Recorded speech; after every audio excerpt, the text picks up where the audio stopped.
Ladies and gentlemen, good morning. And as the first gender focal point for the Women, Peace, and Security of the Southern Command at the Inter-American Defense College, it is a great honor for me to open this moment.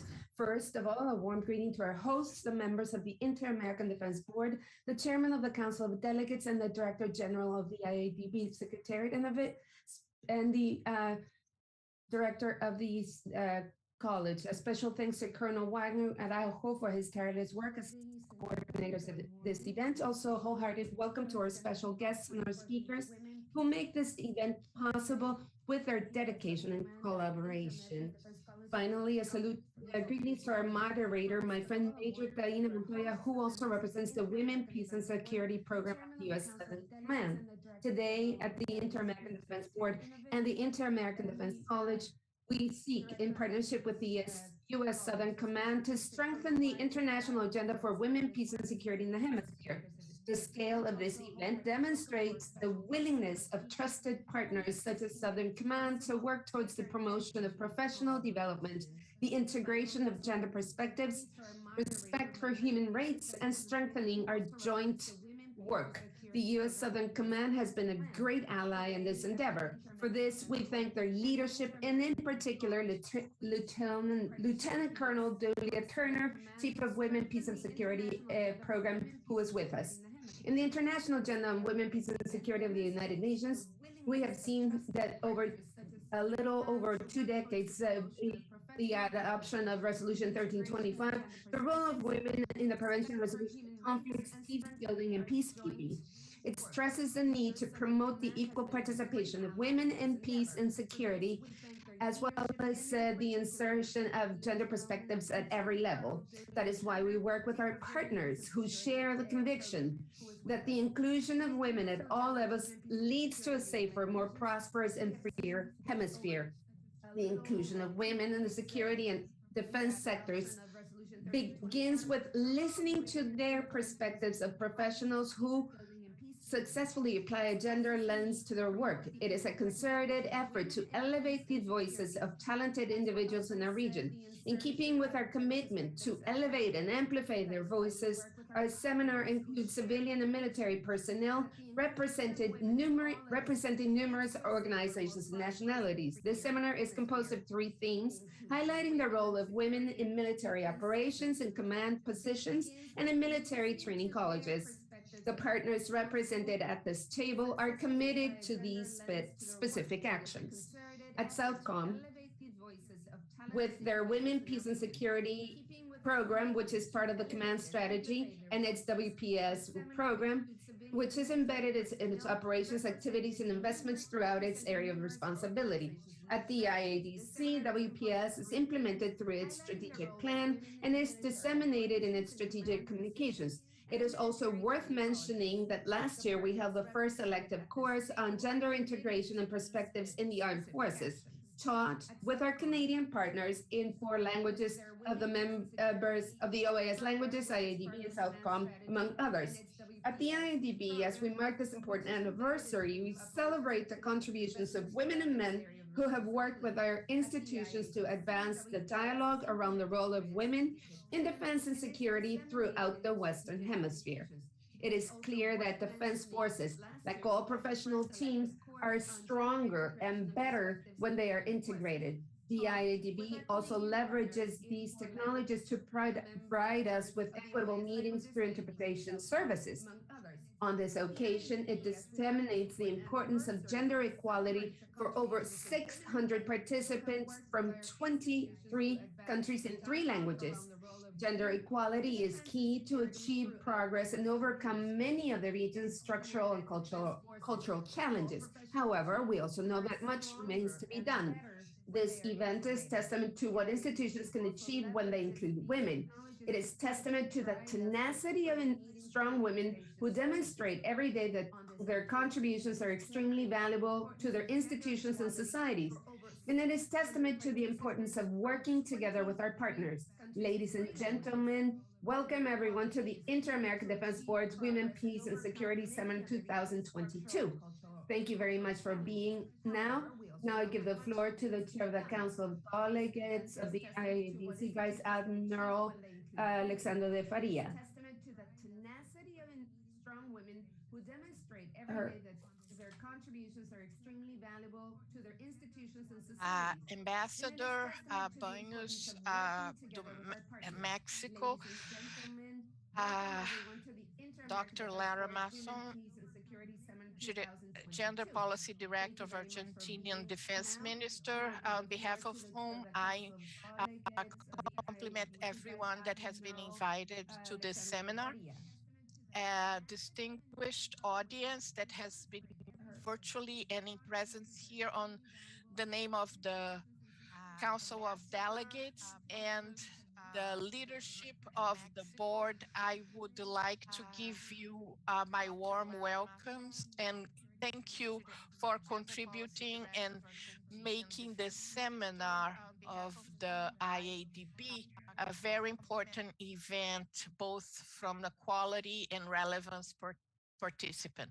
On March 30th, the board completed its 80th anniversary as the most long-standing defense organization in the world. This gives us uh, however, it also takes us to reflect on the present and think about the future. In this context, it's opportune to hold this seminar because the board should and can play an even more relevant role in supporting and advising its member states towards integrating women in the armed forces and security forces in our continent. The participation of women in the armed forces is not a recent thing, but with the resolution 325 from the UN, it gained momentum. It was the first formal document to request all countries to uphold women's rights and use them in peace projects and after conflict and diminish sexual exploitation due to conflict. Since then, this resolution has been an organizational framework for women, uh, guiding the adoption of national plans in several countries that have provided progress and promoted participation and integration of women in all defense activities. My personal expectations are very positive for the seminar. We will have important contributions that will certainly help us identify opportunities to improve the program at the council to make it more comprehensive, more useful, and more with more quality.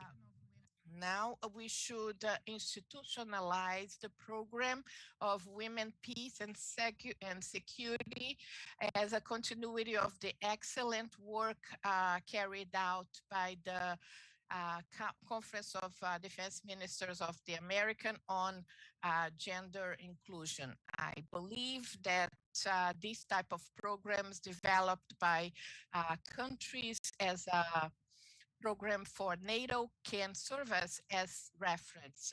By beginning the seminar, I'd like to thank the Southern Command of the United States as a strategic partner of the board and Major Tahina as a moderator for this seminar, and also Ambassador Baños as the Mexico ambassador for the OAS, Laura Mason, Defense Minister of Argentina, Major Carla Lidio Martin, Director of the Brazilian Armed Force in Brazil, several other panelists from Brazil, Canada, Chile, Spain, United States, Guatemala, Guyana, Mexico, Paraguay, Peru, and Uruguay.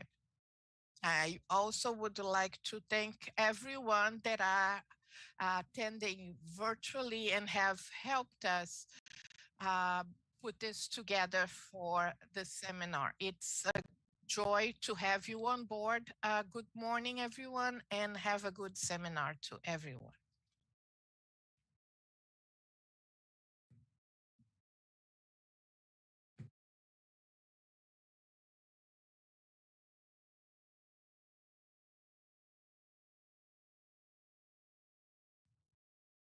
Thank you, Vice Admiral. This is Major Montoya. We have a special guest, Ambassador Luz Elena Baño Rivas, Permanent Representative of Mexico to the OAS.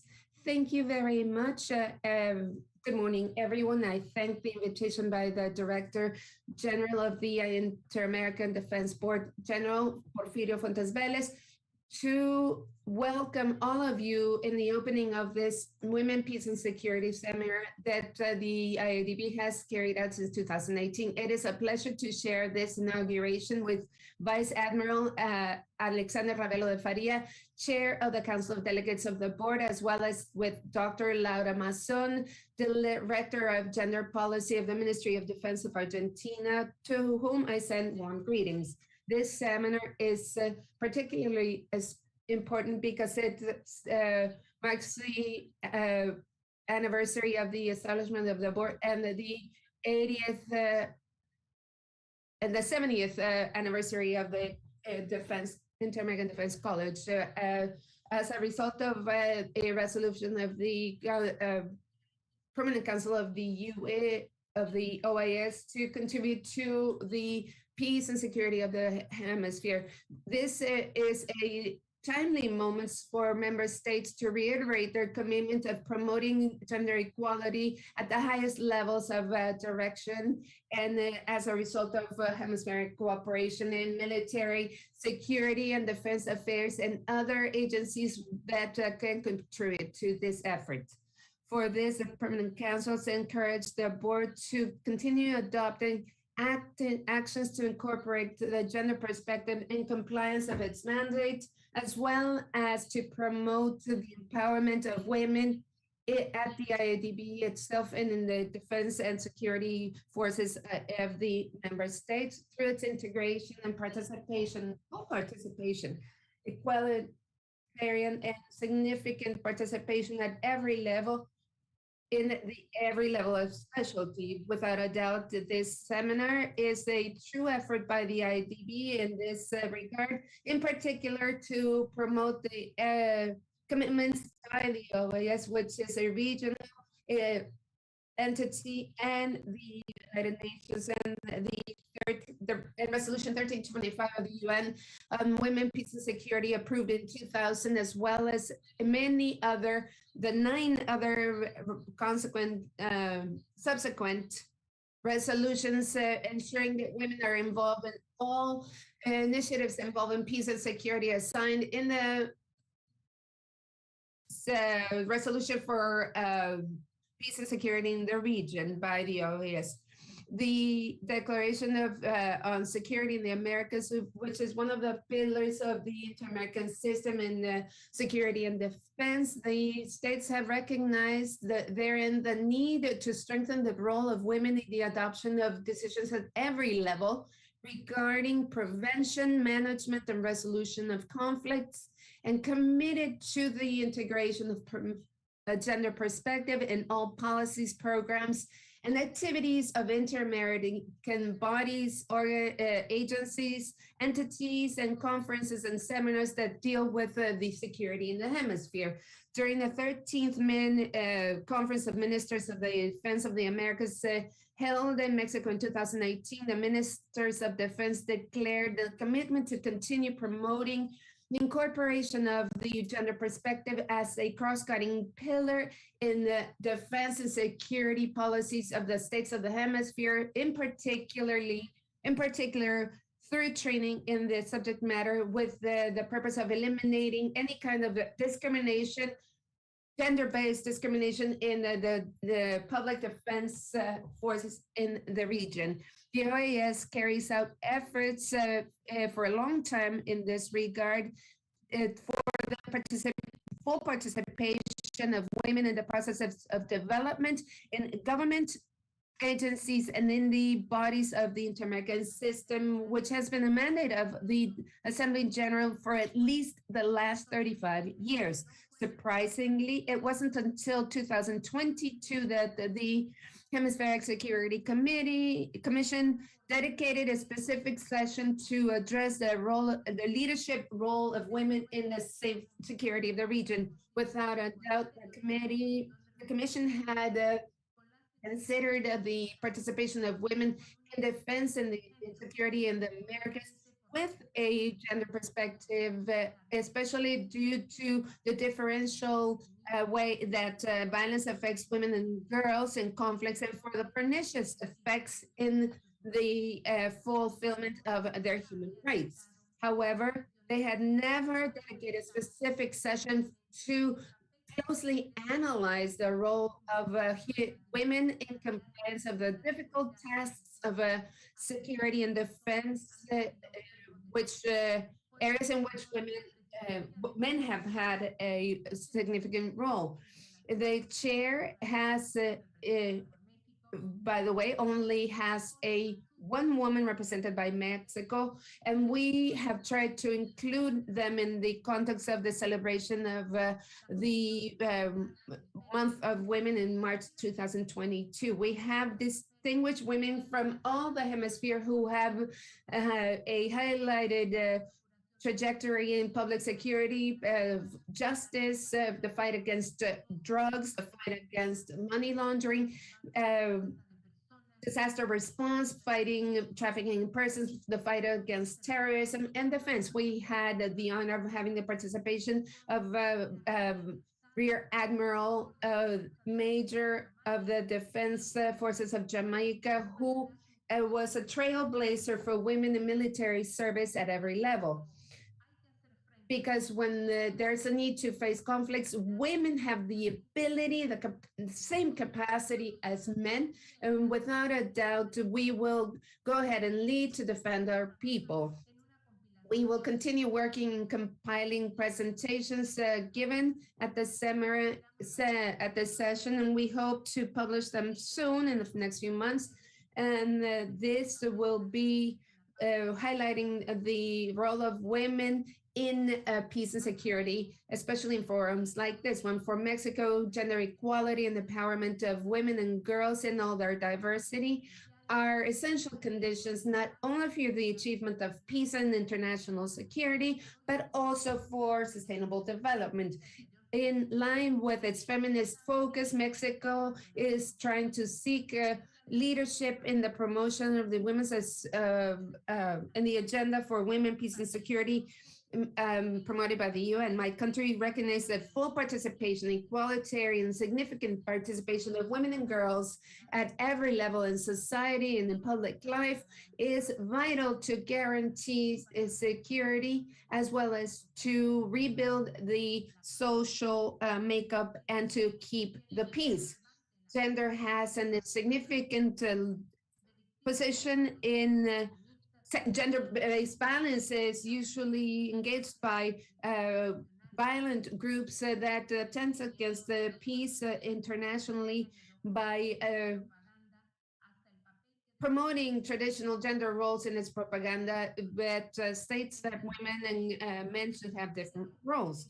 In the gender perspective, uh, these violent groups have promote a narrative that is a component to undermine and to threaten international peace and security. In the past few years, we have seen a significant and worrisome increase in political and economic violence that can be conducive to the radicalization among the most vulnerable groups, including women who see that their efforts are usually frustrated. The pandemic, including lockdowns, have created the propitious conditions to promote more violence against the women Together with all of this violence, the armed violence that has been suffered by countries of the continent has a differentiated impact on girls and women. As a result, Mexico, as the chair of the Conference of States Parties of the Inter-American Commission against the illicit manufacture of firearms, munitions, and other related materials, SIFTA, and the pro tempore secretariat of the consultative committee has made it available to international forums all their efforts to fight against the manufacture of firearms and to look for spaces for dialogue and discussion to address this problem in all its dimension. The impact that women and girls suffer as a consequence of the trafficking of weapons is usually reflected in gender-based violence, sexual exploitation, and domestic violence, and is usually manifested in the family realm when women and girls are forced to take care of victims of armed conflicts.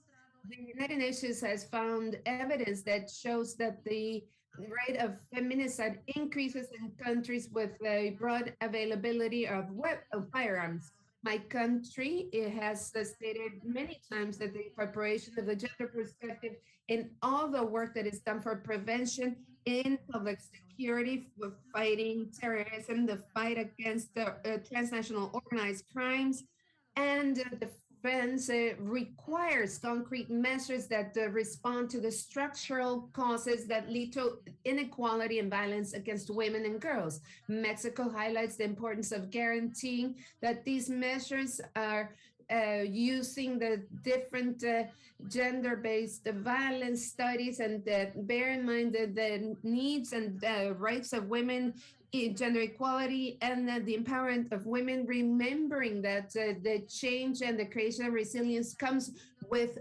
these efforts.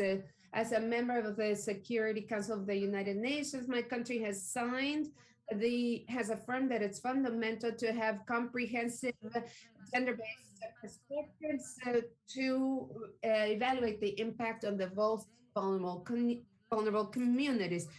As the chair of the group of experts for women, men, and security of the United Nations Security Council, Mexico has promoted cross-cutting support in the gender perspective and all the actions of this body, and has promoted recommendations on this agenda for approval of the peacekeeping operations in 9 countries. Likewise, together with Kenya, Mexico, and Ireland, launched the initiative for prioritizing the implementation of the regulatory framework of the agenda during its chairmanship at the Security Council in September through November 2021. The Mexican armed forces have made remarkable efforts to incorporate women in the services of the Army, Air Force, and the Marines.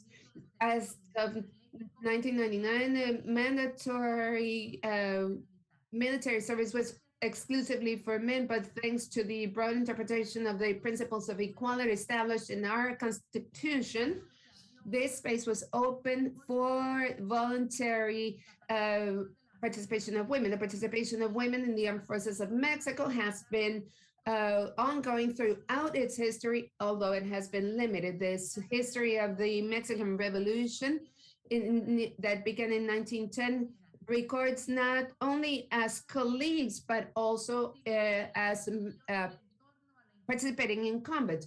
The decisions and inclusion of women in the military in Mexico goes back to 1913 with the incorporation of women in the armed forces of Mexico. And this has taken time, but it has been constant. This National Secretariat for Defense and the Secretariat of the Army has included women as a challenge to create a culture of equity, to remove gender gaps, and to promote gender and labor empowerment of women.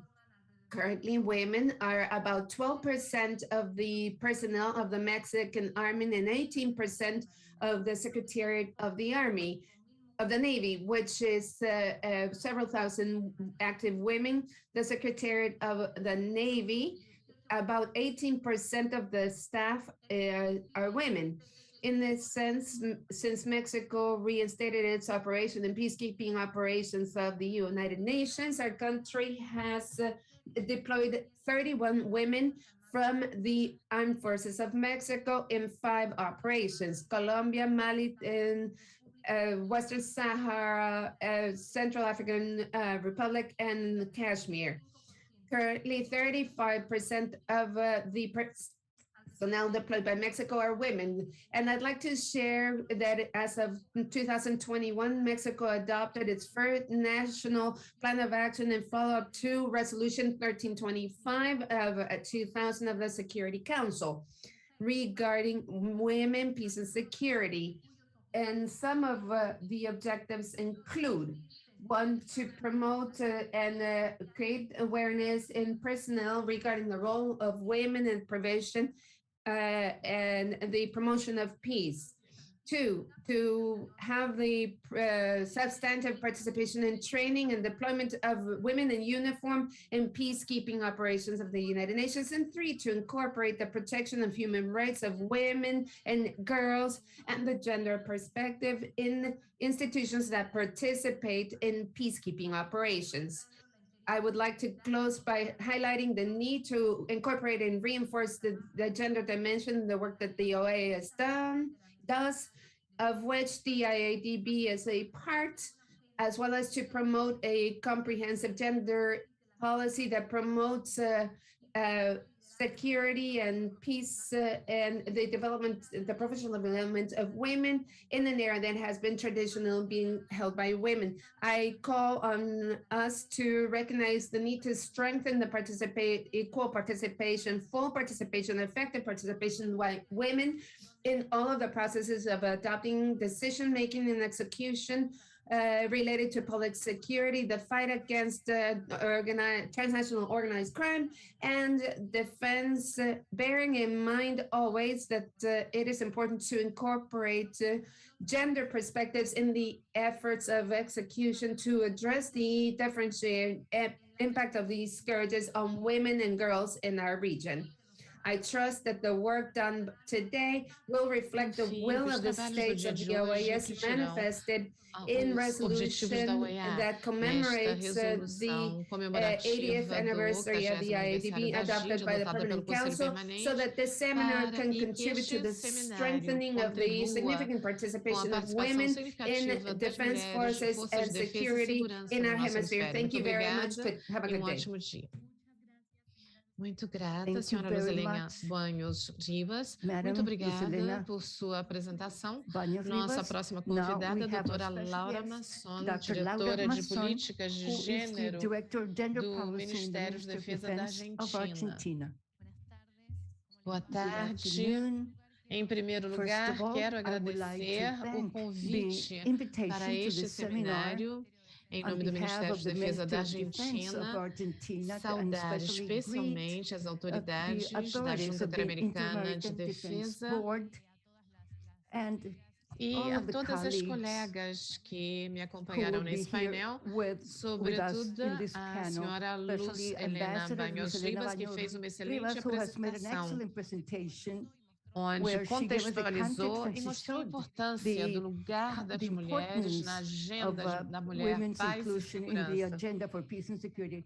There Há is a ponto point que eu that I would gostaria de like to ressaltar e é underline, o and it's the trabalho do work grupo de of the trabalho ad ad hoc hoc, working group, Mulher, Women, Paz e Peace and Segurança Security da of the Conference of the Conferência de Ministers Ministros of de Defesa Defense das Américas, of the entre as Americas, quais, nas where one of the conclusões conclusions do during the último last grupo, a meeting, the primeira first foi one is to reconhecer a recognize the importância de importance trabalhar para se of alcançar um working estándar mínimo comum em in assuntos matters relacionados related to às gender políticas de gênero policy nas Forças in the Armadas armed na forces nossa in the região. region. E, neste In that sentido, a minha regard, my apresentação presentation estará will orientada be à geared towards the importância das importance políticas of public públicas policy with a com gender perspectiva de perspective gênero for para o the alcance de achievement of uma full plena integração integration de of mulheres women e do and of the coletivo LGBTQ+ LGBTQI+, in the nas armed Forças forces, and Armadas, in that e manner assim poder to reforçar be a able to agenda reflect that da agenda mulher, of paz women, e peace and segurança. security. Sem is no dúvida, doubt para that in order reforçar to essa agenda, reinforce that é agenda, we need importante to have contar more com mais women in the mulheres nas armed Forças forces and Armadas e for que estas those women possam to be able to desenvolver plenamente sua perform and trajetória fulfill their profissional. careers Passo fully. And agora I'll be a sharing my compartilhar a screen. tela.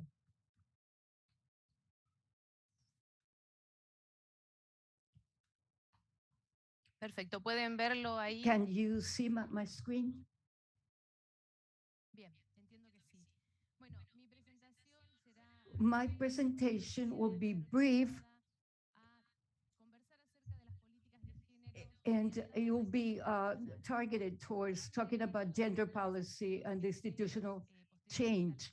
One of the challenges that we have of integration, the integration of women, although women and in most places in the world have already joined the armed forces, full integration is still a pending challenge. In that sense, I would like to start bringing up a few context and give some background as to what is a public policy. Why do I feel that it's important to think in terms of public policy? Because very often the armed forces have incorporated women, and that incorporation has not been accompanied by gender policies. In the specific case of Argentina, the incorporation of women into the armed forces has taken place in three stages. The first one in the beginning of the 80s, when women were incorporated into the professional staff, and also nurses were the first ones to join the force, and other professionals, and also as non-commissioned officers, there were women. Then in the 80s, 90s, and 2000, there were some training institutes that opened up for officers. And at that time, more women joined those schools, the Navy school and military school and the Air Force, in order to follow the training there. And after having incorporated some non-commissioned officers, there were still some open spaces where there was a third stage, an opportunity for women to be incorporated into there. The last one was in the last April, which was the last exercise performed, that it was exercise performed by infantry and cavalry. So the incorporation of women during the 80s, but the public policy in that regard started to be implemented since 2006 in Argentina. In that regard, we have to consider the public policies or projects, programs, resolutions, law that a state uses in order to program, plan, design, execute, and evaluate through a public administration or through the government, and that the policy can be targeted towards a whole society or a given sector. In this case, the gender perspective policies initially start out thinking about women and about the diversity is as a whole, because they're the most vulnerable population. But in the end, gender policies have an impact on the population as a whole. As it was well pointed out by Madam Luis Elena Rivas, the work together with men is very necessary in order to achieve an effective gender policy. And the gender policy are framed within the commitments made by the national governments at the regional and international level. So how do we implement that public policy? What we need, and the experience has been in the region through the creation of institutionalization of the gender approach and creation of gender mechanisms. In that regard, gender policies, we feel that there are strategic processes that require the use of tools that are geared towards the fulfillment of goals at the short, medium, and long term. I feel this is an important point because as we are implementing a policy, the institution goes through changes and we have to revise policies that have been implemented initially in order to adapt them to the changes that the institution goes through. In that sense, in the case of Argentina, as I was saying, gender policy started in the year 2006. And at this time, we feel that we are at the second stage where the objective has to establish a hierarchy, prioritize and update the gender policies that have been implemented. So what are the implications, or what does it mean when we talk about gender policy? Gender policy means necessarily the recognition that inequity between men and women, is a public problem, and that it's up to the institutions to respond to that. It's not an issue of for women or individual matter. It's a public matter that must be recognized as such, to which it must be responded through a public policy. And its implementation covers every level of the institutional management, administration. As I was saying initially, programs, projects, and laws were implemented at every level. That's what I talk about cross-cutting and mainstreaming of gender policy. Is not enough to work about gender mechanisms, but we need to create strategies and tools so that this issue can be mainstreamed at every single level of the institution. In that regard, a gender policy requires methodological criteria. For instance, the application of common criteria and concepts. This is a very important point when it comes to implementing public policy. For instance, to have a clear definition of what is gender, what is violence or gender-based violence. In the case of Argentina, our legislation does not speak about gender-based violence, but violence against women, and also that we should all have the same concepts for our work. So this will allow us to have or reach common goals and to have common strategies. Also, it is necessary to conduct interdisciplinary work, to have also multidisciplinary teams and train teams, to have ongoing training. It is not enough to provide training, a one-time thing or isolated fashion, but that training must be ongoing and systematic. Another important point is the coordinated, rapid, and effective resolution of problems. Whenever we have problems about harassment, violence, or discrimination because of gender, a bad resolution of one case is an example that will impact the whole institution. And we show that we'll be able to solve those problems in a coordinated, rapid, and effective fashion. So that means that people that will suffer any problem later will trust the institution and will approach the institution to report any violations. And that would also make the institution to be able to change, and also to make clear that whatever problems are created because of gender issues, the institution will be paying attention, will have a zero tolerance. And also, this is a very important point to consider, that whenever there is a violation of women's rights or of any person in an institution, also there is a violation of the military discipline, and therefore the cohesion, efficiency, and effectiveness of the force. The comprehensive production of statistical data, I feel that this is another very important point, because this is what has allowed us to measure that whatever actions we have implemented are having an impact. If we don't have viable data, we will have an assessment which is not comprehensive and is not based on scientific evidence, but it will be based on personal perception. Ongoing evaluation and monitoring are very important. We have regulations and laws that we are implementing right at this time, and some of them have been in effect since 2006.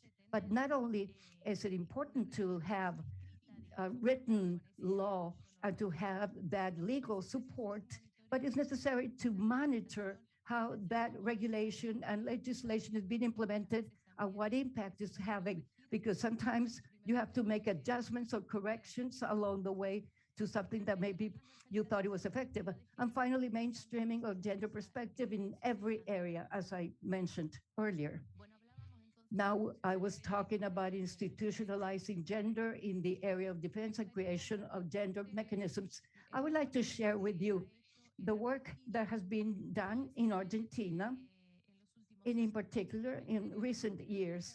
The Minister of Defense, which is the body that guides all the policy, it has a an office for gender policy, which is under the Department of Human Rights and Humanitarian Human Law.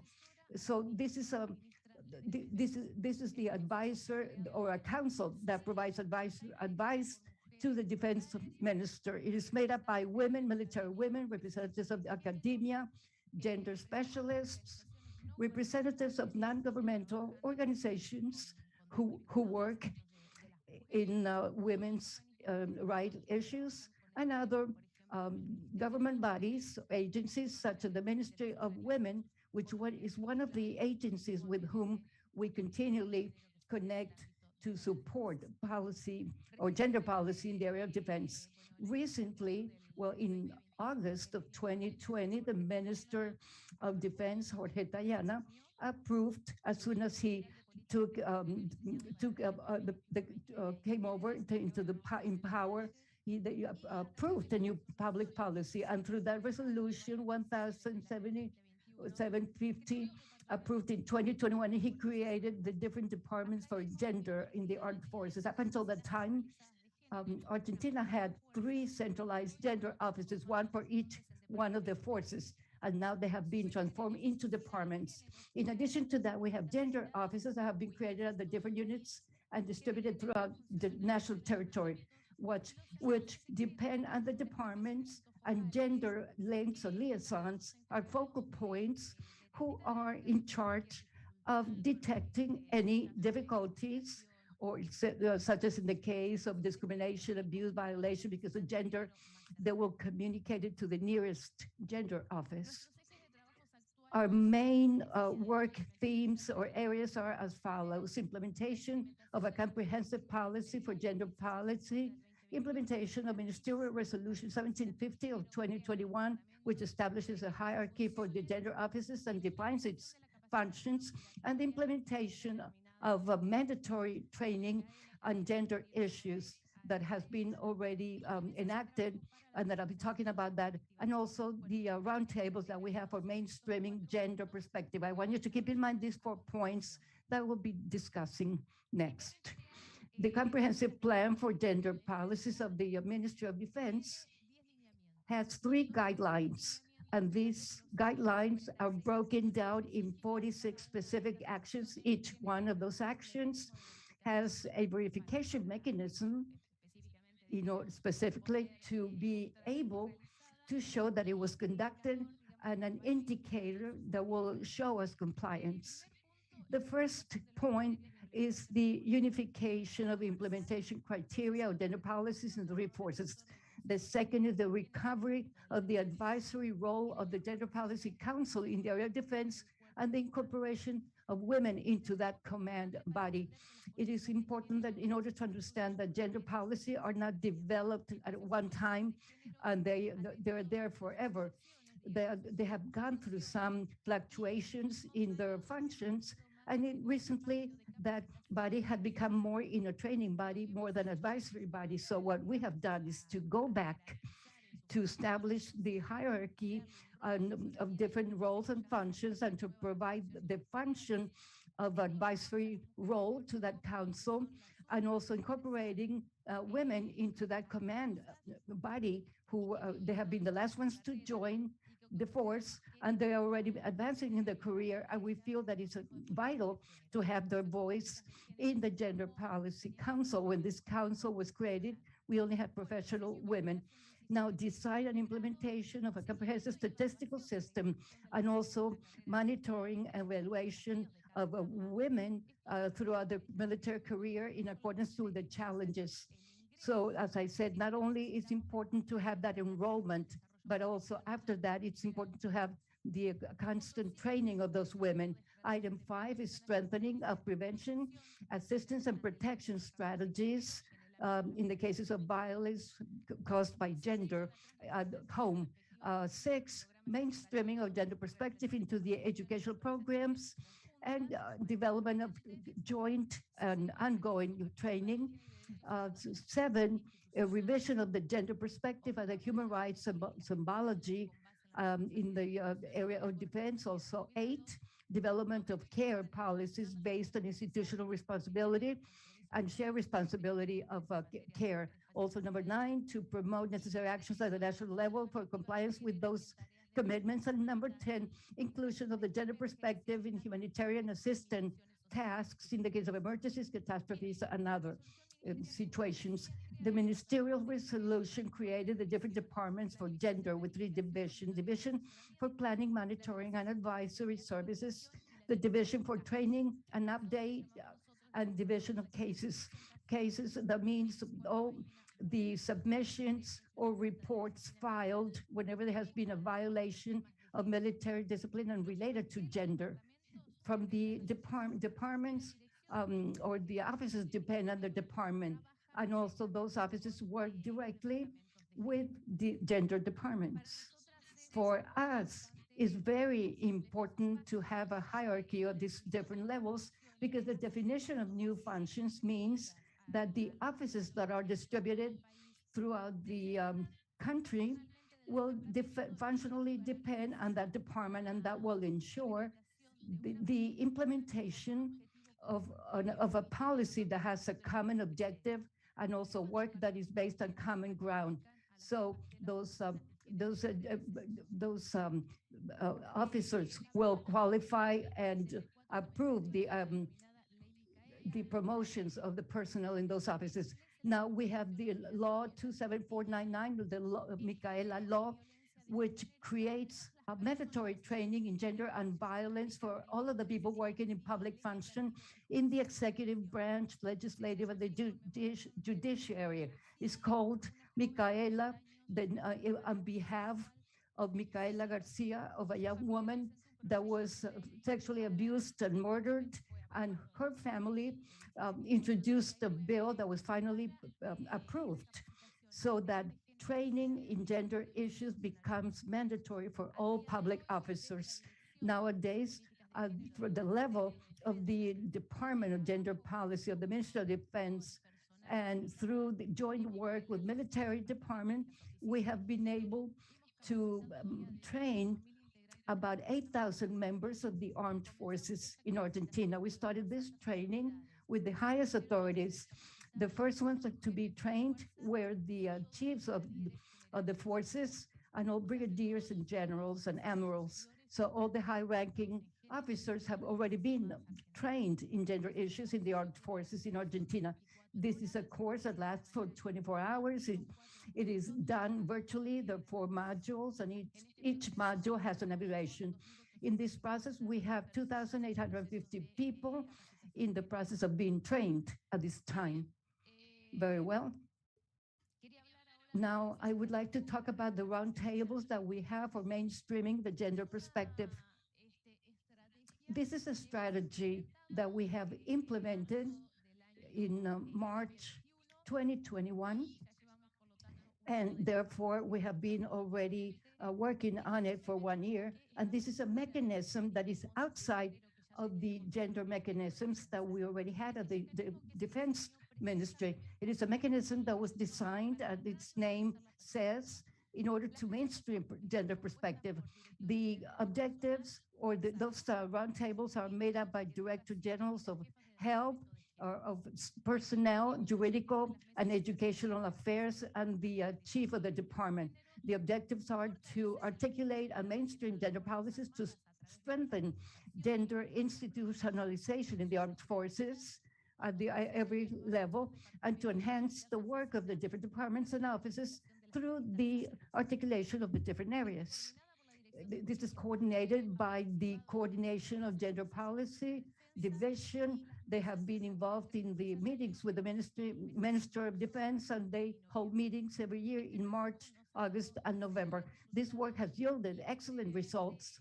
And briefly, as an example, I will show you that we have been able to mainstream the gender perspective in the training programs for officers. That was the work done last year together with the general directors in the educational area. Late after that, after the meeting of each one of those roundtables that meet around each one of the forces, the armed forces, the Navy, and the Navy, and then we have thematic meetings. In the case of education, we gather or bring together the directors of that education area, and also and then we mainstream those gender perspective at all that levels and to all of those who are in charge of teaching the content. Now, since the general directors are the ones that would set the guidelines for work, they should be reinforcing institutional guidelines on gender policies. Well, thank you so much for your attention. Thank you very much, Dr. Laura, my son, and to all of those who gave some opening words. Good morning. Welcome to the seminar, Women, Peace and Security, organized by the Inter-American Defense Board with the support of the Organization of American States, U.S. Southern Command, and the Inter-American Defense College. Major Taina Montoya, with you from Panama. I'm very proudly representing the Regional Center for Threats in the Americas, working together with the U.S. Southern Command. It is a pleasure to be here with you moderating this important event where we have panelists representing countries such as Trinidad and Tobago, Brazil, Canada, Chile, Brazil, Ecuador, Spain, Ecuador, Guatemala, Mexico, Peru, and also United Nations. As we all know, this seminar takes place at a perfect timing for us to talk about the role of women, presence of women in our hemisphere in the world. It's important to continue to talk about these topics that require our attention in order to collaborate and broaden the voice of women, because women's participation is fundamental for the success and professionalization of any force. Working hard, we can achieve greater changes. Because of this reason, today we have 17 guests from different countries that will be making up the 3 different panels. And also those are women that will be discussing presence of women in armed conflict. Now, as you can see, we have a very saturated agenda. We would like to ask you to please silence your mic when you're not speaking. Therefore, we will be able to define and stick to the time and also take some break as necessary. But please remember to always turn off your camera and your microphone. Each panelist will have about 15 minutes in order to keep everyone on time. As the time is almost up for each panelist, I will give you a 2-minute warning through the chat or 1 minute reminder. After the presentations, there will be an opportunity for questions.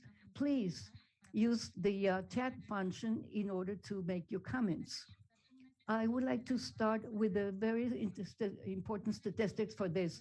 An article by the Council of Foreign Relations has said that women, that more of 40% are affected at work and that they actually make up a very small percentage of the police force and the military in every area.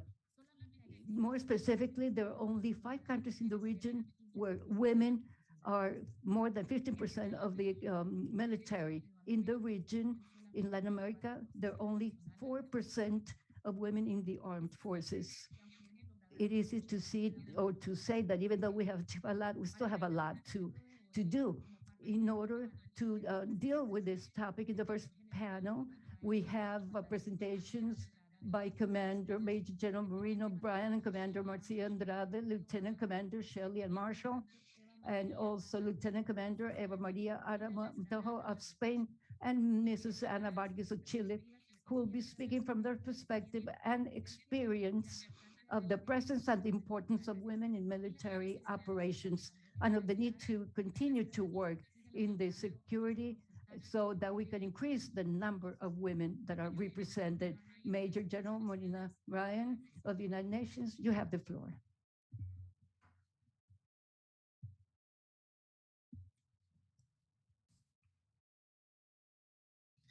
Good morning, bon dia, bon dia. Thank you very much. First of all, Excellencies, respected generals, and distinguished members of the Inter-America Defence Board, panelists, ladies and gentlemen. First of all, thank you very much for inviting me to speak today. I get a lot of invitations to speak, but when I saw the themes of this Women, Peace and Security seminar and your suggested approaches, I felt compelled to accept the invitation. And why did I feel compelled to speak? Excuse me, can I draw your attention to the suggested approaches under the theme of women's presence in military operations? Using female staff to have greater interaction with the population in areas such as health, lectures, research to exploit accessibility in communities, using women as a tool to obtain data about the area of operations to project a positive image of the troops, the gradual increase of women's access to military careers using all of their potential. Clearly, in these scenarios, it is suggested that women may be allowed to gradually increase their numbers in the military, where their specialness allows women access to the military, but on men's terms. Of course, lots of the real meaning behind the suggested approaches may have been lost in translation, but I have heard very similar views and questions being asked many times before. But what if I exchanged the gender? What if instead we were talking about potentially including men into the military? For example, if I could ask one of the generals to put yourself in my shoes, that you as an 18-year-old and a prospective soldier or officer who wanted to serve their country and maybe the United Nations, that we might use you to interact with the population. We might use you as a tool to obtain data, and that you could project a positive image of the troops, and that members and the numbers of men could gradually increase because men have special qualities. You would feel instrumentalized. You would feel essentialized. This is the exact opposite of what the United Nations and member states aspire to, which is the full, equal, and meaningful participation of women. This is the 21st century. The arguments against the full inclusion of women in any form of employment have long since failed and have been dismissed. Let's not go backwards. Let's not reinvent the wheel. Ladies and gentlemen, I am Major General Maureen O'Brien. I am the Deputy Military Advisor in the Department of Peace Operations in United Nations headquarters. I have over 40 years experience as an infantry officer in the Irish Defence Forces. At home, I have served as an infantry battalion commander and a director of a corps. I have served with the United Nations on 7 different occasions, in UNIFIL in Lebanon 3 times, in MINURSO, which is the Western Sahara, in UNTAID in Timor-Leste, in MINURCAT in Chad, and most recently in UNDOF on the Golan in Syria. I have deployed as a platoon commander, as a staff officer, as a deputy battalion commander, a military observer, and a deputy force commander, and finally as acting force commander in UNDOF and in Syria for 11 months. So based on my experience, I will do you all a favor, because I don't want to see you all unnecessarily struggle for years on the issue of the utility of women in military operations. I will let you into a few secrets or lessons learned that will be of assistance. Women often work much harder to be formally recognized, nominated, and promoted. Too often women are seen as data or intelligence collectors. They are instrumentalized. At a national level and in the missions, leadership must assign qualified and trained women and men to roles and responsibilities that correspond to their professional capabilities and not to their supposed inherent qualities or skills. This means, for example, using women for community engagement as they are supposedly better equipped for that without receiving adequate training. The same training as their male counterparts is unacceptable. In this regard, not including women on patrols because of a security situation cannot be justified. Leaders must challenge deep-rooted patriarchal beliefs and norms by lifting women up, giving them responsibility, highlighting their contributions, and advocating for their promotion. women continue to have critical and crucial roles in current operations, and their selfless sacrifices to continue to break through gender barriers. A key challenge to having more women in traditionally underrepresented positions, including leadership positions, remains because there are only so few women in national militaries of that required rank and with those qualifications. And this is because for many militaries, it has only been recently that women were allowed to assume all roles and functions, such as those within the infantry corps. The point of departure is not equal. It is crucial that women get the same promotion opportunities as their male counterparts. Temporary special measures, including setting of gender parity targets, quotas, are sometimes necessary to initiate and accelerate progress, address persisting barriers, and open the path to equal opportunities for both skilled women and men. For the United Nations, the Uniformed Gender Parity Strategy sets clear targets for the share of women deployed in contingents and as individual uniformed personnel. The United Nations is working with member states to increase the number of women across different roles and in leadership positions through outreach to member states and requests for nominations. This includes strategic and operational planning, combat functions, forward deployed positions and technical positions, including pilots and operational planners. For example, we have launched a new gender parity reports, clearly reminding troop contributing countries on where they stand against the uniform gender parity targets with their contributions. The Office of Military Affairs in DPO has also clearly communicated with TCCs, troop contributing countries, that individual posts will be reallocated to those TCCs that achieve the targets required. More generally, we are implementing a project to gain a better understanding of barriers faced by uniformed women in peace operations through a uniformed survey. We are following the lead of a number of member states which have undergone and are currently undergoing similar exercises through barrier assessments. Having an evidence base is crucial for member states and the UN alike to be able to design informed actions and address challenges that women themselves have identified. The United Nations would like to ask member states to invest in military women officers, open work opportunities at a tactical, operational, and strategic level, open up staff officer appointments, and also support their military education by ensuring that women attend junior staff college, senior staff college, and war college. In general, open the access to higher level military and police education for women to compete in similar roles than men. In terms of leadership, it is clear, as I highlighted earlier, that we need to continue to challenge mindsets that are based on a problematic gender stereotypes and avoid recreating, in quotes, traditional female jobs within the military.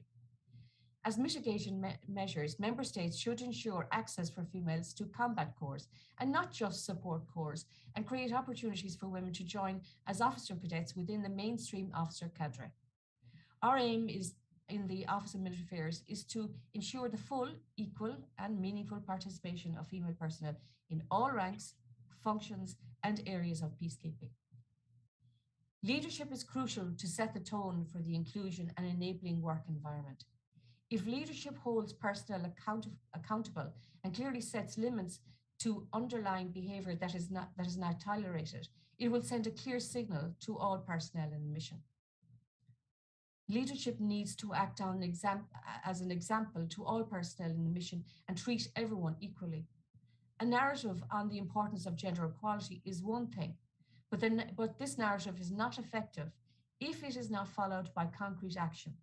It must be lived on day-by-day basis. It is also crucial to have more women and men leaders who are genuine allies who advocate for change to achieve gender equality in the workplace. Also, this must be an ongoing task for leaders. Any action in this regard should not be a once-off. To be impactful, they must be constantly reinforced. That said, we all have a responsibility for the creation of an inclusive and enabling work environment. It is important that all personnel are aware of this responsibility.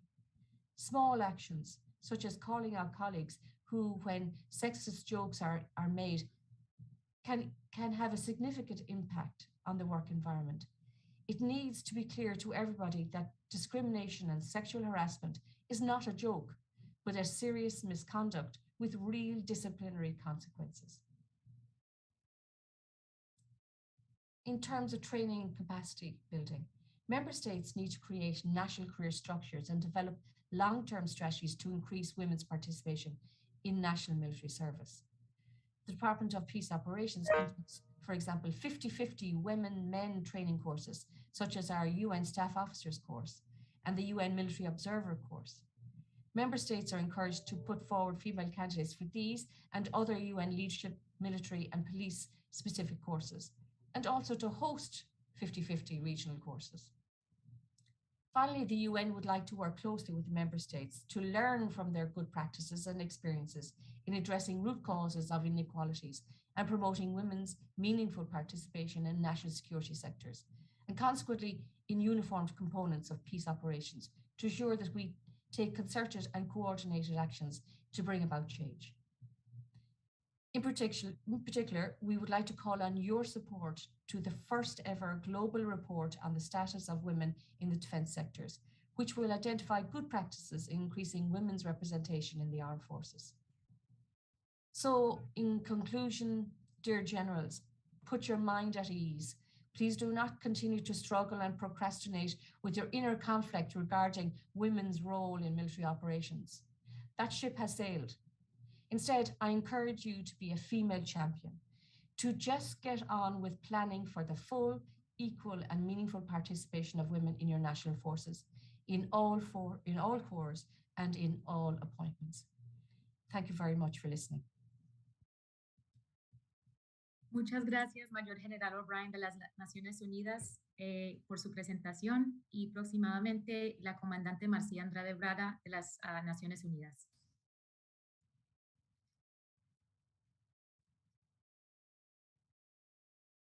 Bom dia, senhoras e senhores. Eu vou compartilhar Good minha... morning, ladies and gentlemen. I will share my screen.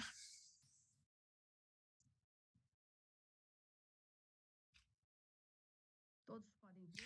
Can all of you see it? Can you see it? I am the commander, Marcia Braga. I work in the Office of Military Affairs, Department of Peace Operations of the United Nations. I'm going to talk a little bit about my experience as an advisor for the protection and gender in the Central African nation from 2018 to 2029. My focus was protection of civilians. I will follow this agenda, as you can see on the screen. This is the map of the Central African Republic. In yellow, you can see where I was stationed at the capital city. This was the map that I had in on top of my table when I took on this mission, and my position was a singular one. I had the role to advise the commander of the force with regard to civilians protection and gender. I had all this area to cover, and it was very clear the need to establish an action plan where I could be able to work with prevention and establish a team. So I prepared this plan, and the goal was to integrate gender perspective in MINUSCA with a focus on the protection of civilians. The goal was to understand how gender dynamics would create vulnerability. I had to map sensitive areas for the most vulnerable groups, where they were the most vulnerable regarding their circumstance, and try to allocate the presence of force in those areas to prevent violations. So this action plan was established in 5 steps. First, establishing the force, training personnel, sharing information, and also gender mainstreaming and engagement and integrating all of it. The first step, as I said before, was to establish a workforce. I had a unique position. It was very important for me to have a gender advisor in all sections. So we asked the Department of Peace Operation to establish these positions also in the capital. So we were able to obtain a gender advisor to each section. So I have 3 sectors that I work with. And it was also very important for me to have a focal point in each battalion. So we prepared a directive and we had 25 focal points for gender and civilian protection in each battalion. So I would gather information from a tactical point to sectorial and also the headquarters. Another important point was establishing a contingency plan. Since my position was unique, so I was creating, so it takes a while to establish everything with the training, and so we created a contingency plan, and also we created exercise based on scenarios. The main goal was to share information. And later I'll talk a little bit more, and it's very sensitive. Not only do we have to find out which information has to be shared, but how, with whom, which actors I should be sharing information with. Uh, so after step number 1, we have step 2, that is training. The main portion of my training was go to the sector. So I would begin by explaining how important it was to gender mainstream, to understand vulnerability, identify most vulnerable groups, because each group had a different perspective with regard to the conflict, understand how it works, and also use that in our work as a force. And our mandate was civilian protection. So we had a briefing for the generals, and after that, I would have a presentation for the members, and then the training would take 1 to 90 minutes, 60 to 90 minutes, and I had the commanders and engagement from leadership and also changing mindsets. It's very important to understand and support military officers, and I explained that's a new position, so it was important for me to count on support from the leadership, so I'd have the training. Another important aspect was the meetings I would have with different actors, civilians and military and police officers.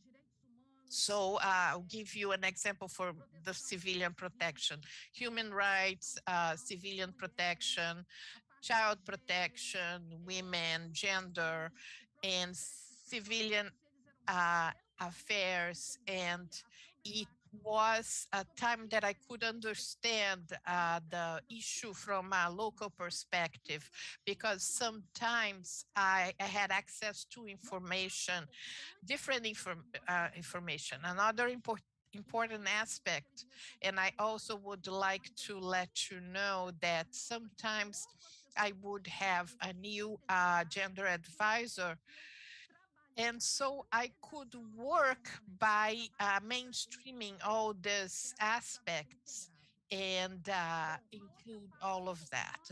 Another important aspect that I'd like to highlight is the meeting that I had with local women. And that was the time I was able to understand the conflict, see how the conflict affected the women's everyday life and how each group was affected in different ways. I understood the local culture and their day-to-day routine, and all of this was very important for prevention and protection. And also joint patrol was very important with regard to integration. I'd like to highlight that patrols was important to have women and men within the patrol working in the tactical aspect with the community.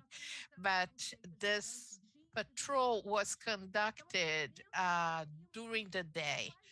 And at that time, we were able to realize which group was more vulnerable at each given time. So I'd like to share my experience in that country. It was very clear during the patrols to have we saw that women was crossing the roads all the time with water container looking for wood for cooking, and we see that the number of domestic displaced people was very high. So when I had more women and children in their areas for their everyday activities, they were more vulnerable at that time. So they were the most vulnerable group. We also understood that I had a very high number of violence examples. Women could not stop doing what they were doing, even though there was armed groups around. They did that for survival. You can see pictures for training. The commanders were always present. Here, we see areas where people could collect water, different circumstances where we conducted patrol, and it shows how important the actors can be. Another aspect is information sharing, and how we share information and how we can use information and discriminated by sex. So if I have a report that says civilians were hurt, what is the number of women, men, girls, and boys? This is very important for our protection and prevention work. So by sharing information, I can use an example with the pictures of cases with sexual violence related to conflict, and see how important it is for the work that we do for prevention, and see which communities were afflicted and what time it would happen. So during the dry season, that's where the groups would go out to protect the cattle. So I had a high number of incidents of violence because women were around doing their regular activities. I also had, for example, with regard to different locales, with regard to information sharing, is that sometimes information would not get to headquarters. So it's very important to work with regard to information sharing to prevent incidents. And gender information for protection and understand gender perspective is also part of the documents. The it also I haven't when I did this visits, we shared the report with the leadership and also some recommendations based on everything we had seen. So it's very important to include all of this in the planning. So once I am able to understand which groups are more vulnerable, what areas are more sensitive, I can I can use this information to do a better work at prevention. I was always recommending instructions with regard to gender. So when I have women and men during patrol, I would look at all that. When I had a very high number of sexual violence regarding a conflict, I had women and men in the patrols, and women could see how to report this.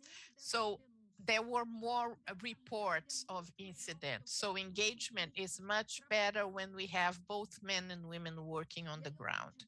So I have several pictures here for engagement, several activities, local activities, meetings with the community, with leadership, not only women leadership, but also men, and how it's important for the work, not only gather information, but that that community was included in the process. It was important for the solution, not only source of information. So the results, we had 6 military gender advisors, 25 focal points, and engagement groups. And the challenges were to increase the number of female peacekeepers. The number was very low. So we had other problems with a language barrier. So assistance, both for migration was men. So sometimes uh, so these are the expected results. Increase situational awareness about gender dynamics and how that affected violations.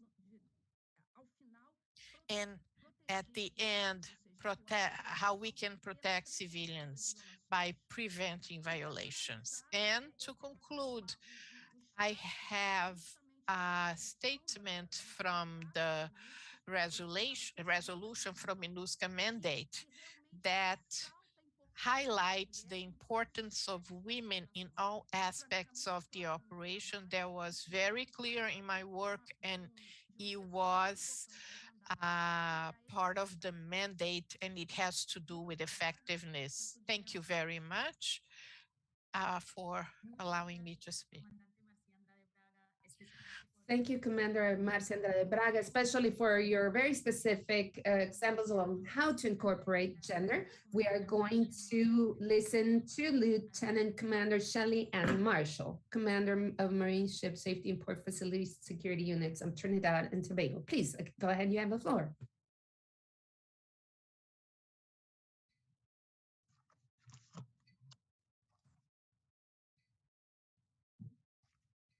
Good morning, distinguished members, ladies and gentlemen. I am Lieutenant Commander Shelley Ann Marshall, Commander Operations and Commander of Marine Ship Safety and Port Facility Security Unit at Trinidad and Tobago Coast Guard. Please allow me to share my presentation.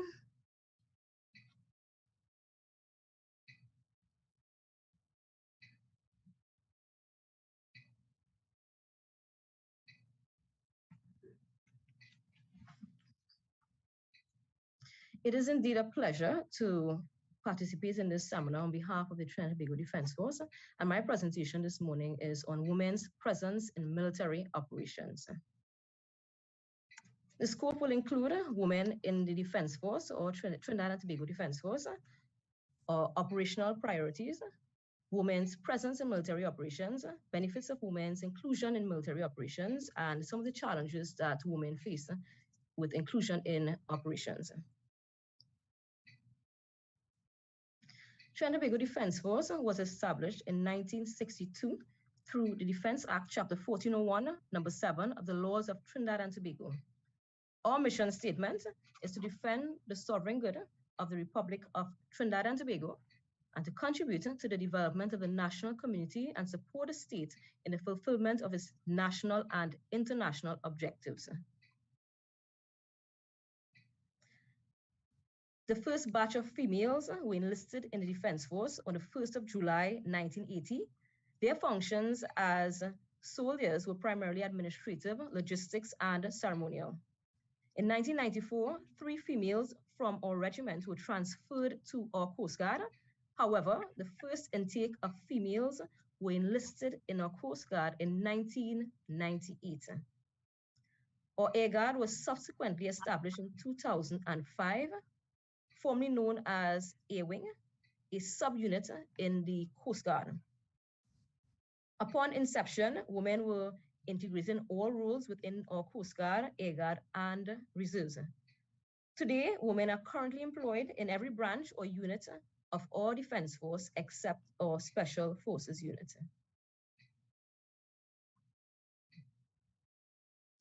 The Trinidad and Tobago Defense Force comprises approximately 5,500 men and women, of which 14% comprises women. This is approximately 700 females.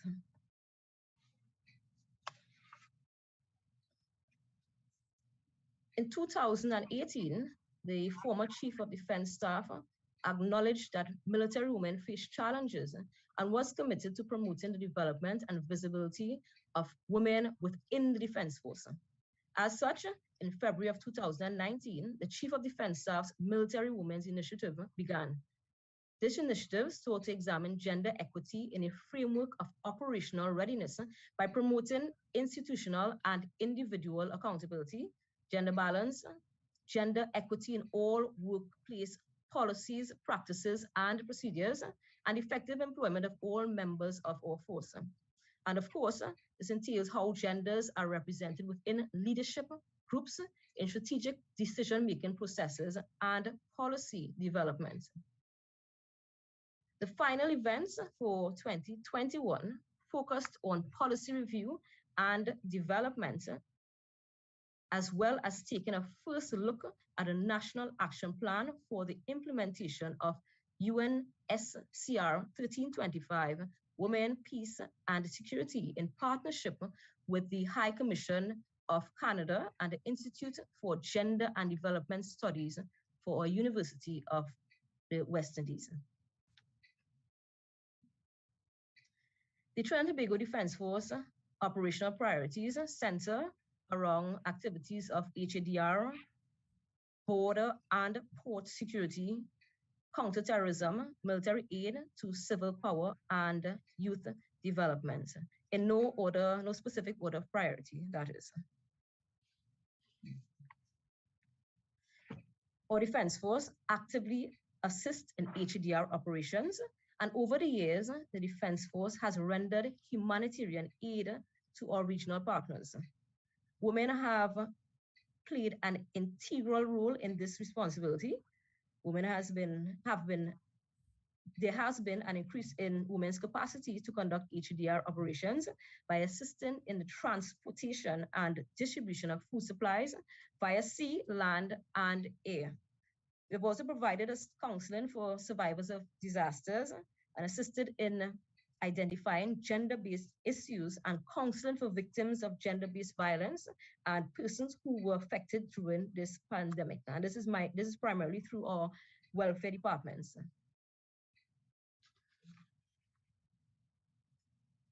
As we know, maritime security is a major global concern. In fact, this is a growing concern within the Caribbean region. We, however, have female ship captains and pilots who are deployed in maritime operations in an effort to curb these maritime security issues, particularly since Trinidad and Tobago and the wider Caribbean are often used as a transshipment hub for illegal arms, ammunition, as well as trafficking in person, just to name a few of the possible threats. One of our major maritime threats is the increase in irregular migrants or migration, more specifically the migration of women and children. And we have found that Military women are quite valuable in gathering intelligence and providing another perspective, which is quite useful within this field of operations. Trinidad and Tobago Defense Force has conducted several seminars aimed at building on existing good practices and recommendations from the fields of countering violent extremism and women, peace and security, recognizing that women can also play a key role in preventing violent extremism through their instinctive qualities. Some of these roles include data analysts from our intelligence units, as well as operators on board our vessels and within our operation centers. Furthermore, we have also integrated women in enforcing our responsibilities as a designated authority for the implementation of the International Ship and Port Facility Security Code. We have women who are assigned as zone coordinators and port facility security inspectors at some of these zones. Another operational priority is military aid to civil power, which includes the provision of military assistance in its maintenance of law, order, and public safety using specialist capabilities or equipment in situations beyond the capacity of the civil force, of civil power. Women continue to provide support, such as nurses and public relations officers who provide assistance to civil power and have indeed been proven to be quite useful in these fields.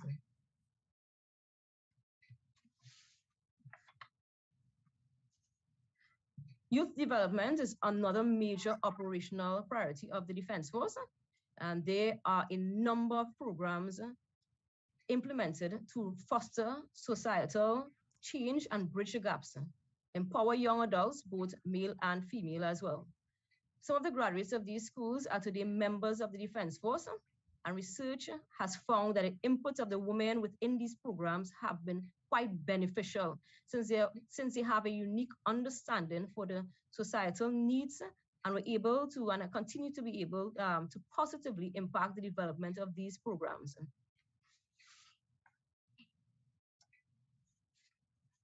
In accordance with the UN Security Council 8508 meeting, deployment of women boosts effectiveness. It is not only the right thing to do, but a smart thing to do by involving females because they can win the hearts and minds of the public.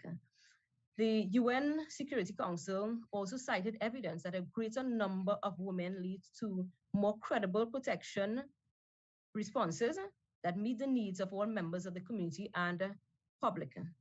The Trinidad and Tobago Defense Force has also partnered with our University of the West Indies Institute for Gender and Development Studies, and as discussed earlier, the High Commission of Canada on developing the Women, Peace and Security National Action Plan for Trinidad and Tobago. The Defense Force has also partnered with the U.S. Southern Command Women, Peace and Security Program in an effort to promote meaningful contributions of women in the defense and security sectors around the world. We have definitely endorsed women's leadership and empowerment initiatives. We currently have Lieutenant Colonel McLean, who serves as the director of our strategic initiatives and gender, and she is our gender advisor as well. These are just some of the examples of initiatives that we would have had to promote the contributions of women who would have made meaningful contributions within the various formations within our Defense Force. These are some of our partnerships with our stakeholders. We would have had seminars on women's leadership, as well as seminars promoting the visibility of women and discussing issues, challenging issues with respect to gender stereotypes. We'd have had seminars as well on maritime security and women's input in that field.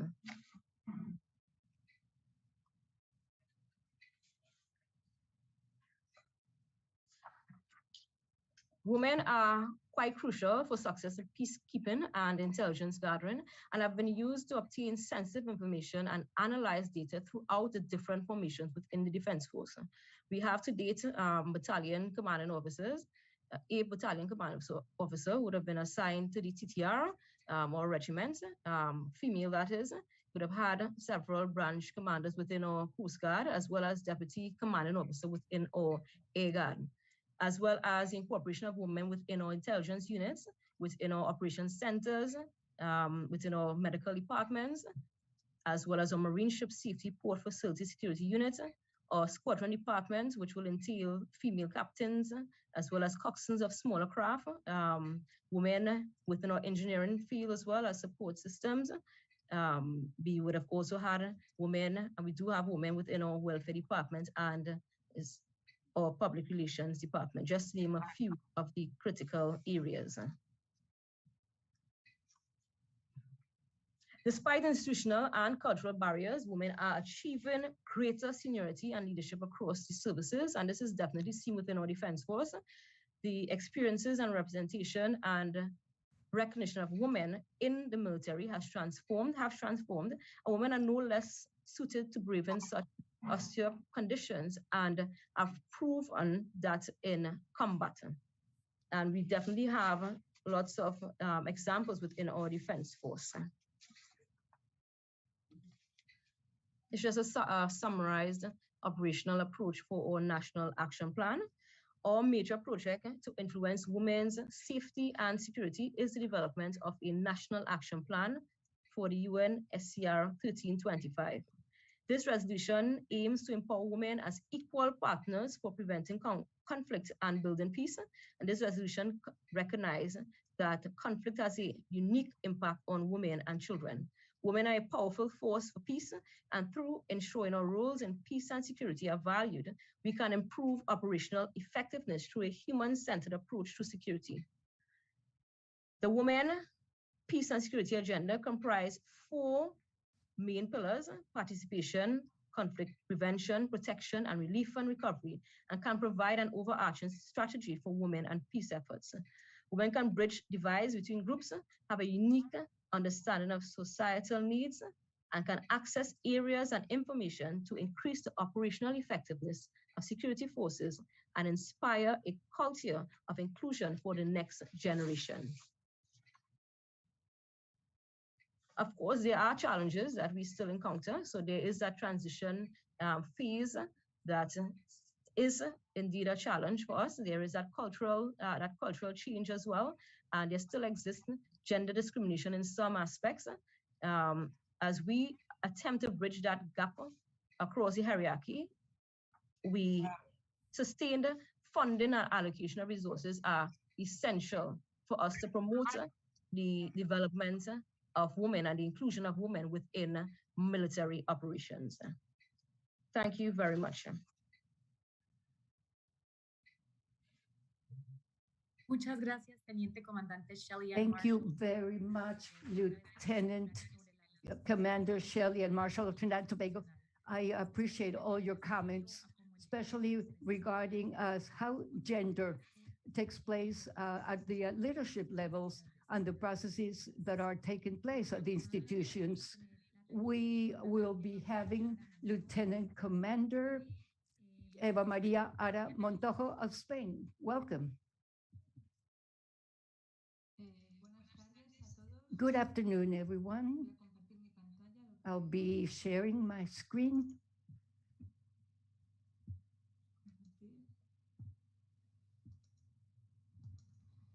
Buenas tardes desde España. Good afternoon from Spain, distinguished panelists and guests.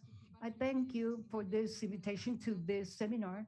It gives us an opportunity to share our experiences of how we implement the gender perspective in the armed forces and the current situation that female military women are in a country and what challenges they face.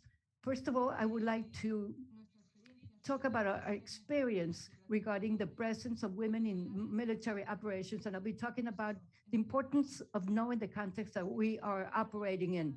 The context of the last few decades have had an impact on the civilian population. We know that in accordance to the traditional concept, not only we're talking about other conflicts that affect communities, also Well, we, the civilian population usually is directly affected in those situations. And in the case of women and girls, those that impact or they are further subjected to very extreme violent abuses during conflict or during armed conflict. They're used as a weapon. So many times there is a strategy that has been developed, or that's a strategy rather that those forces are fighting, are using to destroy communities. So what we and also to try to make it impossible to recover. So this is what we see in Europe, for instance, in Ukraine. That's the effect, the impact that this is having on the civilian population with massive displacement of civilians, the increase of gender-based violence, and the number of people that are, women and children that are traveling by themselves, and they're often exploited.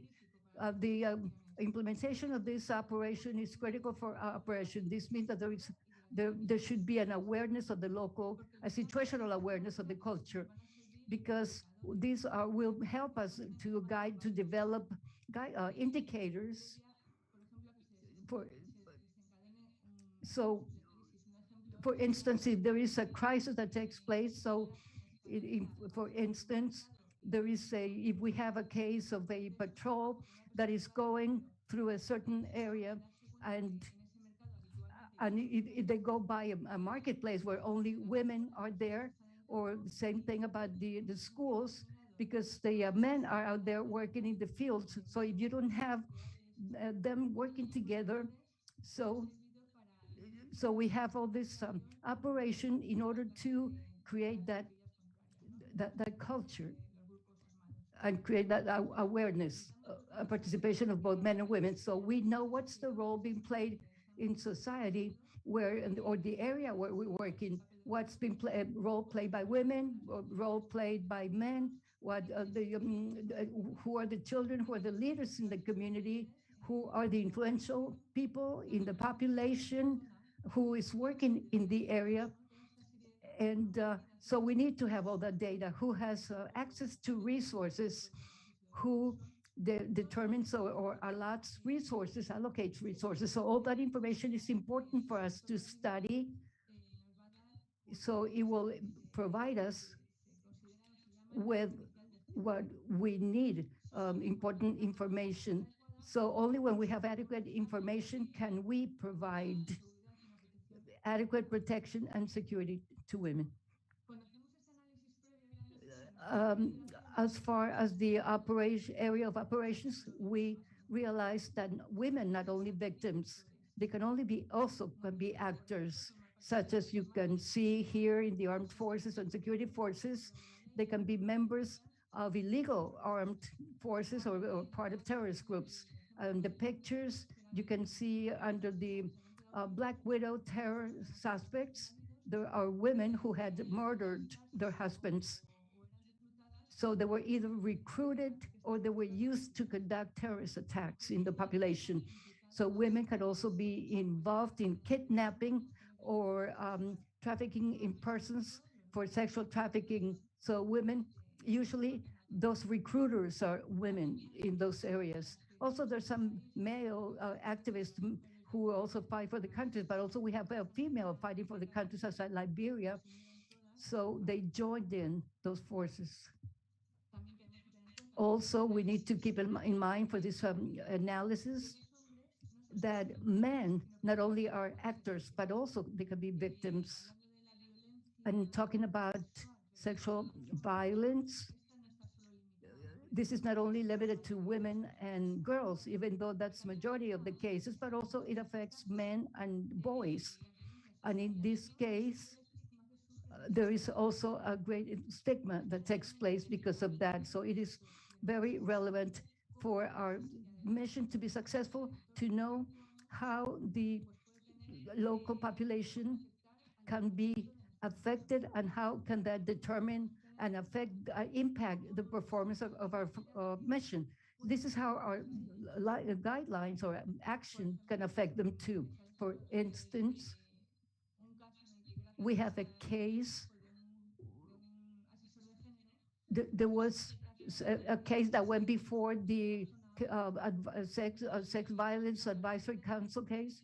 They went before that council, and they decided that the advisor realized that the person didn't have access to the hospitals or the children to the schools.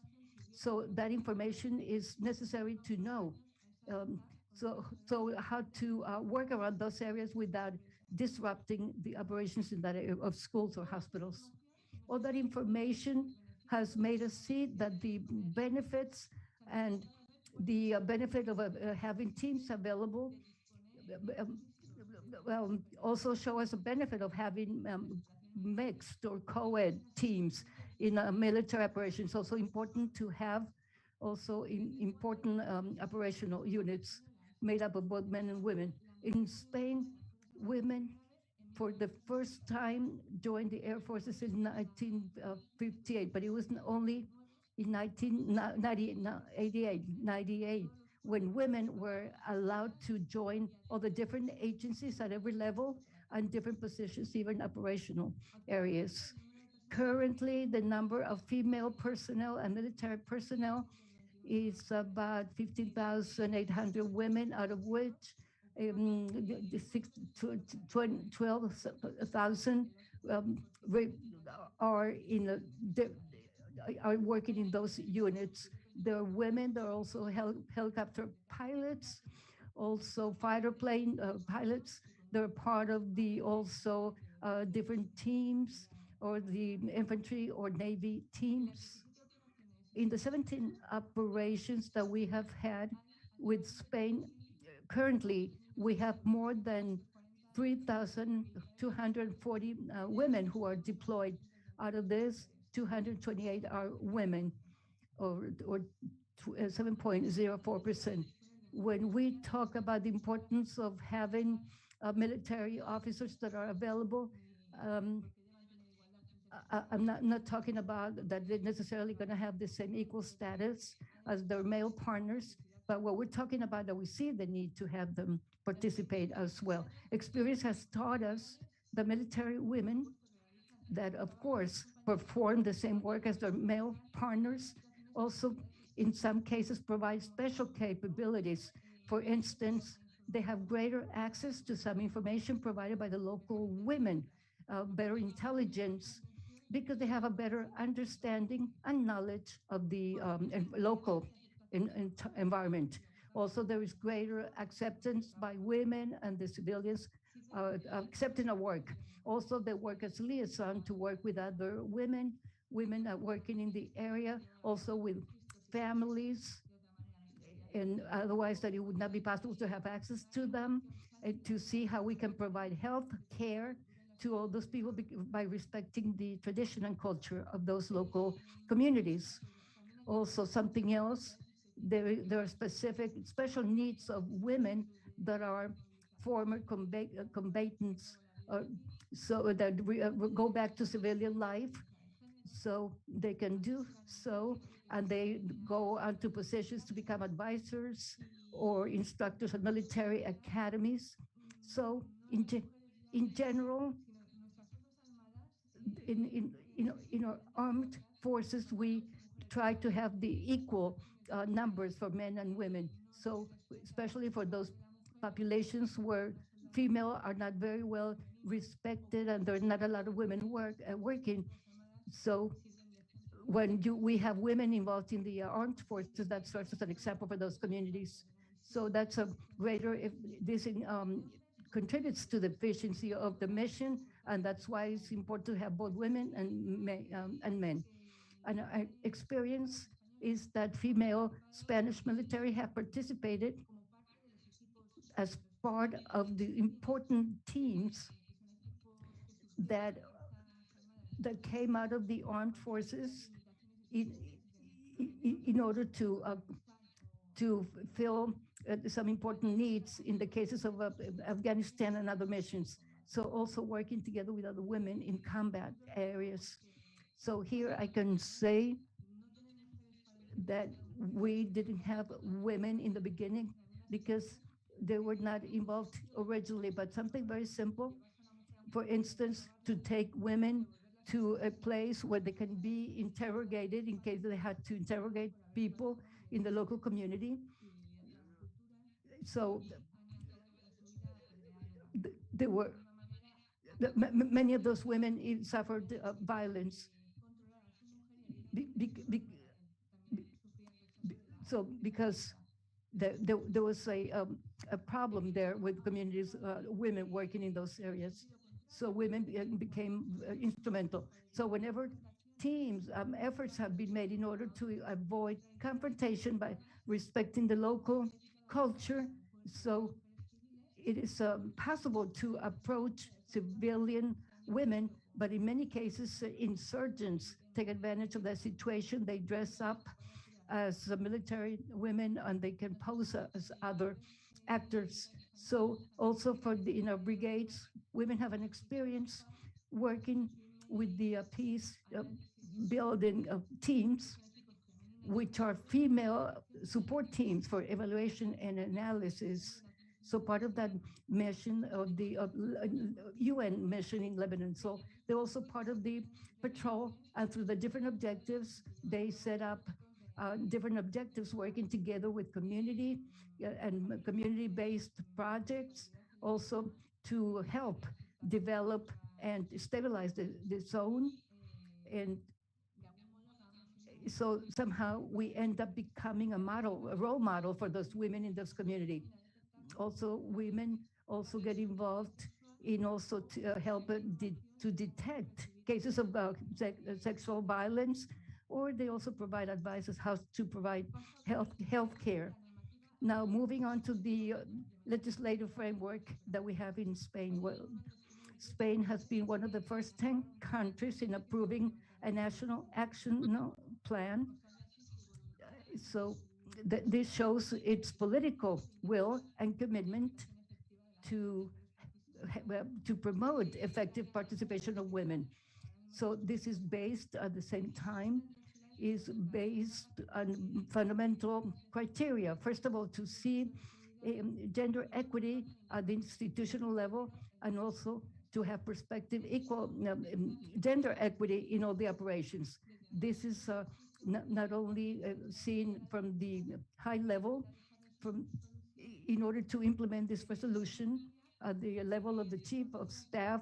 So this is a guideline in matters related to gender perspective, not only for the build-up of the force, but also for the operations. We understand the gender perspective in all the operations at every level. It's very important. That it's a legal requirement for us. So it's a matter of operational efficiency. We're going based on our experience. Every study that has been conducted by NATO shows that by implementing the gender perspective, it leads to increased effectiveness in all the contingents. So the involvement of women is an additional tool of the command that allows them to make better decisions and to be more effective in order to fulfill their mission. So finally, we have other measures that we're implementing, such as training before deployment in different areas. For instance, matters relating to trafficking of women, for sexual exploitation, awareness about the different previous deployments. And Spain is one of the countries of the European Union, is a leading country when it comes to gender perspective in operations. So we have conducted studies that have become common to develop a common approach to all the nations. So we have developed a study not only to implement one at the national level, but also the regional level. This is intended for civilian personnel who will be deployed by the UN or NATO forces in different places, such as Africa. I'll conclude here. I finished with my conclusion with the agenda of peace, women, and security. Whenever we talk about involving the gender perspective, it must be understood that women and men are both affected by conflicts, and that therefore their needs for protection are different. We also need to understand that uh, there is a civilian participation jointly with our operation helps us make better decisions and also to perform our mission better. It's very important not only to know physical environment, but also to know the community.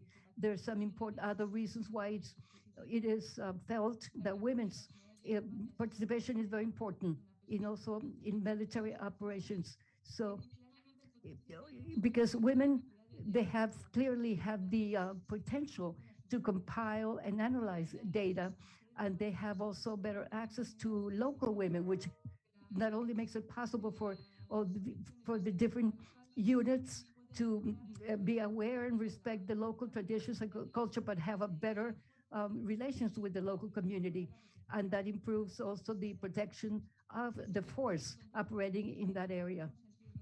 So we need to maintain the contact with the population. So thank you very much for your attention.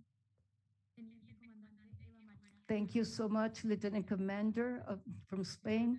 Thank you for presenting several data regarding data. I was very much struck by your comment on the different perspective that we have in gender. Sometimes we see men only as actors and women as victims, but it's important to recognize that women can also be both actors and men can be also victims. Now to close this panel, we will hear for Mrs. Ana Vargas. Go ahead, please.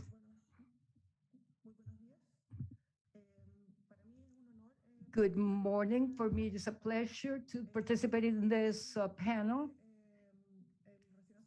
Considering that President Boric has defined this government as a government that works together with women, promotes women, and it has designated a female minister who is the first after the minister, President Bachelet. And in that context, I would like to say that the interpretation of the gender perspective at the national, international level currently is the analytical framework and fundamental tool to evaluate the impact of governmental policies, to assess inequities, and to have inclusive human development.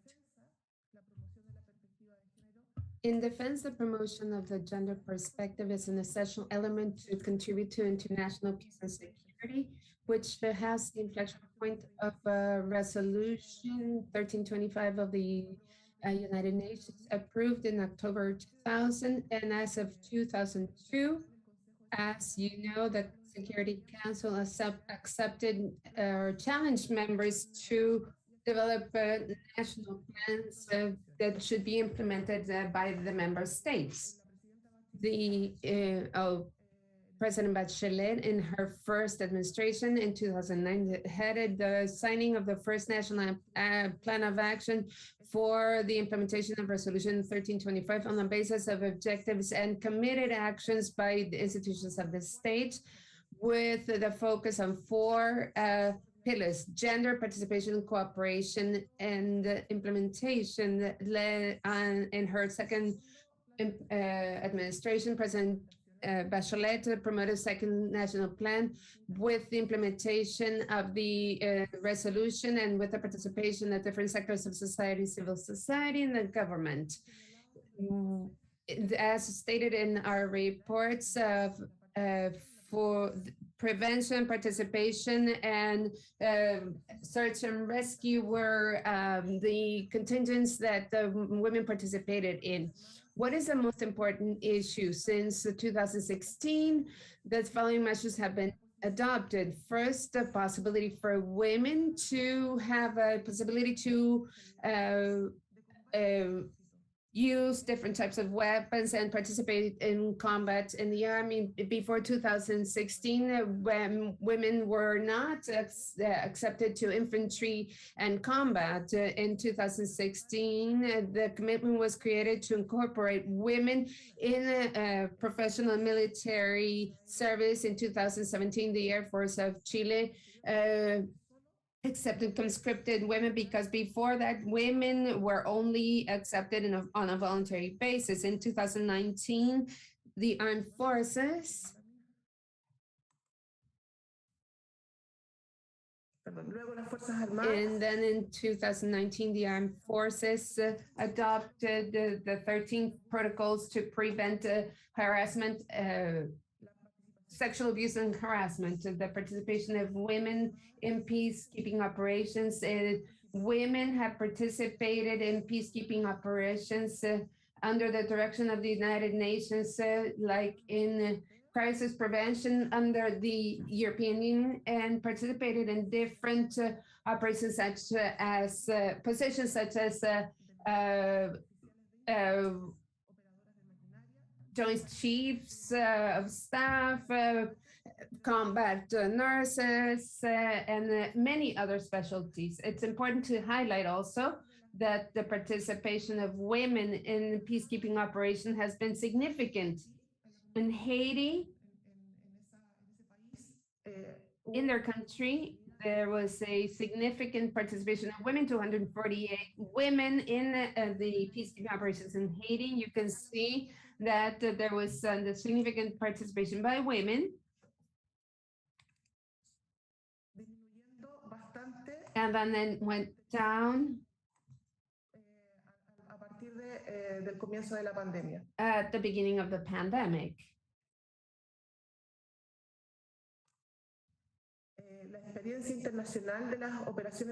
International participation in women in peacekeeping operations has shown that the contributions of women has been significant in specific roles, such as caring for victims of sexual and domestic violence, participating in control positions, and community relations in positions related to peace consolidation between 2020 and 2021 as a result of the COVID-19 pandemic.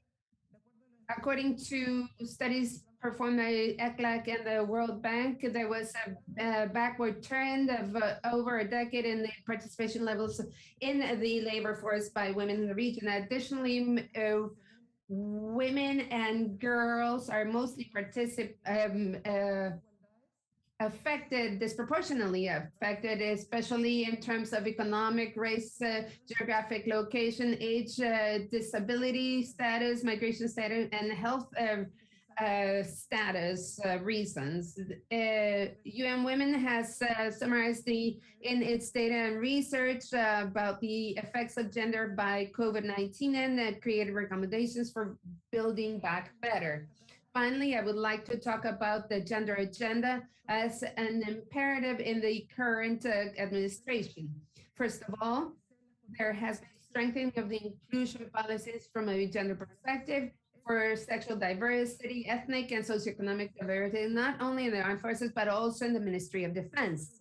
Secondly, to ensure gender protocols that address the gender violence within the armed forces and recognize the measures that will prevent the re-victimization of women within the framework of institutionality that starts for penalizing reparations and discrimination. At the same time, we have addressed the challenges that the armed forces must plan their operations in humanitarian aid, strictly military operations with a gender focus, implementing Resolution 1325 of the Security Council of the United Nations. Thank you very much.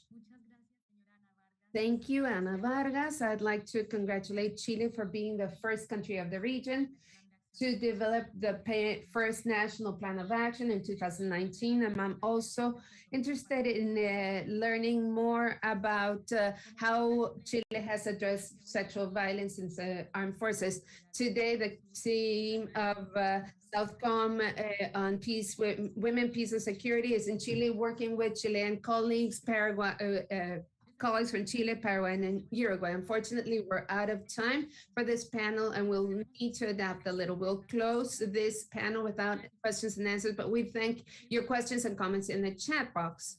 Please send your questions to Colonel Argullo at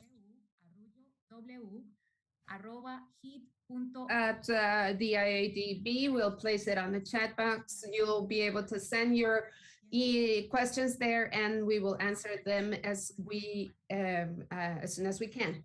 The second panel now is focusing on women and their role in command positions. Did you know that in 2009, in 220 countries, women directed only in 18 countries, according to statistics of the UN, as of September 2021? This statistic increased by 6 for a total of 24 countries that are directed by women. Let's think. We needed to fight for 12 years to be able to increase these statistics by only 6 persons, which took a lot of effort by several, and this is something that we need to continue addressing. Statistics for women in positions of command in the military are not different.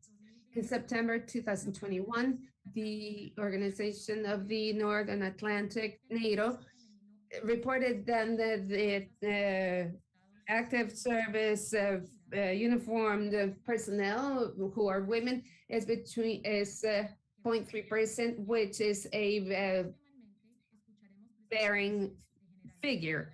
We will hear now the Brigadier General Carla Lirio Martins and Lieutenant Colonel Ana Karina Lucas Yescas of Uruguay, who will talk about the challenges they had to face to access these positions. We will begin with Major Brigadier Carla Lirio Martins.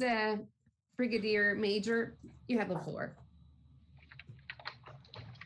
Bom dia a todos. Good morning, Senhor everyone. Presidente do Conselho de Delegados, Chairman of the Vice-Almirante Council Alexandre of Rabelo de Delegates, Faria, Admiral Senhora Alexandre Embaixadora do Rabelo de México na Faria, Organização dos Estados Ambassador of Americanos, Mexico to Luz the Helena OAS, Banhos Luz Vivas, Helena Banhos Senhora Viva, Diretora de Políticas de Gênero da Argentina, Director Doutora of Laura Gender Messon, Policy of Senhor Argentina, Membro Dr. do Laura Departamento de Operações Mason, Militares da member of the Organização das Nações Operation, Unidas, Military Major General Operations Maureen from the O'Brien, UN, Major Diretor-Geral da General Maureen Secretaria da Junta O'Brien, Interamericana de Director Defesa, General General de of Brigada the Porfírio Fuentes Vélez, Porfírio Fuentes em nome dos Vélez, quais on cumprimento todas behalf as autoridades of presentes, whom I senhoras e would senhores. like to Bom greet dia. everyone in attendance. Primeiramente, eu agradeço pela Good morning. oportunidade de I would participar like deste to thank evento you for the internacional opportunity to do mais alto participate nível. in this Sinto-me international honrada event. e I feel agradeço honored, especialmente ao and I'd Coronel like to Araújo thank Coronel pelo Araújo honroso convite. for his Então, eu vou compartilhar invitation. aqui I'm a going minha to share apresentação. my presentation. Como é que eu vejo aqui, Paiva?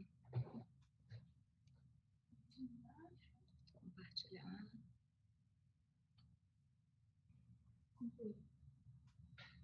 Não, aqui tá. Compartilhar. Pede o William aqui.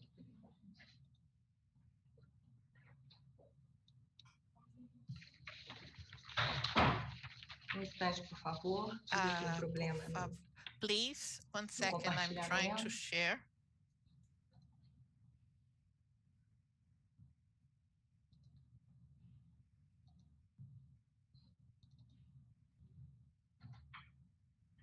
General, si quiere, yo también. General, if you wish, I can share the screen. Aqui. Não, mas eu não estou aparecendo aqui na minha.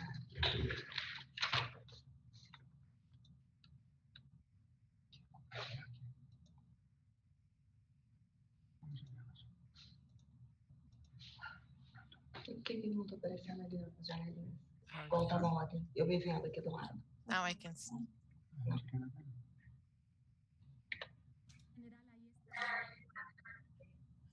Eu perdi a conexão. Sim, um minuto, por favor. Tive um problema aqui na conexão. One moment, please. Yes, agora sim.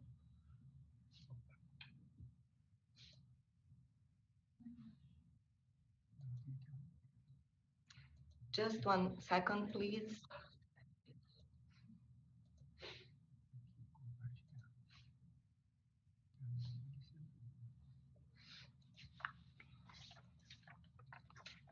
Bom, então é uma honra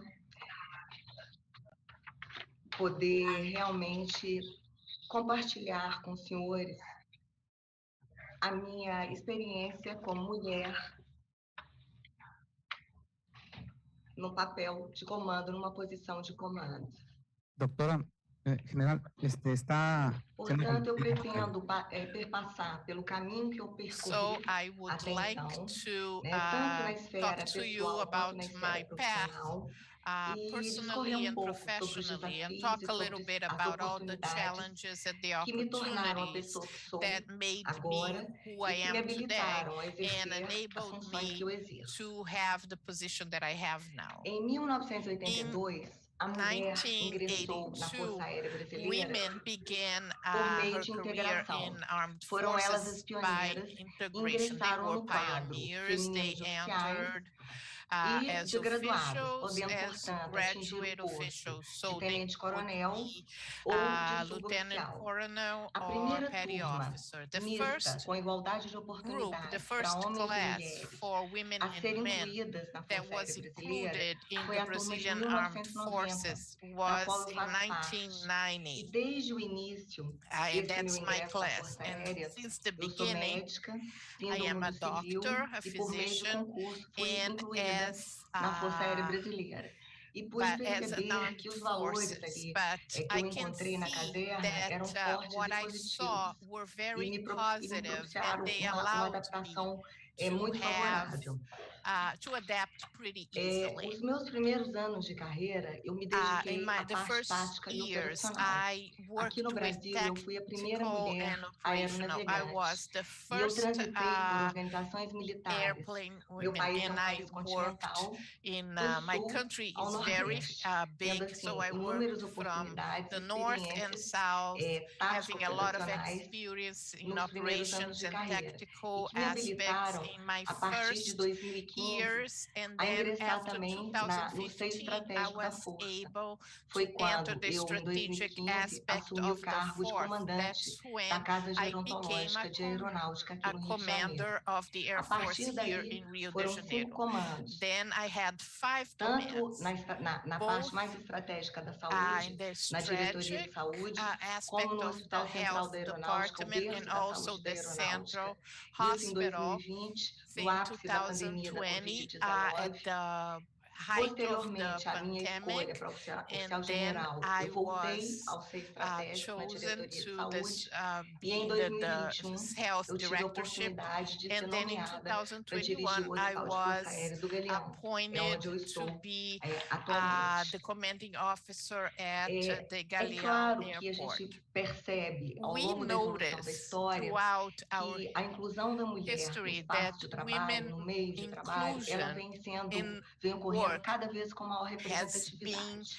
increasing in terms No of caso aqui do meu país, do Brasil, na representation. Força In Aérea Brazil, Brasileira, in semelhante Brazilian ao que armed acontece em outros forces, as países, it as happens, mulheres já representam quase women 20% do efetivo represent about de militares. 20% of Especificamente all no hospital members onde eu of the trabalho, military. a And predominância in feminina, ela já é bem expressiva. it's Então, very eu tenho um efetivo de em torno de 1.100 we have pessoas sob meu about comando, a sendo thousand and 58% delas 1,100 mulheres. people under my Então, isso command retrata and a lot claramente of uma women, and evolução, we can see that uma that evolução has been social, né? some progress in terms Retratada of em números. that it's É claro included in numbers, and que you o can que see ocorre 42 aqui are na women. saúde As you não can se see, equivale ao que ocorre what na happened sociedade em geral. here in E health os is not what preconceitos, eles happened existem. in São overall frutos, muitas society. vezes, There are das experiências que a discrimination gente traz da vida, and it has to daquilo do with do our conhecimento que é experiences in adquirido life, what e de we have impressões que learned, vão and sendo also construídas. impressions E that are como being vencer built, barreiras? and how to Na minha overcome opinião, as barreiras challenges. elas devem ser In my vencidas e opinion, podem barriers por meio can de be pesquisa, eliminated por meio de with legislação, research, de with regulamento legislation, with e, sobretudo, por regulation, meio da and comunicação primarily permanente, da with conversa, do diálogo franco, permanent uma vez que a communication and dialogue. diversidade, a Because diferença é na diversity, diferença que se constrói. differences, É a diferença we que can permite build conhecimento, a It ampliação allows das habilidades, dos to increase conhecimentos e das knowledge atitudes. and Portanto, é skills. fundamental So it's para uma essential força resiliente. for a resilient O cenário force. desejado é um What cenário we de wish to inclusão happen em is an todas as inclusion dimensões, sejam situation elas at all físicas, aspects, profissionais, culturais, physical, sociais e ambientais. social, Porque a environmental, equidade se because baseia equity exatamente is based nesses meios que são on oferecidos. this São meios oferecidos environment. de acordo com a These are necessidade means de that are cada um. offered E in é por meio da inclusão accordance que as with pessoas podem trabalhar, what is compartilhar needed, so people os can seus share talentos e as suas their habilidades talents and e their realmente abilities and ampliar as capacidades. increase A their skills. diversidade é um fato, mas a Diversity is inclusão a é uma fact, ação. but E ela pode ser inclusion is an conquistada. action, Como que se and it conquista can be isso? improved. Por meio da ampliação das How can that capacidades. happen? Portanto, a By trilha de capacitação, widening, a by aquisição de training, by conhecimentos durante toda a increasing carreira, toda a skills, trajetória, eu considero learning como throughout your um career ponto fundamental para esse crescimento. essential to grow. Recentemente eu participei Recently, I de um participated evento in an capitaneado pela event ONU e tive a at the oportunidade de UN where I escutar was uma able to combatente hear do a Canadá woman e ela from disse, Canada, as combat palavras dela foram officer, and muito her interessantes. words were very Abre interesting. aspas. She said,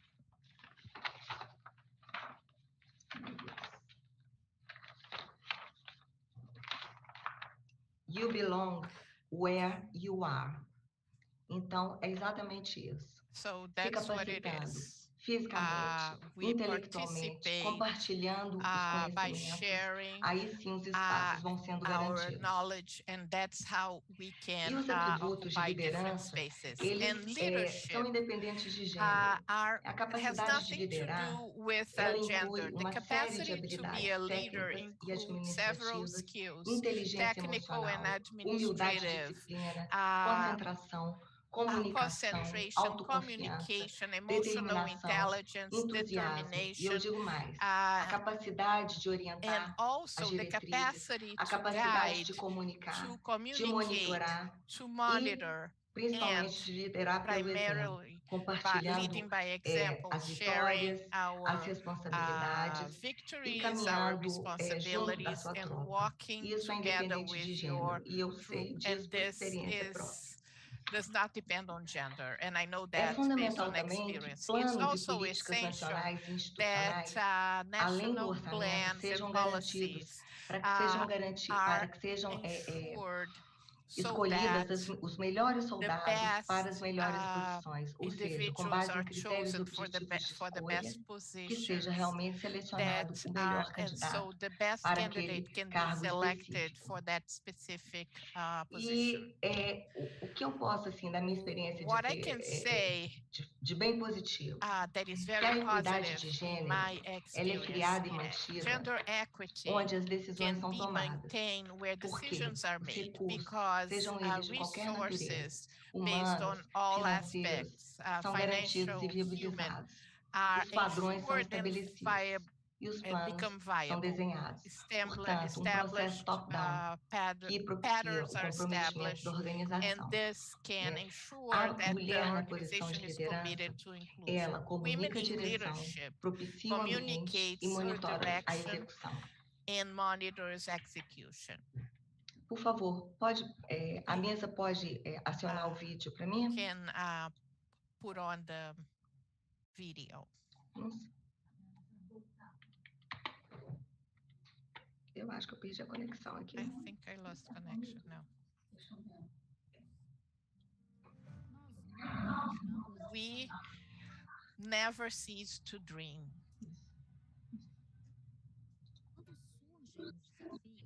When we face challenges, we are a unique force.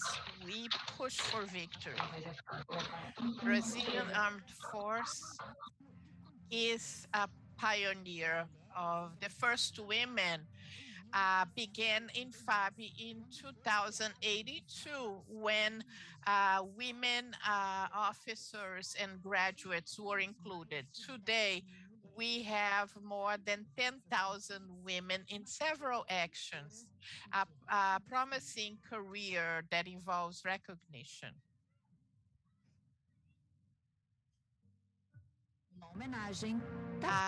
Honor from the Brazilian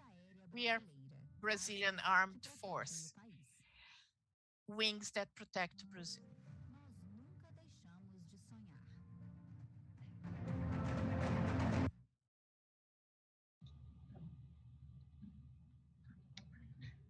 Sendo essas as minhas palavras, These are mais uma my vez eu words. I'd agradeço like pelo to honroso once convite again thank e you deixo for aqui convite this também a todos os invitation senhores e and also senhoras make you an que venham ao meu invitation país, ao for you to Brasil, come to Brazil, especificamente ao Rio de Janeiro, specifically e que to me Rio de façam Janeiro, visita, and pois then serão you muito can bem come recebidos aqui and no meu talk to hospital. me, Muito and we'll obrigada. be able to, and I will welcome you with open arms.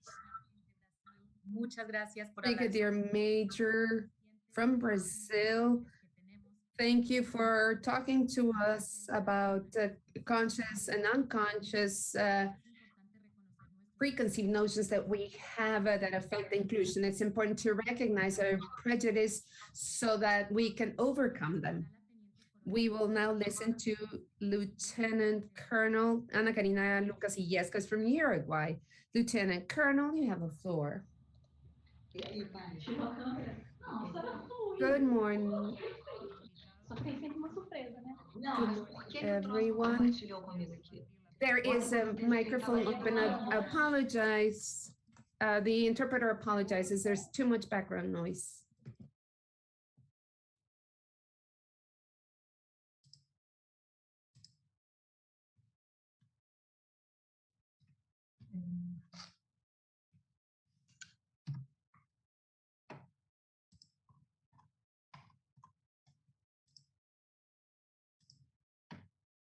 Bien. Okay. I'm Lieutenant Colonel Ana Lucas of the National Army of Uruguay. I am currently the head of the Infantry Battalion number 1. I am married and I am the mother of a 3-year-old daughter. The focus of my presentation is women in command positions. I will be presenting facts and also I will be basing my presentation on my personal experience. As you see, the integration of women in the armed forces of Uruguay began in 1997 with the acceptance to the Air Force Academy of Women by women. And then in 1998, women were accepted in the military academy. The process was completed in 2000 with the acceptance of women in the naval school. In 2000, we have completed the acceptance of women in all of the armed forces academies of the country. I will particularly speak about women in the National Army of Uruguay, of which I am a part. And I can say that the National Army, from the outset, has included women fully. Why would I say this? This is because women in Uruguay, in the Army, from the very beginning, was able to participate in the 5 weapons: infantry, cavalry, artillery, engineering, and communications.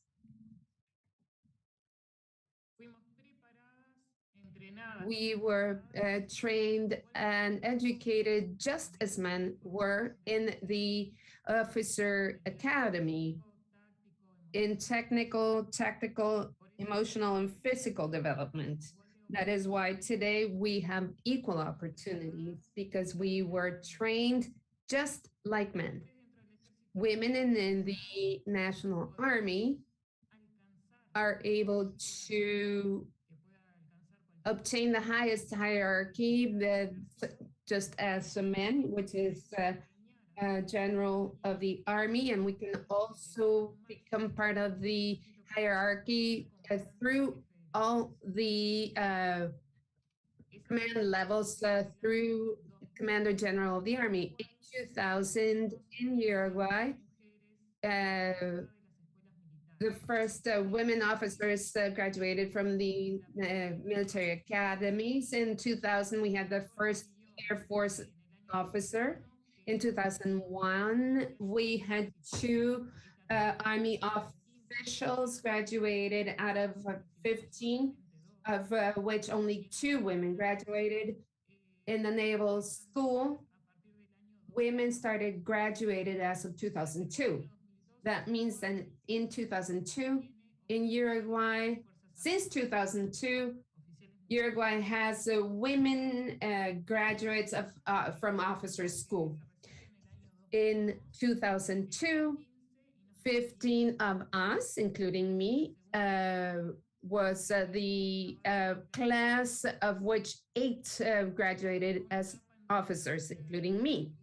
That is a stage where women broke into a men's world. It was not easy. There were many obstacles to face. They had to adapt to coexisting with us. They were not used to that. And we also had to adapt to that new men's world. This entailed a significant and radical change regarding internal regulations, and the military school had to change its infrastructure slightly as well. They had to the teachers, the officials had to change the way they spoke, because before it was only men, and now they had to mind their language in front of us. These were radical changes that were necessary. However, they did happen.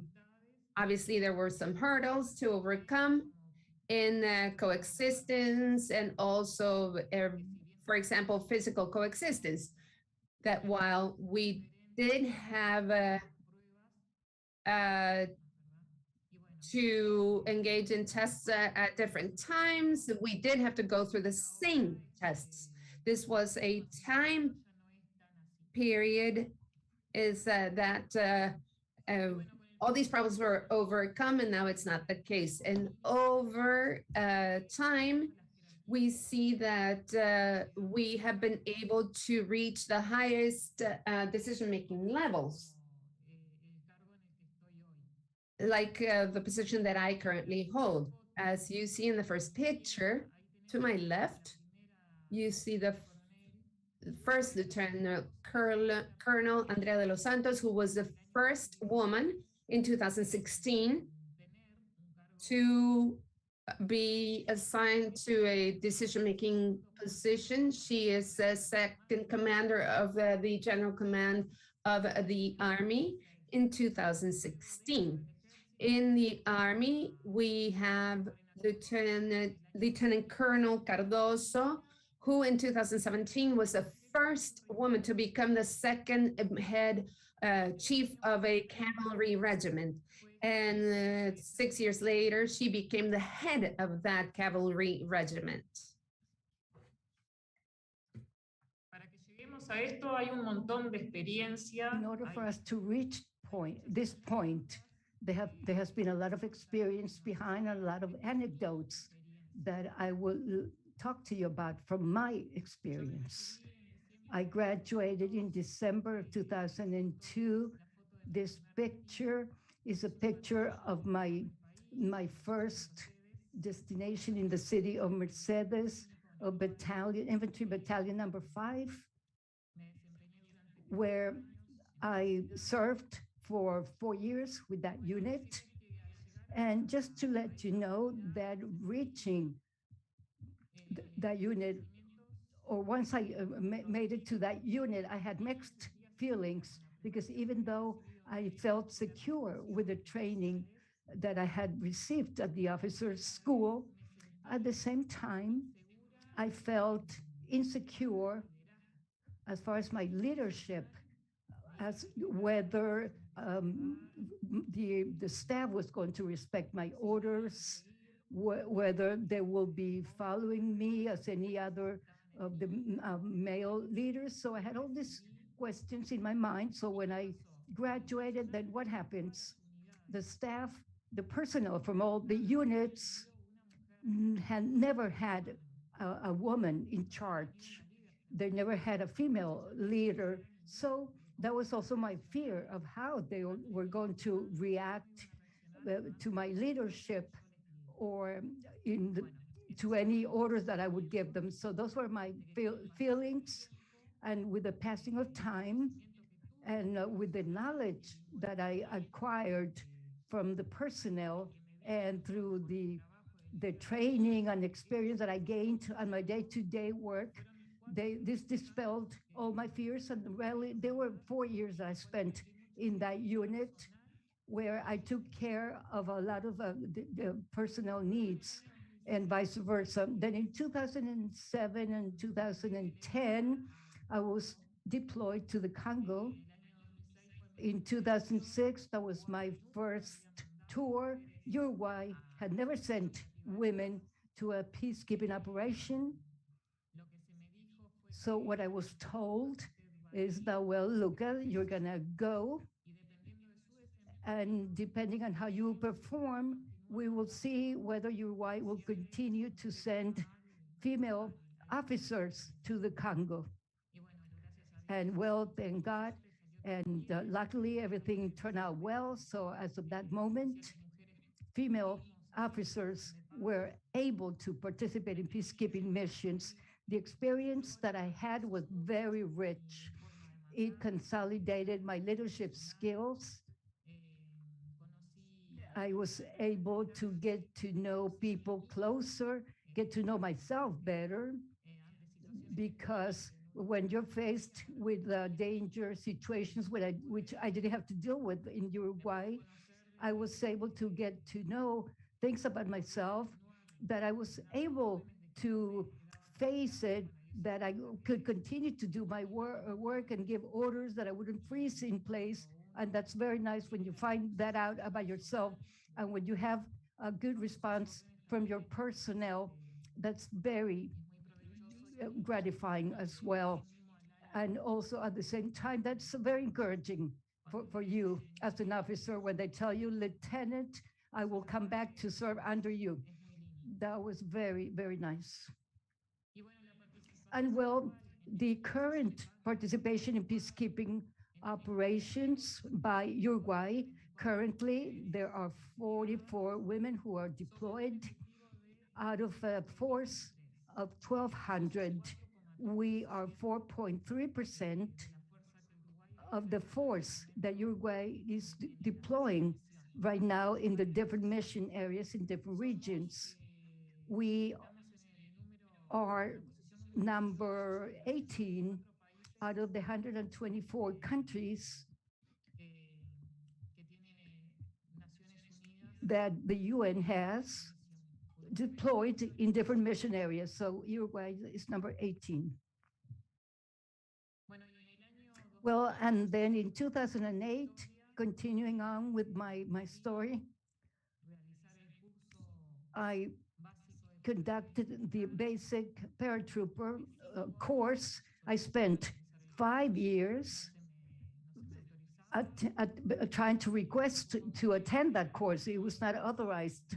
I guess it was a fear of thinking about what are we going to do with a woman in the class, but I continued to insist, I continued to train, and finally on the 5th year of having been trying and applying, finally I was given the authorization.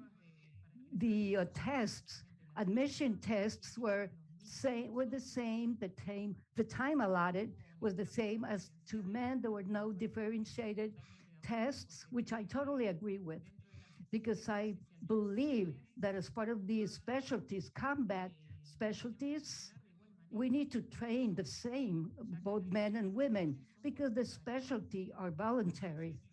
So, well, if we want to be military paratroopers or combat or elite forces, in whatever branch we want to specialize in, I totally agree that there should be no difference made. Why? Because the soldier will go to a conflict area and it would not matter whether he's a woman or a man. What's important is that he fulfills the mission. So we have to be equally trained and prepared.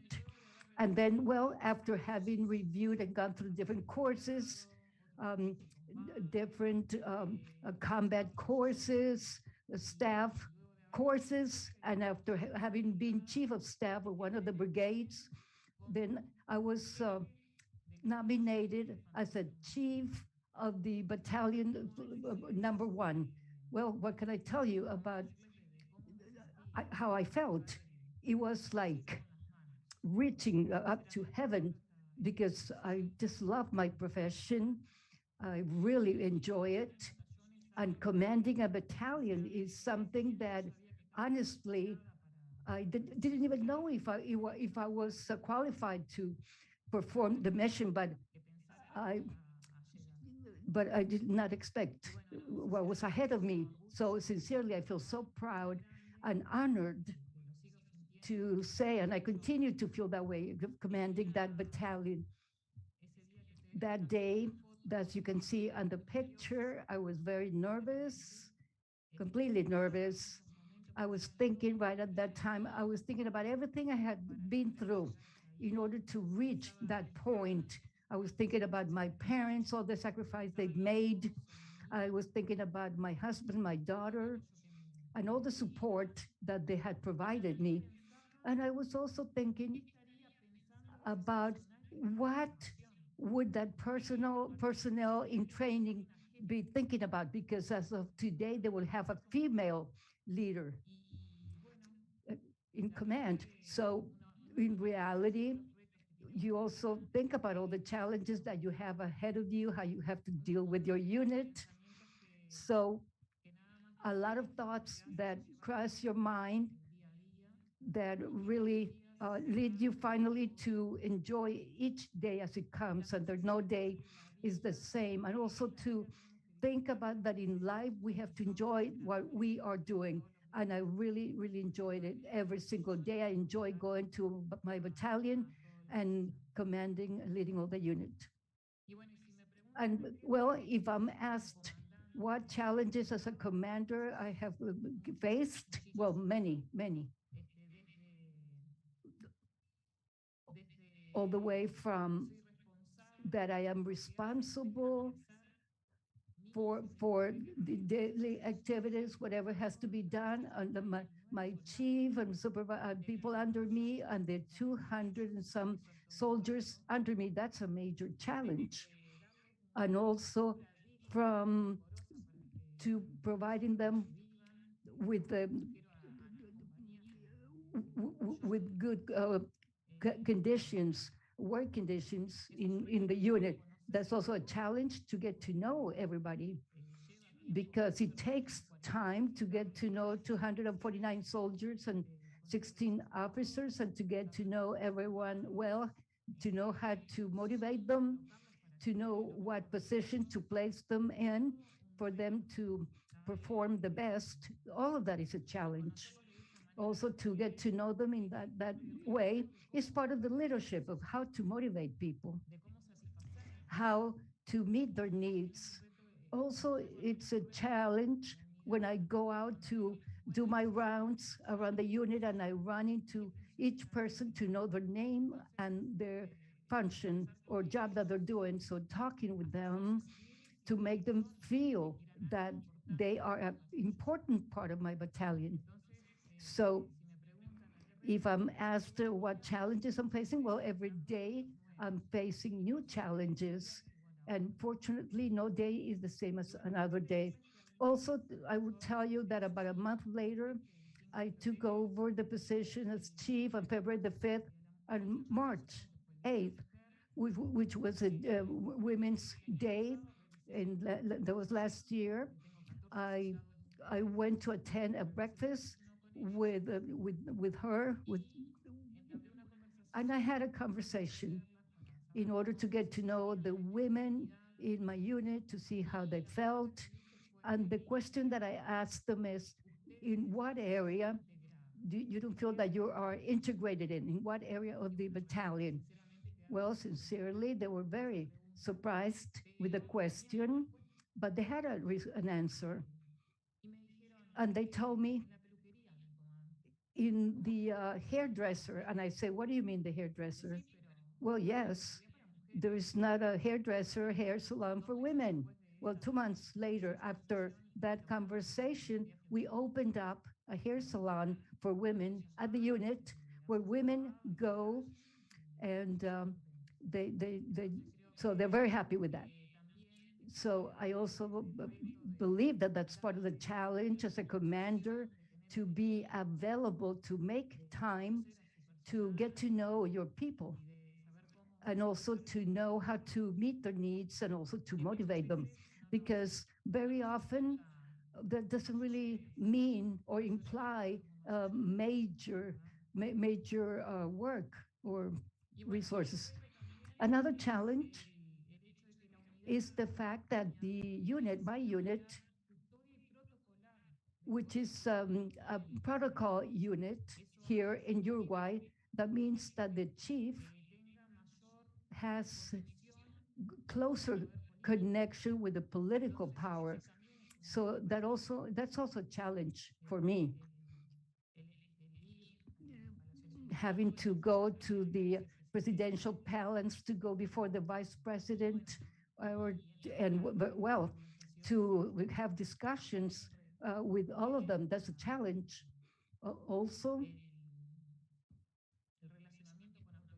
Also, relating to police authorities and all the authorities outside of the battalion.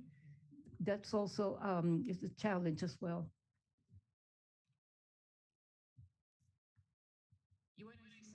And well, if anybody asked me whether the troop changes whenever there is a female leader, whenever they have a woman as a leader, well, honestly, I don't know whether they changed under me because I was not before under the previous boss or chief. So, well, I really did not notice any changes. How can I put it? I feel that they're getting to know, getting familiar with their career or your career. And many of the soldiers in my battalion, I got to know them when I was serving in the Congo. So they already knew me. They knew about me, my personality, my work. So I didn't really feel that they changed or that the attitude was different. Perhaps you you have greater possibility to be promoted to, and I think, and that will be up to you depending on your personality and your different style. So I feel that I really didn't see any changes because I'm in the same position as today. The way that I have command and leading personnel has always been the same, and I've never had any problems with that.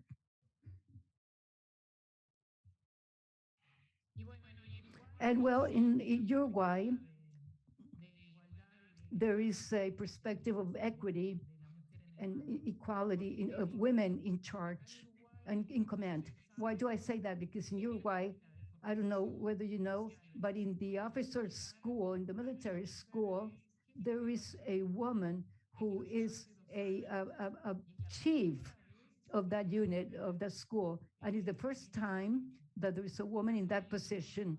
Also, we have chiefs of units, infantry units. Also, we have a chief of the cavalry regiment. We also have a leader in the engineer battalion. Also, there is a second chief in command who are women in communications. There is a female director in the infantry center. Also, there are women who are deployed in peacekeeping operations, performing the position of MIL 2 as part of the staff and chief of mission, deployed in those areas, in the Congo and then in Lebanon. So I do believe that we have made progress. There is a lot of way for us to still go, but we're on the right track. So simply, that will be all. Thank you so much for your attention. And I hope that this has been very illustrative. Thank you very much again. Thank you very much, Lieutenant Colonel Ana Karina, for your presentation and also for answering some of the questions from the chat. I thank you. So your comment of not lowering the standards or requirements for male or females, and also that it's important for you to enjoy the work that you do. And now we have a question for, let me take a look, a question from Honduras. It says the question has to do as to how Brazil has been able to overcome the obstacles that they faced when it came to having women join the institution. And so far, what has been the proper strategy for their development to be benefit or to the benefit of the armed forces of Brazil?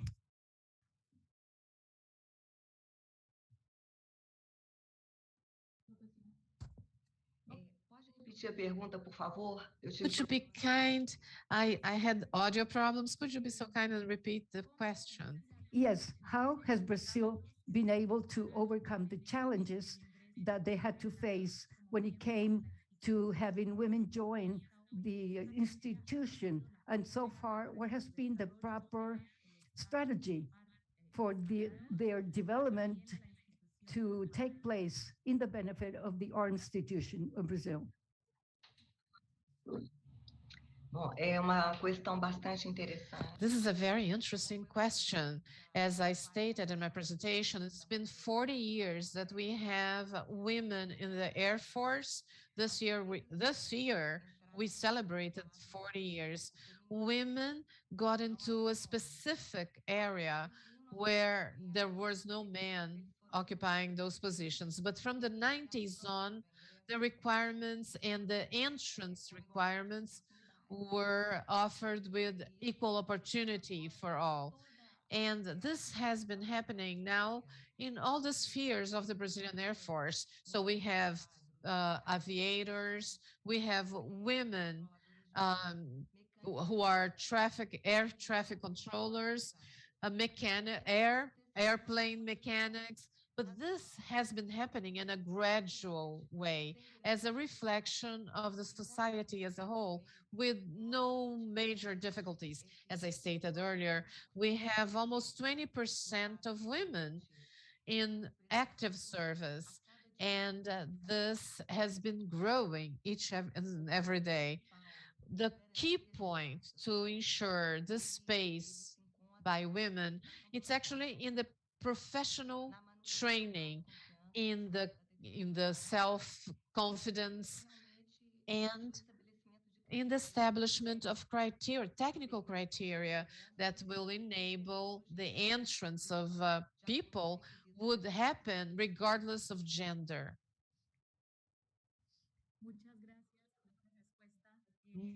Thank you very much. In fact, this is a very interesting conversation. I'm very glad to hear that in spite of the challenges, our countries are recognizing the value and contribution of women to the armed forces, and they're taking measure in order to ensure that our armed forces are more inclusive. Now, I would like to go into the next panel where we're going to be talking about involvement of women in schools and military training schools in order to ensure that for more women to have an opportunity to participate in military operations and that they'll be prepared to take on command positions. That also includes guaranteeing the same opportunities of them attending military schools. That in no way does it mention that we should lower the standard. But rather we need to look to see how to make sure that the training and that the military academies continually seek more ways to become more inclusive. For instance, recently in a country in the Pacific, that the entry was denied to women to the officer school, not because they didn't want it, but because they could not lodge them. They did not have rooms for male, bathrooms for male. So there's significant elements and even physical aspects that must be built in order to ensure that the training facilities have also facilities for women. So that means that a gender-based analysis is also a critical phase of all of this. With this in mind, we will have presentation from Colonel Cornelia White of the United States, Dr. Vanessa Brown of Canada, Commander Monica de Araújo of Brazil, Ms. Priscilla Vanessa Cardenas Aguilar of Ecuador, Colonel Priscilla Vianey Telles Ruiz of Mexico, Captain Vivian Romina Romero Jimenez of Paraguay, Lieutenant Colonel Gladys Esther Morales of Guatemala. They will be talking about the stories about the inclusion of women in military academies and how they have had to fight to break the stereotypes.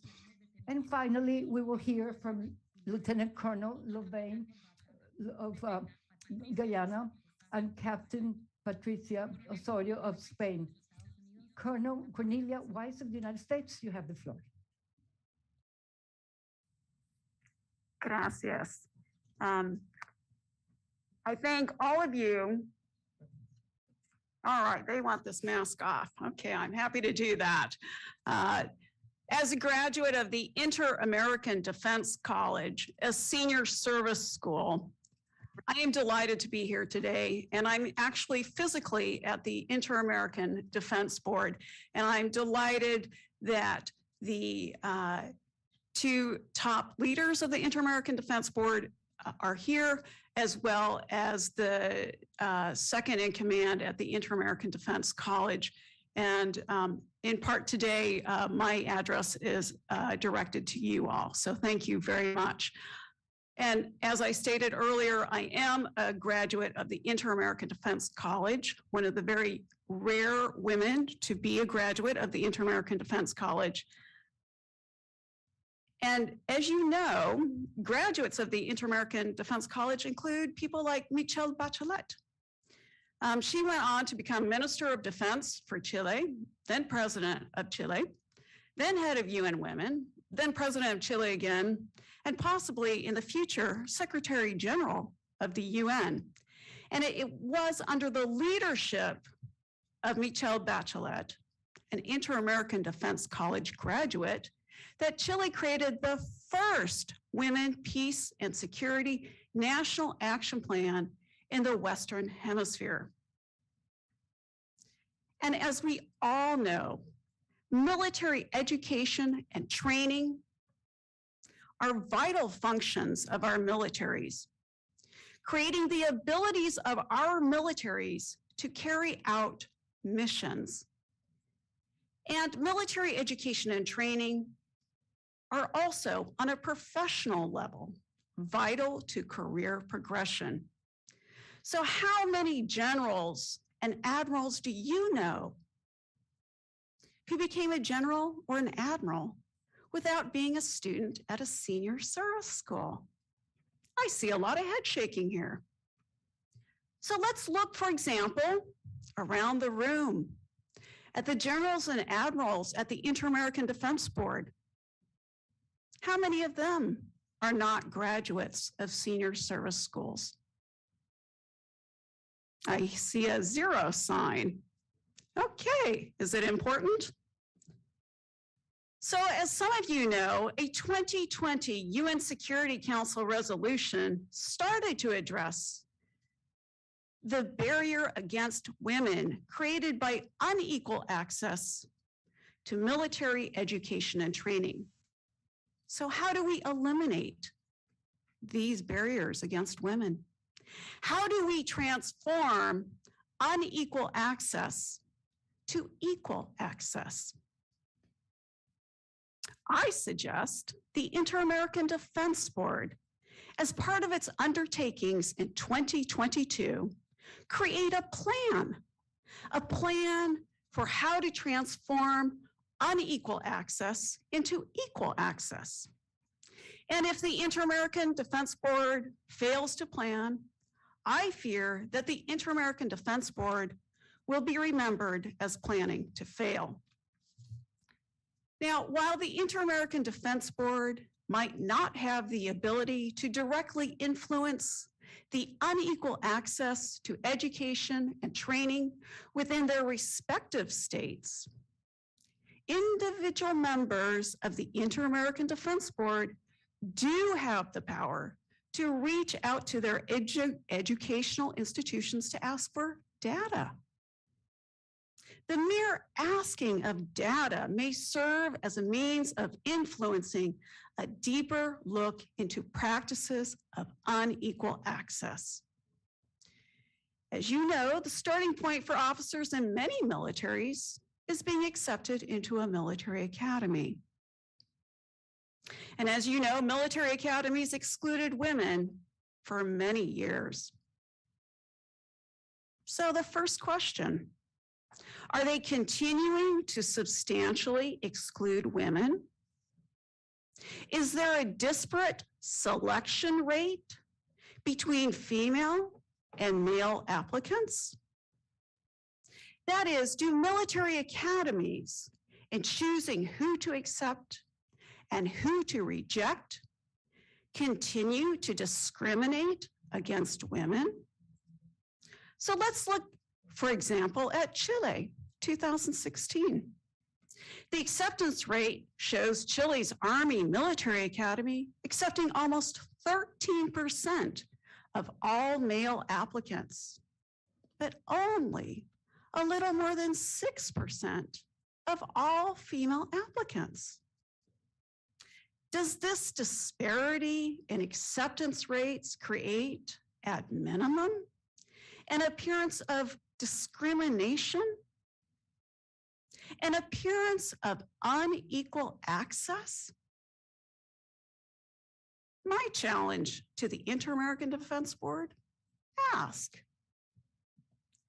I challenge every member of the Inter-American Defense Board, including those who are not here today, and I hope you are here virtually, to ask for the data regarding admission rates for female and male applicants for their military academies, and then make those numbers transparent. That is, publish them so that they are accessible to all of us.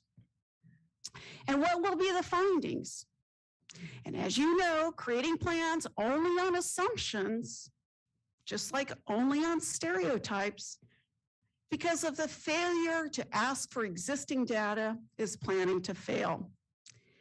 And I challenge the Inter-American Defense Board members to likewise ask for data regarding the acceptance rates for the intermediate levels of education and training. For example, command and staff colleges. And now let's look at the Inter-American Defense College, and I'm very happy that a leadership member from the Inter-American Defense College is here today. The Inter-American Defense College is the senior service school under the mandate of the Inter-American Defense Board. And as members of the Inter-American Defense Board know, the criteria for proposed students for the Inter-American Defense College are: 1, obtain the rank of lieutenant colonel or colonel or equivalent rank within their organization. 2, graduated from a command and staff college or have similar or equivalent professional education. And 3, generally have 15 to 20 years of professional experience for military and public security force members. And of course, there are also requirements for civilian members, but we're concentrating on military today. Now, I know that there are a lot of women in the Western Hemisphere who meet these qualifications.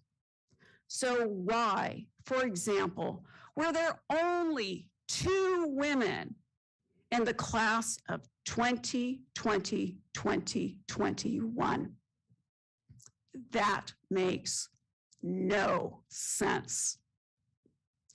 Is it because the Inter-American Defense Board is failing to ask states to send women, not just men? Is it because states imposing one additional requirement, in addition to those of the Inter-American Defense College, the requirement that military students must be graduates of military academies? Remember the military academies that excluded women for forever? No. So for example, Peru has a number of female colonels and Navy captains who are graduates of military academies. And yet, to date, Peru has never sent a female military member to the Inter-American Defense College. But what about other states? States whose practice of excluding women from military academies means that it will be decades from now before the first female graduates of such military academies reach the requisite rank. Well, as you know, military superimposing a, quote, graduate of military academy requirement for women of such states only reinforces and compounds past discrimination into the present and the future. So how can and should the current and future discriminatory effect of such requirements be addressed? Here's one approach. First, it needs to be acknowledged. Second, again, I challenge the Inter-American Defense Board members to recommend to their militaries that they terminate practices that lead to continued unequal access. And third, if militaries refuse after such a request, I ask the Inter-American Defense Board to amend the article about selection of applicants, that is Article 26, to forbid the superimposition of the graduate of military academy requirement for states that do not send women as students until such time, decades from now, when the first female graduates of such military academies reach the requisite rank. Now, this is a room full of intelligent people. I imagine there are many solutions to this problem, and I imagine you can come up with numerous ones. And I look forward to seeing what happens, what this Inter-American Defense Board does in 2022 to resolve this issue. And this is not an issue that the Inter-American Defense Board can ignore. Saying that it is not an issue for the Inter-American Defense Board to address? No. This is a room full of leaders. This is a leadership issue that the Inter-American Defense Board must address. And if the Inter-American Defense Board fails to address the paltry numbers of female students at the Inter-American Defense College, well, the Inter-American Defense Board then also jeopardizes the accreditation and funding of the Inter-American Defense College.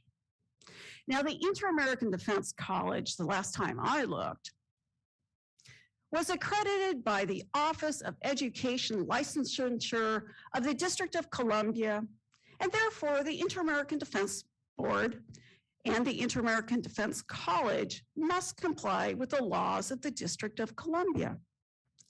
And the District of Columbia Human Rights Act of 1977 mandates there is to be no discrimination for any reason other than that of individual merit. Individual merit. And including but not limited to discrimination by reason of sex. That means you can't discriminate against women. And according to the District of Columbia Notice of Final Rulemaking by the Office of Education Licensure Commission of the Office of the State Superintendent, provisional licensure requires a certificate of non-discrimination. And it requires that you be compliant with all applicable District of Columbia laws and regulations. That means no discrimination. And let's talk about money here because nothing runs without money. So let's talk about funding. Excluding women from US funded military education violated the US 2011 and 2016 Women, Peace and Security National Action Plans to increase partner nation women's participation in US funded training programs for military personnel, including professional military education. And excluding women violates the 2017 U.S. Women, Peace and Security Act, which requires the U.S. president to encourage increased participation of women in existing programs funded by the U.S. government that provide training to foreign nationals, including in professional military education. And according to the 2020 U.S. Department of Defense Women, Peace and Security Strategic Framework and Implementation Plan, partner nation women are to have increased access and participate in U.S. security education opportunities. That includes the Inter-American Defense Board. And failure to include women and having two women is not including women. Raises questions such as whether funding will continue for institutions not complying with the DoD Women, Peace and Security Strategic Framework and Implementation Plan. And that includes US provided funding for the Inter-American Defense College. Now, I have only limited time here today. I have written and published on this issue. And for those of you who want to read more, I co-authored a publication with Eva Maria Rey Pinto, and it's published in the Colombian Journal of Estudios en Seguridad y Defensa, and I welcome you all to read that. And I very much appreciate this opportunity to be here today. Time is of the essence. I look forward to seeing what you all do in 2022 to resolve this issue and to transform unequal access into equal access. So thank you very much. Muchas gracias, Coronel Cornelia Weiss. Thank you, Colonel Cornelia Weiss, for your presentation and for calling our attention to discrepancies in the number of qualified women in the classrooms of military academies, and also for bringing our attention to the frameworks that promote the inclusion of women in peace and security. These are changes that are vital. We will listen to Dr. Vanessa Brown now of Canada. You have the floor, Dr. Brown. Thank you very much.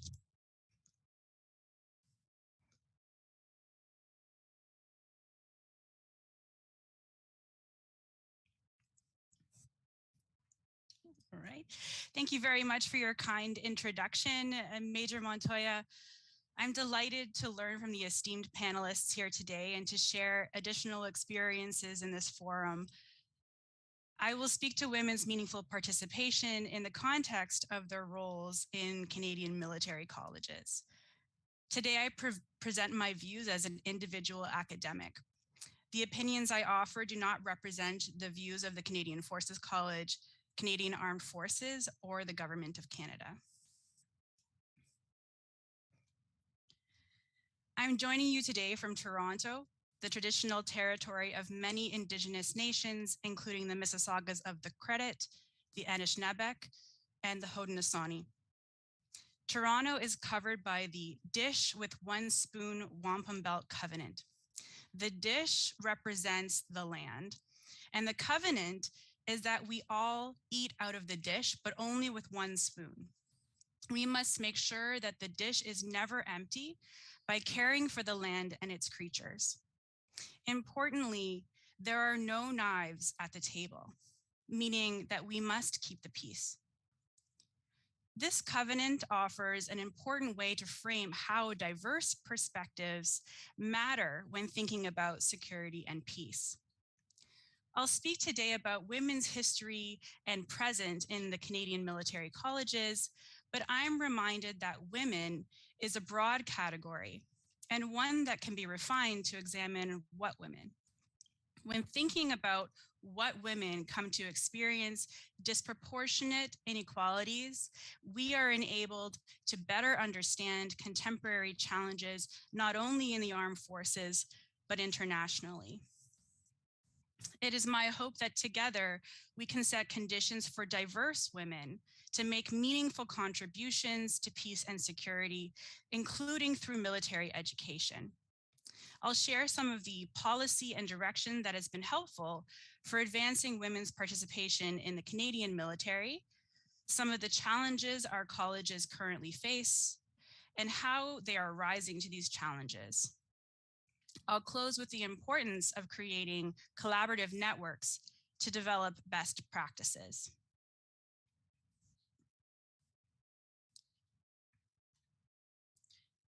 Women have served in Canada's military for more than a century and play crucial roles in defending Canada's safety and security.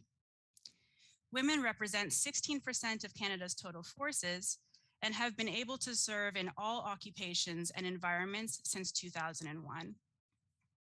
Women are also reaching senior leadership in general and flag officer ranks across the services. The military continues to optimize strategies to increase women's representation with the goal of reaching 25% by 2026. Women's access to military training and education has been key to their equal and meaningful participation horizontally across the services, trades, and occupations, as well as vertically up the chain of command. Women's enrollment in Canadian military colleges began because of women's movements in the 1970s, as well as advocacy by women and men in the military. These struggles have paved the way for women's achievements in the military and ultimately continued success of the profession.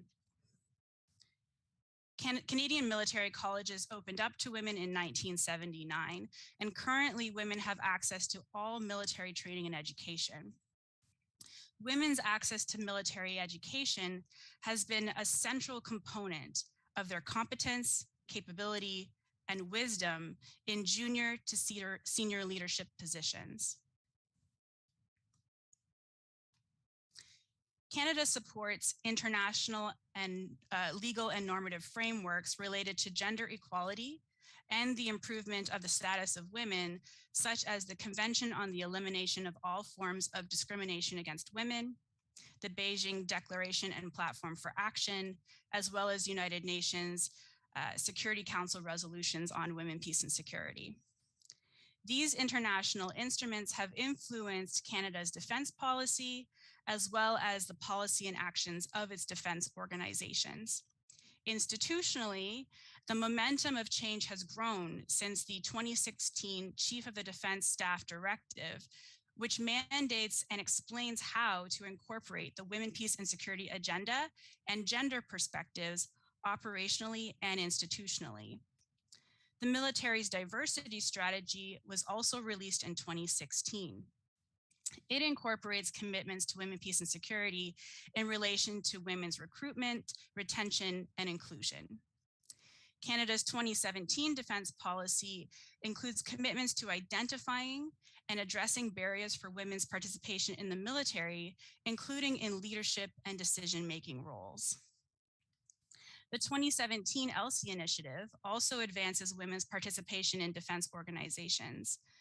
In particular, the ELSI initiative states, quote, "Women are able to participate when they contribute to and are included in all aspects of operational and mission planning and decision-making processes, when they hold operational command and leadership positions, and non-traditional as well as non-stereotypical roles, when they have access to the same training, promotion, and career advancement opportunities as their colleagues who are men, when they hold positions that are in line with their training, rank, and area of expertise, and when their workplace is free from all forms of harassment, bullying, and intimidation." These policies provide a framework for the Canadian military to identify and address challenges to women's integration and advancement. Increasing women's representation continues to be a challenge for the Canadian Armed Forces and is relational to institutional and societal understandings of women's place in the workforce generally and women's roles in the armed forces more specifically. Like other professional armed forces from patriarchal liberal democracies, women have been increasingly entering domains previously dominated by and constructed for men. In the military, women can often be found in roles further removed from culturally masculinized work such as combat operations, senior leadership, and decision-making. For Canadian Forces College, this gendered division of labor presents an issue for women's representation in senior leadership courses. The decrease of women's representation up the ranks means that there are still systemic, structural, and cultural challenges to overcome. Currently, women represent 18% of students in the Joint Command and Staff program. That's our lieutenant to major senior leadership program in the Canadian Armed Forces. This number is supported by special measures that open 4 additional seats to women each year.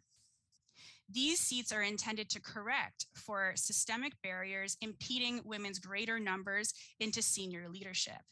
Yet, even with this measure, there can only be 1 or 2 women in every class of 12 students. That's not enough. Thus, the current level of representation does not necessarily equate to the empowerment of women or adequate incorporation of their voices and perspectives in the learning environment. While improving, Canada's goal is to have a military that better reflects the population it serves. Indeed, representation is important as it enables the interruption of biases and stereotypes about marginalized groups by demonstrating the diversity of perspectives within groups, such as men and women. Critical mass is also important, as higher representation can mean better chances to be heard and included in decision-making. A critical mass of women in the military classroom is beneficial to all military leaders, as women's perspectives, by virtue of their different experiences in societies, can derive more complete knowledge about security and peace. In organizations with high representations of men, it is not only important to have fair representation of women, but to ensure women are given leadership opportunities and mechanisms of voice. In other words, when their numbers are low, it can be crucial to create space for women in leadership and decision-making processes until such time as their participation in these roles is normalized. In the context of professional military education, this can include ensuring that military and civilian women contribute as senior leaders, faculty, curriculum developers, interpreters, and other key positions. But it's not only about representation and having diverse perspectives at the table. It's also about looking at who dominates the table, how they got there, and how to make space for women as women. Most armed forces within patriarchal societies have been designed by and for men, as men have held the lion's share of power over the creation of policy, procedures, directions, and orders. Many of these have yet to be examined for how they may disadvantage women. In addition, institutions are governed by norms, values, and taken for granted ways of doing things that can center men's experiences, characteristics, and habits. Thus, women are expected to fit into the culture of men. And in this way, it is important to think about how military roles, leadership, and decision-making processes are already gendered. It is therefore vital to use a gender lens to understand how traditional approaches could be improved to achieve contemporary objectives. To do this, we must ensure that women not only have a seat at the table, but also an equitable say and a collective sense of belonging. Importantly, we need to shift our perspectives from accommodating women to ensuring that women receive the respect they deserve and that they attain fair cultural and material conditions to do the job. The Canadian military is learning how to support this change by leveraging Gender-Based Analysis Plus. This tool applies gender perspectives to identify and address how diverse women and men are impacted differently by policies, programs, and culture, including within the military. Gender perspectives are being applied strategically at the Canadian Defence Academy using a gender structure. The commander is a key supporter and communicator of this initiative. So there is a strong message from the top that the integration of gender perspectives in military education is crucial to the success of the Canadian Armed Forces, institutionally and operationally. The gender structure includes a dedicated gender advisor to the commander.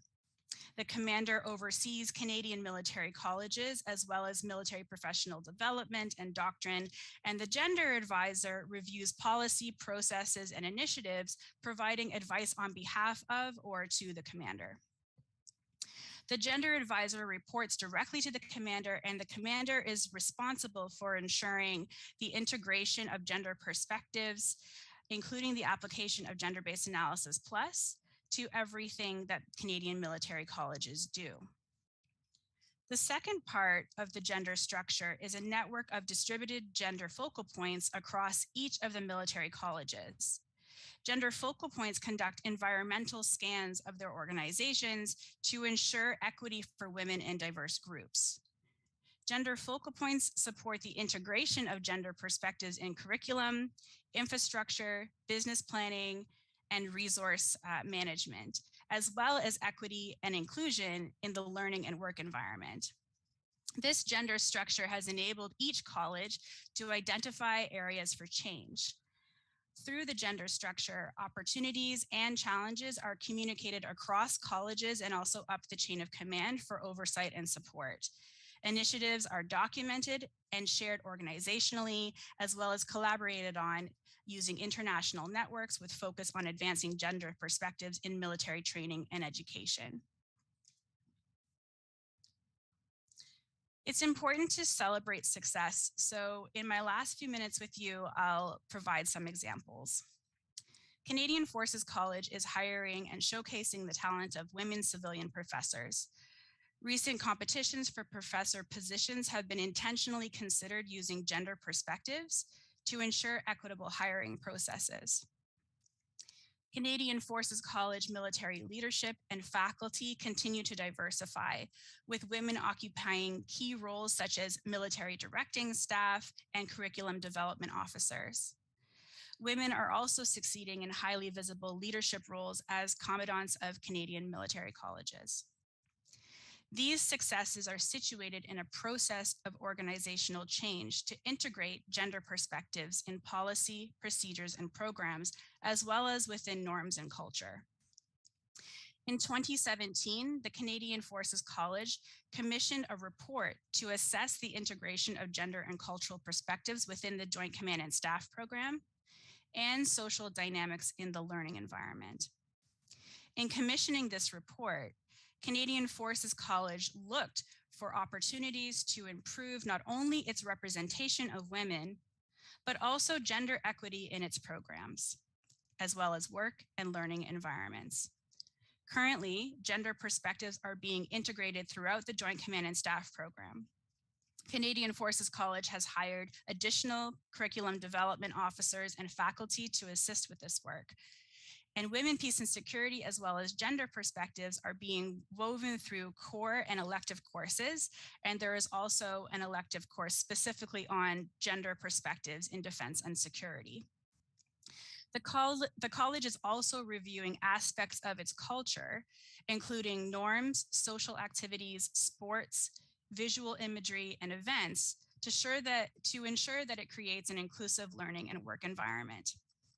All colleges are working to document their efforts to create an inclusive environment, and doing so has enabled collaboration across military colleges, as well as internationally through military training and education networks to develop and share best practices.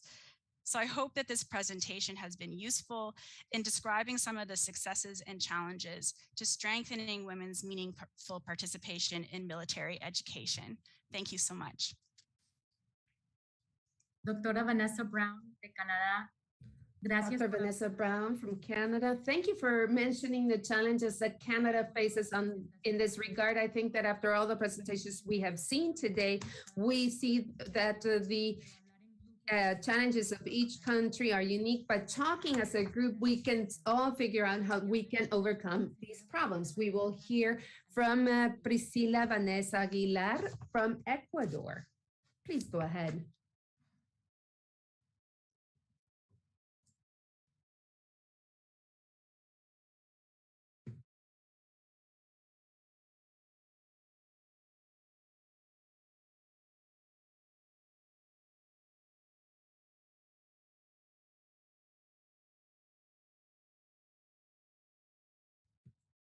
We're not able to hear you. Apologies. The speaker is muted. The speaker continues to be muted. We cannot hear her.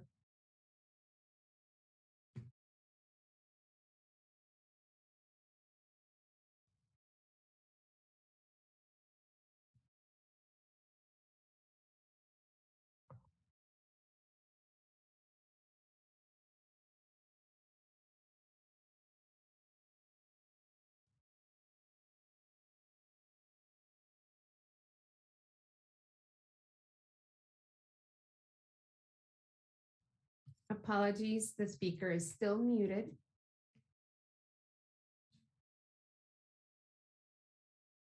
We will be with you in a moment as soon as we solve these technical difficulties.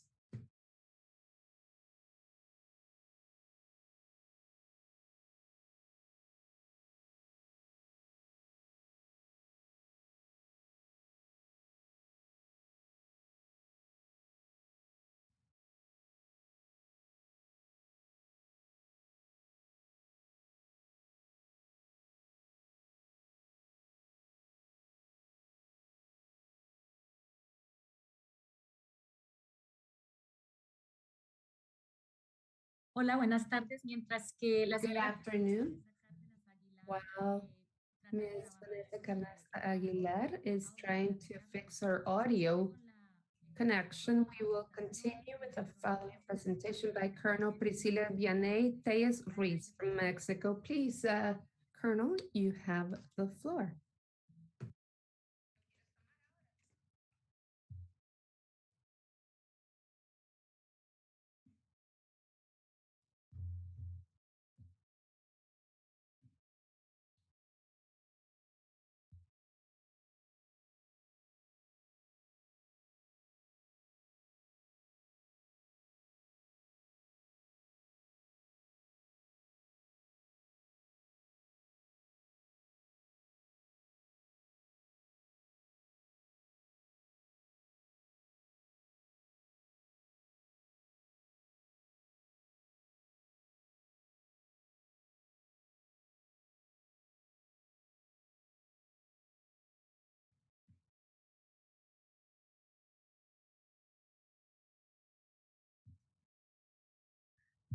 Bueno, mientras que arreglamos las dificultades técnicas que While we're waiting por el momento, vamos a seguir for the technical difficulties to be solved, we're going to move on to the next presentation by Captain Vivian Romero Jimenez of Paraguay.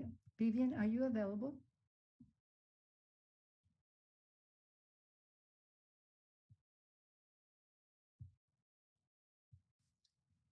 Muchas gracias, capitán. Thank you very much, Captain, and welcome. Good afternoon.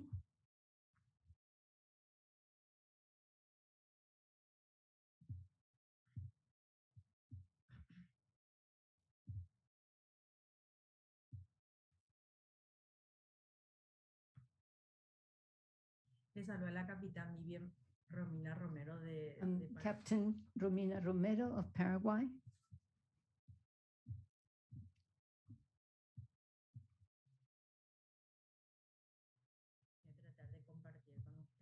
I'm trying to share my screen with you.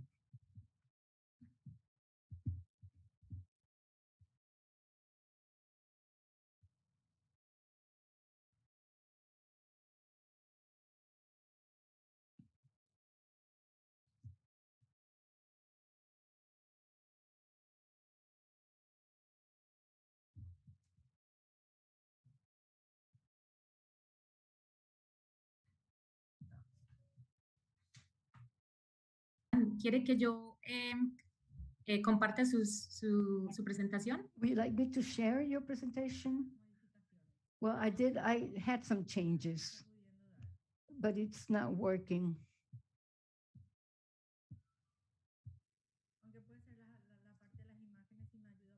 Or if you can help me out just to put up the pictures.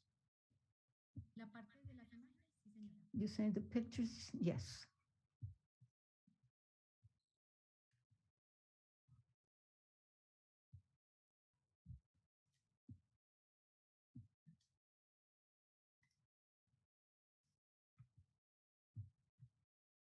Siguiente. Estamos compartiendo la presentación. Yeah, we're sharing your presentation now.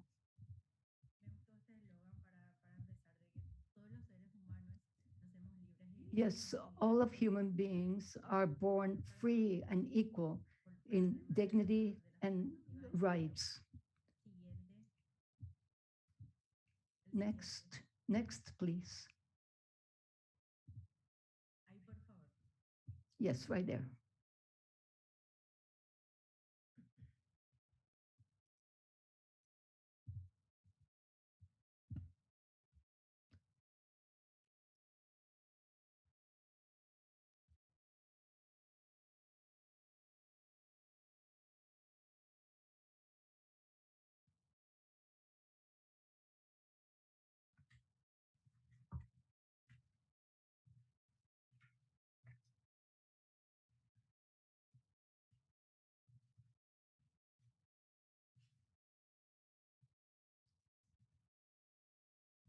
Me gusta hablar lo que sería la inclusión de la mujer en la Yes, I would like to talk about the incorporation of women in the armed forces in my country.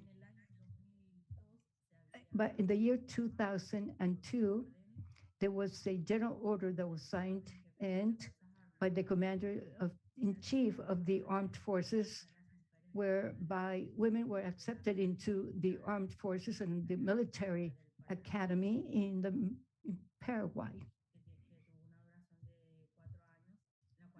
This took place during 4 years, where we had the first class that graduated, where we had both men and women.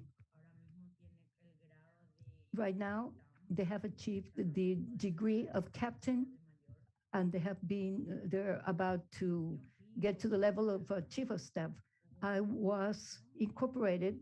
There was a competitive exam where I was accepted and I joined the armed forces of Paraguay. How did everything come about to involve women in the armed forces in Paraguay? It is the obligation of the country through all means to eliminate discrimination against women and to ensure equity and equality of rights between men and women, and to ensure women the same access conditions to opportunities, requirements to access all the different categories. So in gender issues, there has been a national plan for commitment has been implemented, and also gender policy to include women in the armed forces. Here, I should mention that this started in 2003. The armed forces opened up the position of higher ranking positions for higher flag officers for the women in the armed forces. Next, please. In the year 2012, then we had, as non-commissioned officers, we had professional women who joined the career service in the armed forces. For this, we had 3 different laws that put this into effect. We have a law, which is Law 1115/17, that says the admission into the armed forces is allowed to of Paraguayan citizens who do not perform any activities that go against national security through the incorporation, recruitment, or mobilization in accordance with the relevant laws and regulations. So as I said, um, was admitted after I passed that exam, and then I joined as to the position of a captain.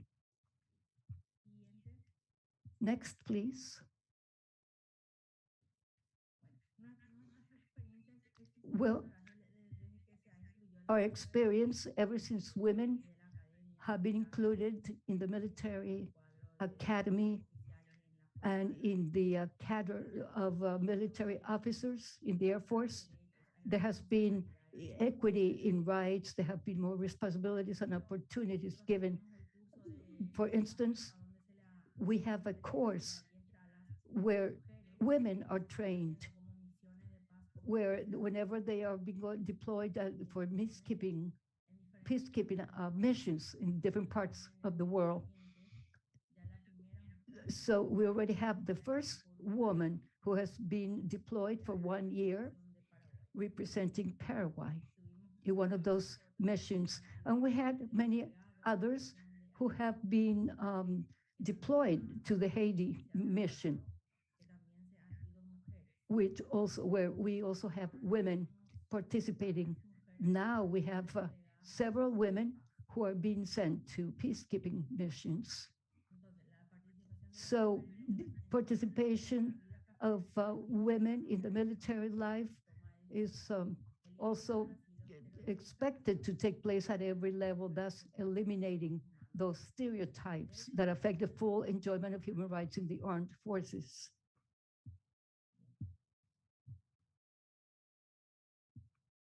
Next, please.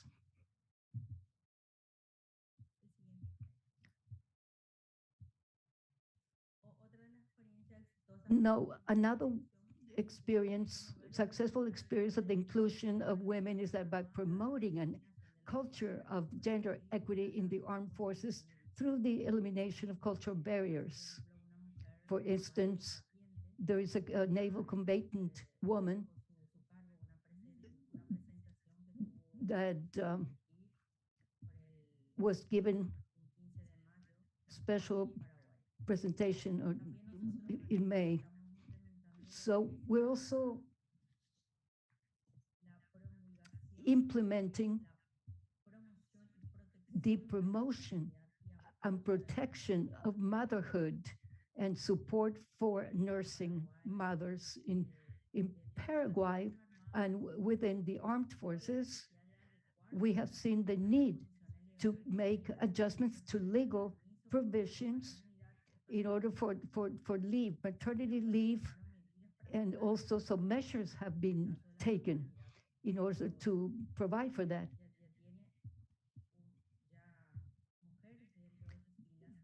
Because already those women who are part of the military rank and file who are mothers too. So as I said, we have several women who are deployed as peacekeeping missions.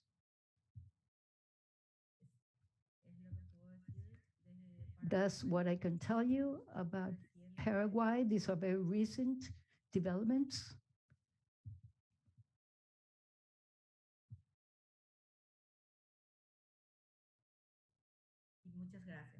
And that's all. Thank you so much for your attention. Thank you, Captain Romina Romero of Paraguay. We thank you so much. And now we will continue with Commander Monica Araújo of Brazil. Commander Monica, go ahead.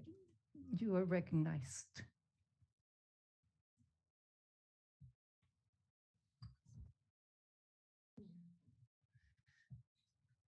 Boa tarde. Good afternoon.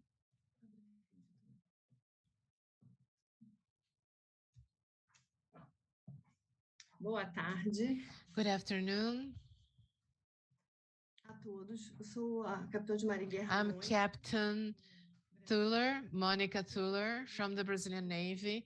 I'm actually a legal advisor.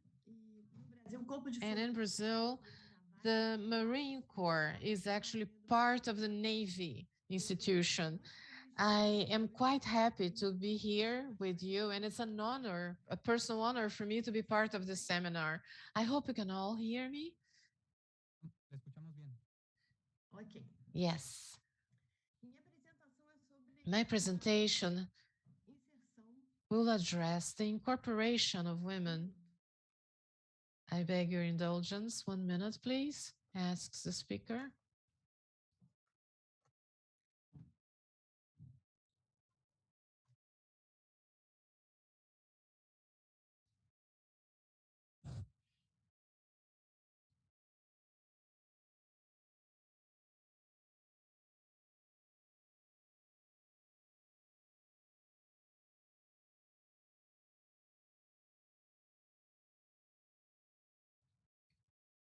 We lost her audio.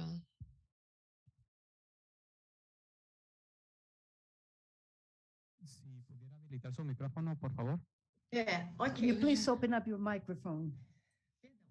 Minha apresentação My presentation is about the incorporation of women in the Brazilian Armed Forces, specifically in the Navy, and the impact of Resolution 1325 pertaining to the participation of female military. Não estou conseguindo passar os slides. I'm unable to move the slides, says the speaker. ¿Gusta que proyectemos de este lado la presentación? Would you like us Would you like us put up to the move for presentation for you you here? the slides?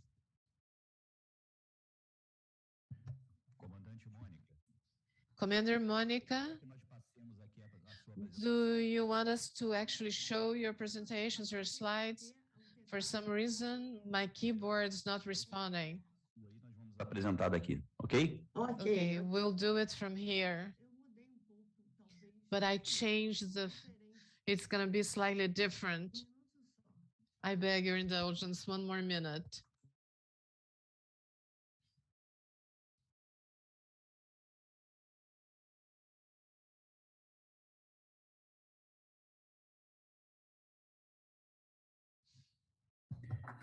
Mônica, salvo engano, você enviou a sua apresentação agora pela manhã. Monica, I think you sent us your presentation earlier this morning. Am I right? De lá para cá você fez alguma alteração? And did you? I actually changed just a few things. I'm going to try. I think I identified the key, the right key. If I can't, then I will request you to help me. Do you want me to start over, Colonel? Or can I actually continue from here? No, you can go on. Okay. Ok. Nossa história. Our history started in 1940 when Brazilians were sent to World War II and the armed forces sent Brazilian nurses to actually help the soldiers who were in the front. Even though they were not part of the armed forces per se, they were helping the armed forces. But in 1980, the Navy of Brazil was the first armed force to create the team of female military officers and enlisted, and the Air Force 2 years later, and the Army 10 years later. So the entry of women in the Navy was actually something that generated great repercussion and certainly broke some paradigms. In 1997, the female corps of female officers were actually assigned according to their professional abilities that at the time were only for men. But since that year on, both men and women have equal access to courses and deployment missions.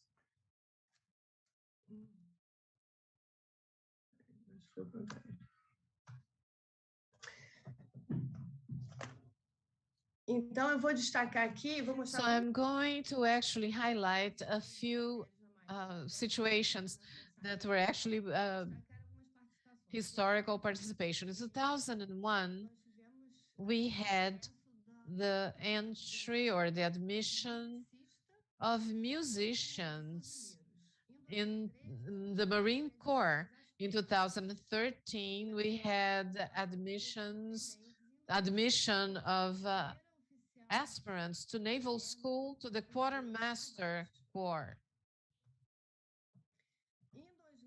In 2007, we had Commander Janaína, who was the sub-chief of the Antarctic Station. And in 2012, we had our first Rear Admiral, Dr. Dalva Mendes, and in 2018, Admiral Luciana Maroni, engineer. Women in the Army, we should underscore that in 1992, we had the first class, Army class, first women in the Army school, and they actually joined the engineering corps of the Army. In 2001, there was the opening for sergeants in the Army. But even to this day, the Brazilian Army has no female general officer. Air Force in 1982, it was the time when we had the first group of women who joined the Air Force. In 96, the first quartermaster cadets that could then rise in ranks all the way to Brigadeiro. In 2020, we had the first female soldiers in the Brazilian Air Force that could go from from aviators, and we had the brilliant Carla, who actually made her presentation in the seminar. I would like to actually now address the impact of UN resolution, Women, Peace and Security, that allowed for the presence of women in peacekeeping operations. Since modern conflicts are taking place and women became an instrument, the UN understands that peace operations should have a critical mass of women so that those women could acquire confidence from the trust from the local communities and help with data, with more access that the women would have. They would provide information, and that would enable to measures that could actually prevent violence acts against the local women. Hence, the impact of the UN resolution was significant. And even to this day, we are reaping the benefits of it because we are now able to enter and be part of all these peace missions because of the Security Council resolution that was the first one to actually link the importance of women in peace and security in the international realm. This resolution includes the gender perspective in all the peace operations and the participation of women in all the peace building operations. Hence, it's important that military women get engagement, become engaged with the local women and children to be able to provide protection and support to them. After the first resolution was issued, several others were actually promulgated to protect the civilian population. And I would like to underscore the resolution 2022 that actually even generated stronger measures to include women in all the peace operations and regular reports of war theater. It is actually iconic, the statement of General Patrick Comard, who was the commander in the Central African country. He says, it is now more dangerous to be a woman than a soldier in modern conflicts. The current UN Secretary General aims to include considerably the gender parity And he sees that as an urgent need. He wants to achieve this equality by 2030. The Navy commander is actually following up on that, and it's actually he stated that most of the crews should be composed of women, 27% of all crews by 2030, and all the way to 2030. We are working hard to achieve this goal. With the presence of military women in the Brazilian Navy, it has, just as in other services, something that has been happening gradually. And in the past, most of the women were occupying administrative positions. They were not part of the leadership or in combat areas, but gradually we are broadening the women's participation, and you can see on the slides. Brazil, as one of the founder members of the United Nations and as a military observer in the special committee in the Balkans, with the resolution of 2000, 65 years after the first military observer was deployed by Brazil, and fostered by this resolution, we had the first military female observer, who was Commander Gisele. Since then, our participation has only increased, as you can see through the timeline. And in 2017, Commander Carla Daniel, who participated of UNIFIL in 2014, was our representative at the UN, working in the Peace Operations Department in the current operations. That is actually the same department that Commander Márcia Braga is part of. And we have an additional commander represented there in the headquarters of the UN, which is Commander Carla Araújo.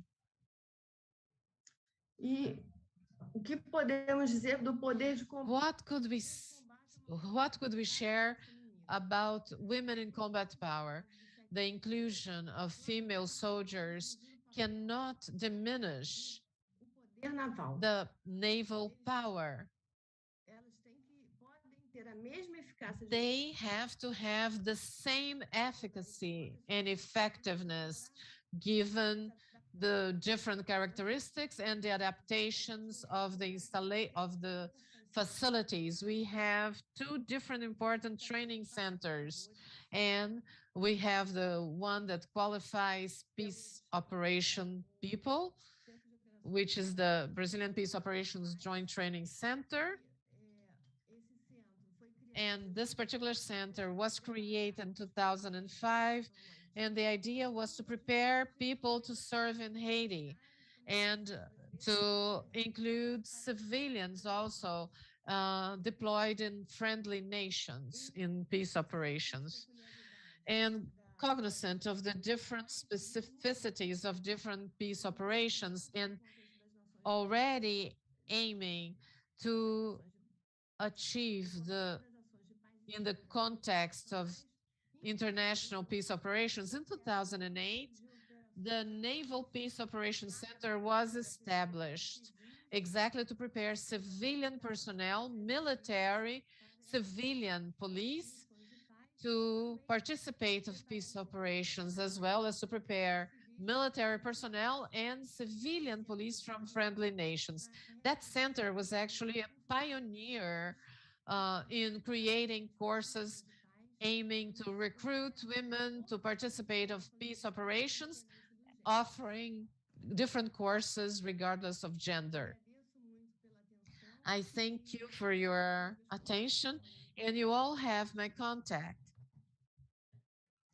The contact information is on the screen. Thank you very much, Commander Monica Araújo of Brazil. Thank you so much for your presentation and your comments. And now we will continue with the presentation of Ecuador by Priscila Vanessa Cardenas Aguilar. Ms. Priscila Vanessa, go ahead, please. Yes, thank you very much. Now, this is finally working, I believe. I'll be sharing my screen now. Muy buenos días con todos. Good morning, everyone. I apologize for the technical difficulty.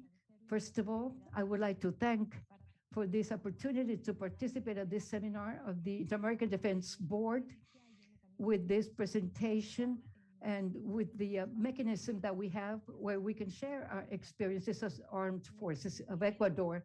In this regard, I would like to extend our greetings on behalf of our Minister of Defense, Luis Jaramillo.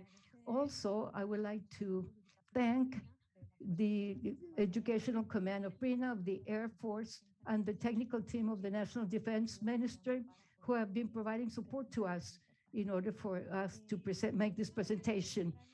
But for the sake of time, I'll go straight to the point and I will focus on some main highlights about participation of women in the armed forces from the point of view of joining in the ranks, and also some highlights about civilian and community volunteer service in Ecuador, also some instruments for gender mainstreaming and some protocol for operational protocol for cases of harassment, both for military and civilians. As background to this, the first record of participation of women in political and military affairs go back to colonial times.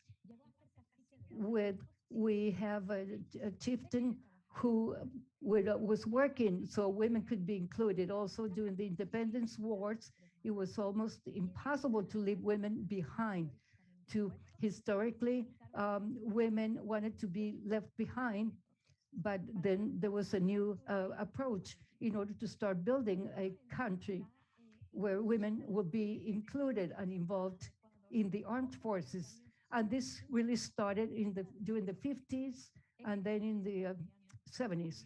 The Ecuadorian army in 1956, we had the first women that reached the rank of lieutenant. They were the first women who became officers who reached those positions in 1994, many years later.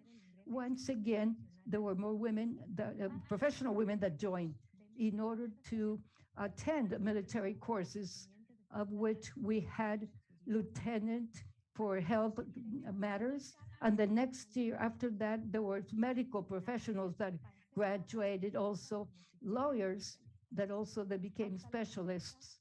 Up to now, there is a total of 143 women who have graduated specialist officers within the Ecuadorian Army concerning the incorporation of women to the different officers in the different services.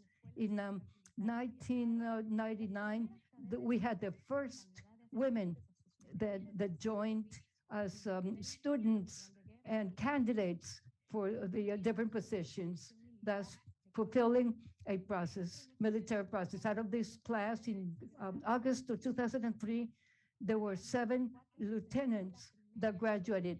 And then later on, the first lieutenant general was graduated with intelligence, military intelligence. For a total of 250 women officers. For this year, we have 42 women cadets among the 5 weapons and services companies. Regarding the rank and file personnel, women started joining in 1957. And then in 1975, where women were convened, especially those who were interested in becoming soldiers in the Ecuadorian army, mostly in the administrative roles. In 1980, women soldiers were readmitted with 56 graduated officials. In 2011, the Army opened its doors to women soldiers, and this militarization process is currently ongoing with 358 women soldiers and specialists. Currently in the Ecuadorian Army, it continues to be a challenge to be able to include women in weapons and not just specialists. Apologies if we lost sound for a moment. With 35 women entering the military schools. In the Army, women were admitted in 1950s as administrative personnel. It's of the 70s. The first call out was issued for specialist women and women leading to the graduation of professional women. In 2006, the first women officers were graduated after 4 years of training as officers. Afterwards, in land specialties, we had more graduates, and then we see that there is we see Rosa Graham Benitez, who is an officer who started in the aviation school in 2009 in the city of Manta. Currently, she is the first officer woman who is a pilot, a helicopter pilot in the country. She's also a officer for aircraft maintenance and the first flight instructor in the armed forces of Ecuador.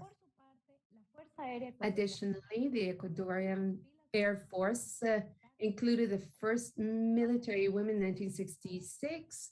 And after after 3 decades, more women joined the ranks in the military forces of Ecuador. That is how the first specialist officer women graduated in 2000 with the graduation of 11 women in the areas of medicine, finance, architecture, and 2 more. In 2007, for the first women, 14 women pilots and 5 technical specialists women entered the academy. In 2008, there were 25 specialists in public relations and medicine for the academic year of 2022. Currently, we have 13 women cadets and 25 students for aircraft technicians. In 2021, a total of 104 women officials and 347 women who are aircraft technicians.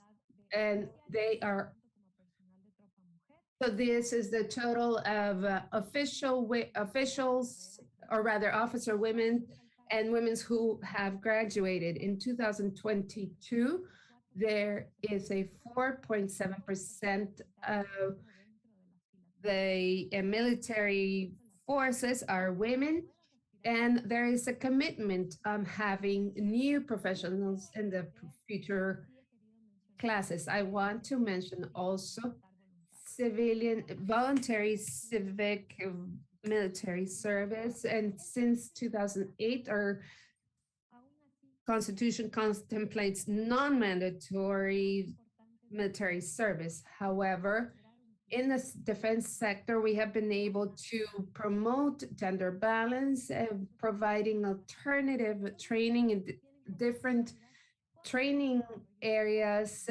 to promote the greater freedom in society. Additional to voluntary military civic service, in 2008, we created a new structure and an internal regulation and a training curriculum to properly train women. This has been developed throughout the years. However, due to the COVID-19 pandemic, no new candidates registered, but however, this year there are 200 positions available for women. One of the fundamental pillars, which is important to mention is the gender policy that was promoted since 2013. This gender policy is an inclusive instrument which contributes significantly to the integration of women in military institutions. It is an innovative tool in gender uh, to to increase the gender perspective in the armed forces, allowing men and women to have a better perspective to promote better coexistence on the basis of equality and non-discrimination on the basis of gender. As you see, the policy has 4 fundamental objectives, and each of these has its own objectives. The ones that we are mostly concerned today is objective number 1, which is strengthening equal opportunities for men and women in their professional development. I would like to address this real quickly. This is the protocol for case response in the defense sector that was promoted in 2021. This protocol to prevent gender-based harassment and violence promotes rights for women and all workers in the area, working in the areas of prevention and promotion, care and reparation and healing, which includes general guidelines to prevent and respond to the cases of discrimination and harassment in all the working sectors in the military. We are focused on prevention and promotion through a prevention policy. Secondly, care focuses on providing immediate care and respond to the victim and to take the necessary steps for resolution, which allows us to work in a confidential way and in a to provide quick response. And also there's a reparation and healing when women's rights are violated. I would like to finish by saying that the Ministry of National Defense is an organic and administrative entity of the defense sector, reassuring its commitment to the promotion and guaranteeing of human rights and strengthening equality of opportunities for women and men in the military. Let me give you this phrase by Gabriela Mistral. We must overcome barriers, especially for those women who came before us and for the women of the future generations for whom we still need so much to do. Thank you very much. Thank you, Priscila Vanessa Cardenas Aguilar of Ecuador. We're thankful for your comments. We will now move on to the presentation by Colonel Priscila Vianey Tellez Ruiz from Mexico. Colonel, you have the floor. Good morning, good afternoon, everyone. It is an honor and a pleasure to be with you at this very important forum. I would like to begin my presentation sharing my presentation with you.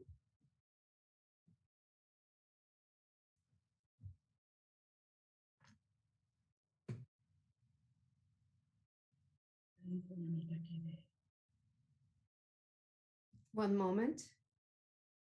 We are having technical difficulties for the moment. We will be with you in a moment.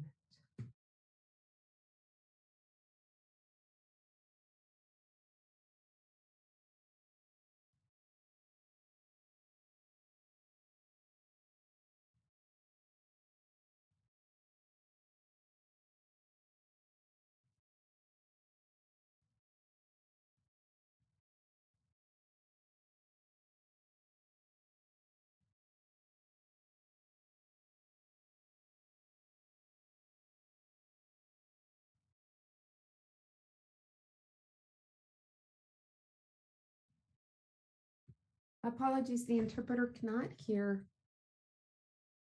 the speaker.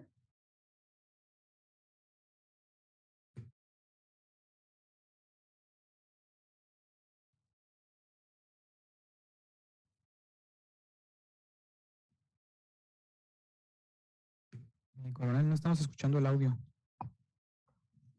Colonel, we cannot hear anything.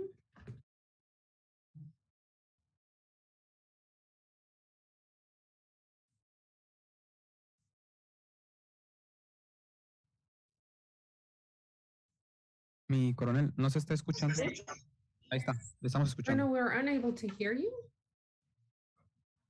¿Puede repetir? Ahí empezamos a escuchar algo, pero We sort of hear something in the background, but we are unable to hear everything fully.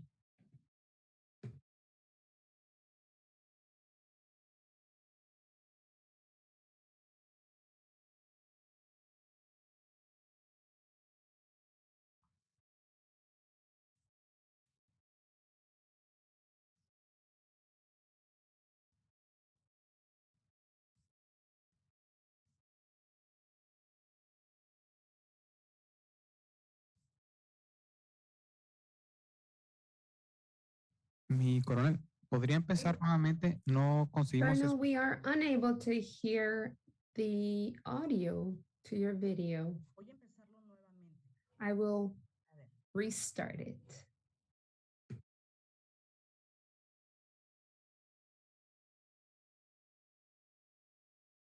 Mi coronel, cuando usted nos habla, podemos escuchar su audio. Colonel, we hear you when you speak. However, we are unable to hear your video's audio.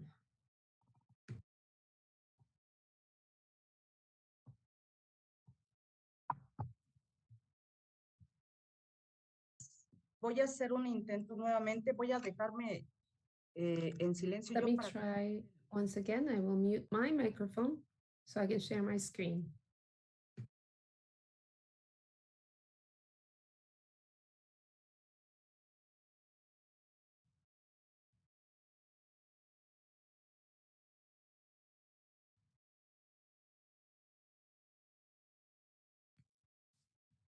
Participation of women in the Mexican Revolution and in the Constitutionalist Army. However, no sound can be heard. Colonel, we cannot hear the sound of your video. Perhaps just give us your own description of the video. Women have participated in the army initially during the Mexican Revolution. Diferentes regiones de nuestro país. In the different regions of our country, the armed movement resulted in women to become a part of the revolution, doing jobs such as nursing. At the time, they were not professions. However, they cared for the wounded, as well as patients. They would also provide weapons. Others supported their families, and in some special situations, they actually participated in combat. They would go on the combat train, as they called it, to support soldiers. Some of them also carried out administrative positions or also worked in industry. We have many brave women who gave their life for this purpose. So the work of women became more and more important, even though it was not officially recognized. Sometimes women would take care of patients, even in spite of not having professional training, but they had the will to support the country. We have Valentina Ramirez, for example. She participated on the battlefield dressed as a man. To do so, she called herself Juan Ramirez. In 1965, she was provided as she was decorated, she was proposed to be decorated as a combatant However, she was fired because she was a woman. She was not given a decoration because women were not allowed on the battlefield. The first woman who was officially enrolled in active duty in the Mexican Army in 1934 was this lady who was the first one officially joining the Army.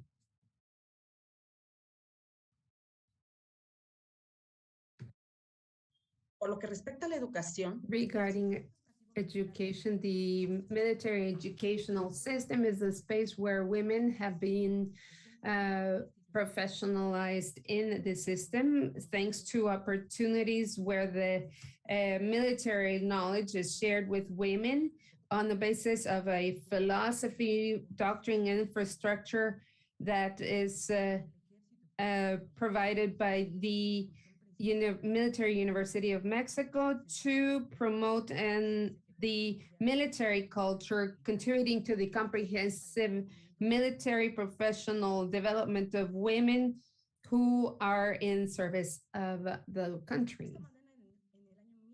In 1938, therefore, women were progressively more incorporated into educational institutions that report to the Ministry of the Secretariat of Defense. In 1934, the School of Nursing of the Army was created. The military school is currently the Military School of Medicine. It started in 1973. And women were admitted in 1975.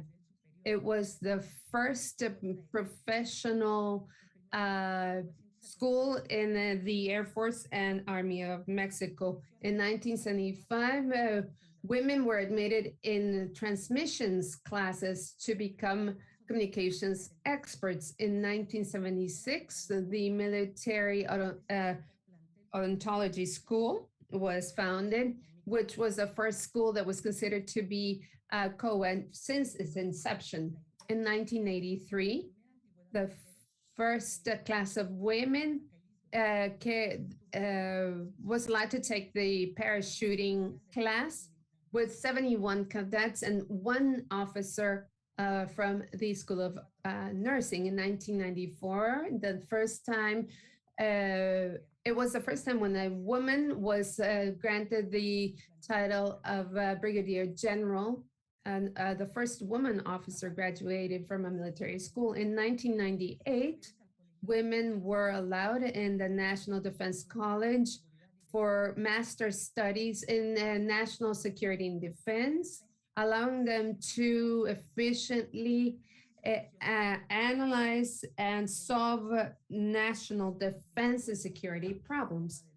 And they are therefore promoted to decision-making positions. In 2007, the War College opened the positions for women, as well as the military college for women to become officers. In 2007, women were accepted in the Air College to become pilots, air control services, and meteorology services. And also in the Corps of Engineers with the specialties of communications, construction, computer, and information technology, as well as women were accepted in the industrial school for mechanics and chemistry and electronics, and in the Army and in the Air Force.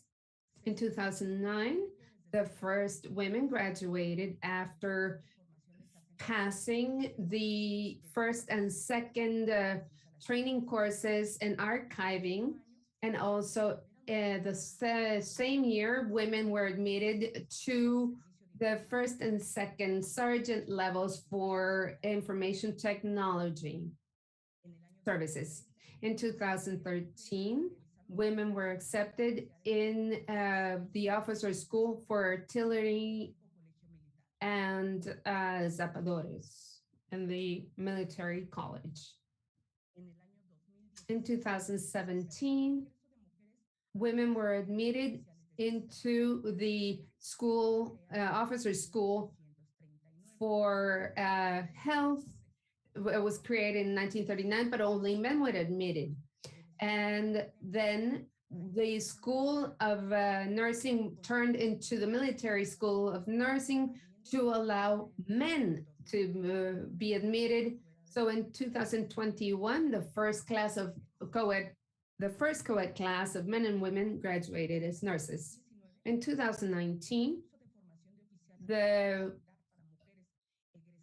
military police officer training school was implemented to become specialists in public security. And that was the same year where this first class of military specialists was created. Also in 2020, a degree was implemented for military aviation, and also women were allowed to enter the maintenance and air supply school. In 2022, women were allowed to enter infantry, cavalry,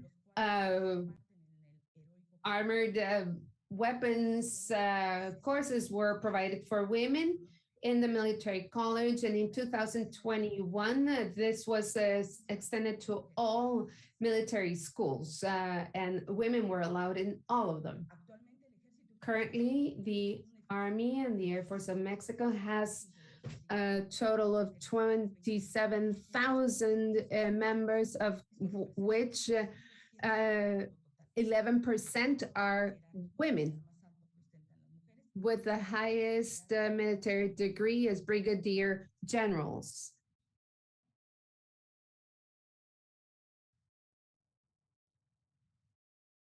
Como se expuso, la inclusión de las mujeres. As we said, the inclusion of women in the military educational system in Mexico has a long history, and thus women have been able to have positions in the administrative, logistical, operational opportunities depending on their military rank. They also participate in peacekeeping operations and also as military attachés in Mexican embassies overseas. And with the internal processes of transformation and organizational processes, women have been able to have real spaces of opportunity and professional growth and personal growth. Currently, military women have a broad possibility of professional development choices, leading them to having good work-life balance, with allowing us to be mothers, wives, daughters, sisters, and women, and successful women.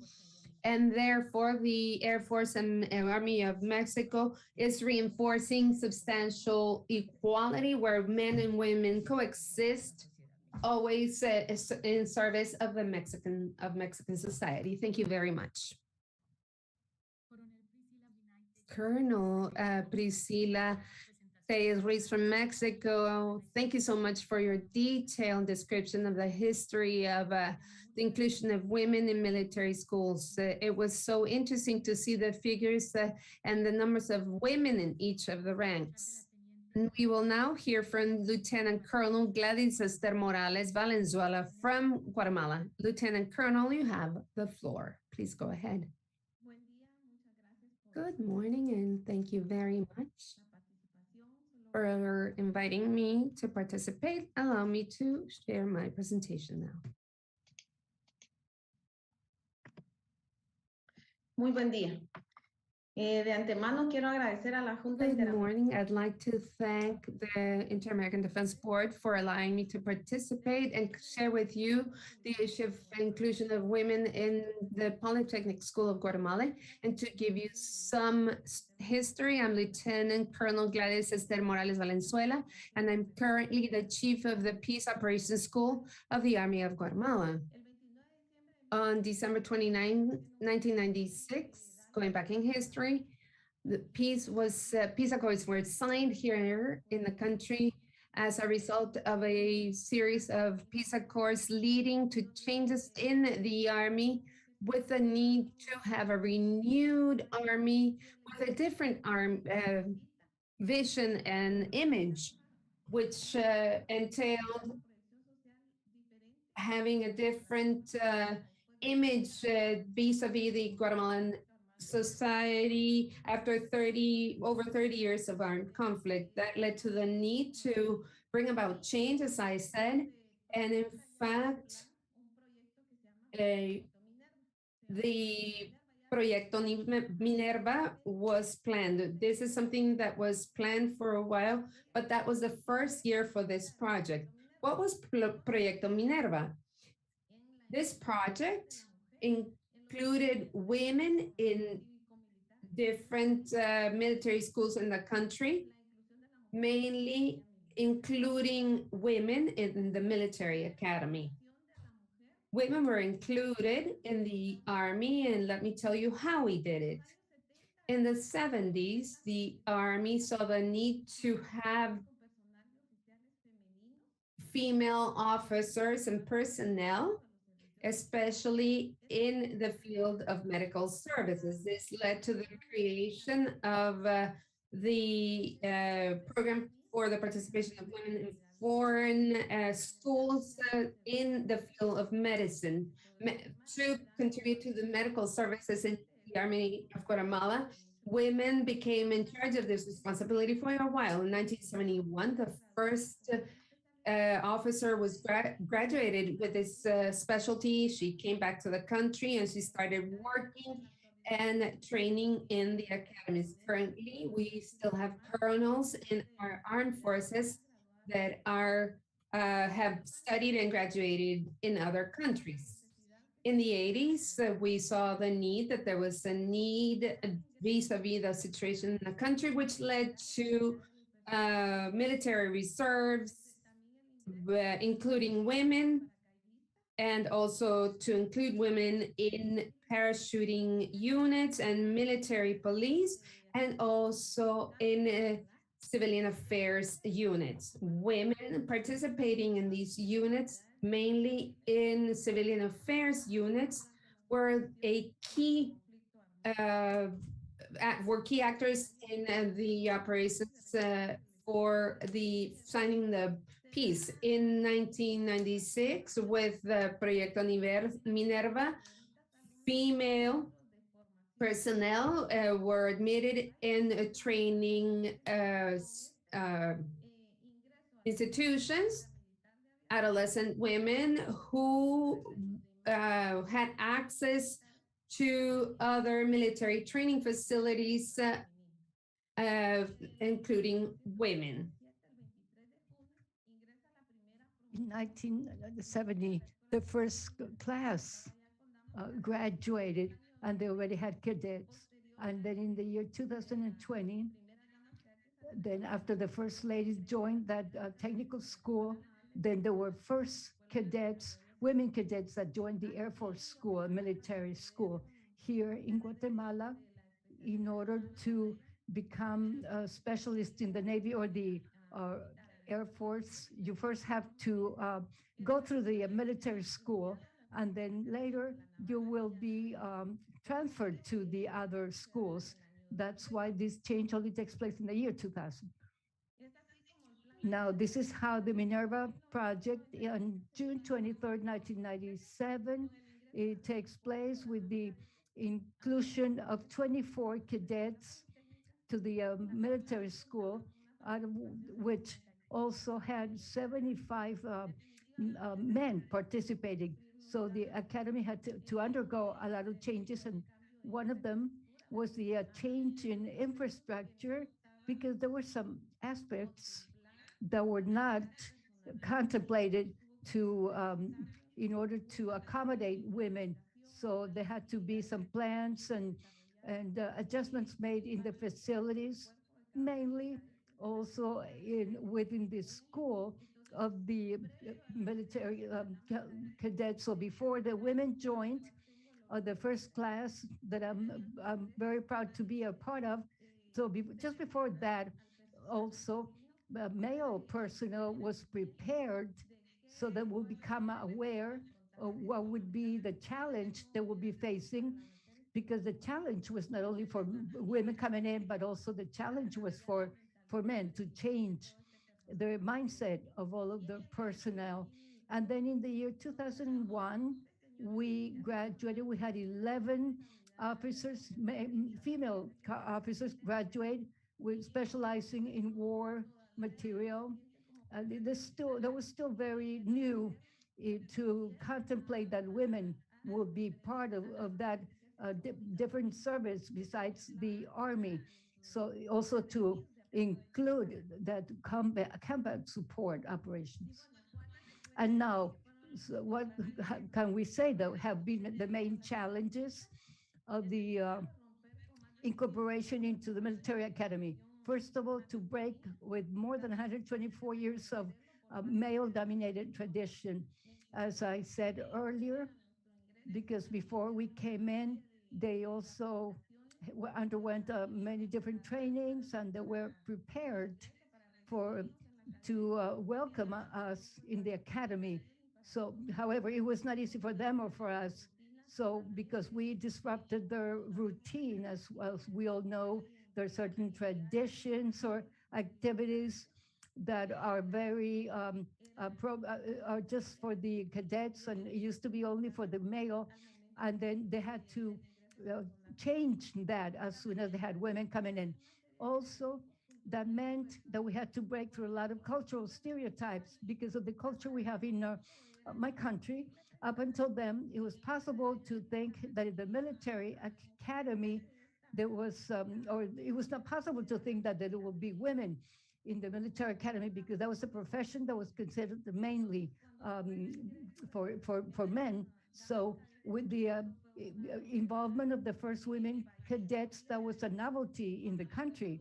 I can say that was covered by all the media. And during the 4 years of the career, there was that constant monitoring to see how the ladies were performing at the academy. Likewise, also, the women had to be able to show that they were capable and worthy of being included in the armed forces, and also to remain the military academy, because we really earned our place there by fulfilling all the requirements, because military academically we also met all the requirements. And every day, of course, is a day-to-day struggle to be able to show. And not only there was a lot of demands on us, not only physical demands, because we had to continue to prove that we were able to do it. Also, some specific techniques and skills. In the beginning, there were no skills developed for women, so we were applied the same physical requirements as the male partners. We didn't have, for instance, a different evaluation table for women. So it was on the basis of trial and error that all those tables were developed, and then they started learning along with us. So this is the way how everybody became trained with professional support, and then finally all the physical requirements were met, and all parameters were adjusted to take into account women's participation. There was a certain uncertainty as to how women will be performing in the military field, specifically how this group of young ladies, and when it came to combat, how they were going to deal with that, the military aspect of it. And in fact, it turned out to be a challenge to prove to them that we were capable, even though some of them, it was harder for some of us than others, but our wish was to perform there and to remain there. So up until that point, the academy didn't have a focal point in order to guide our advance or to monitor our progress or needs or challenges, but it was the same instructors themselves or the administrative personnel or officers that would take care of that. Currently at the academy, there's these liaison or focal points that measure progress of the women cadets. Here we have the main positions.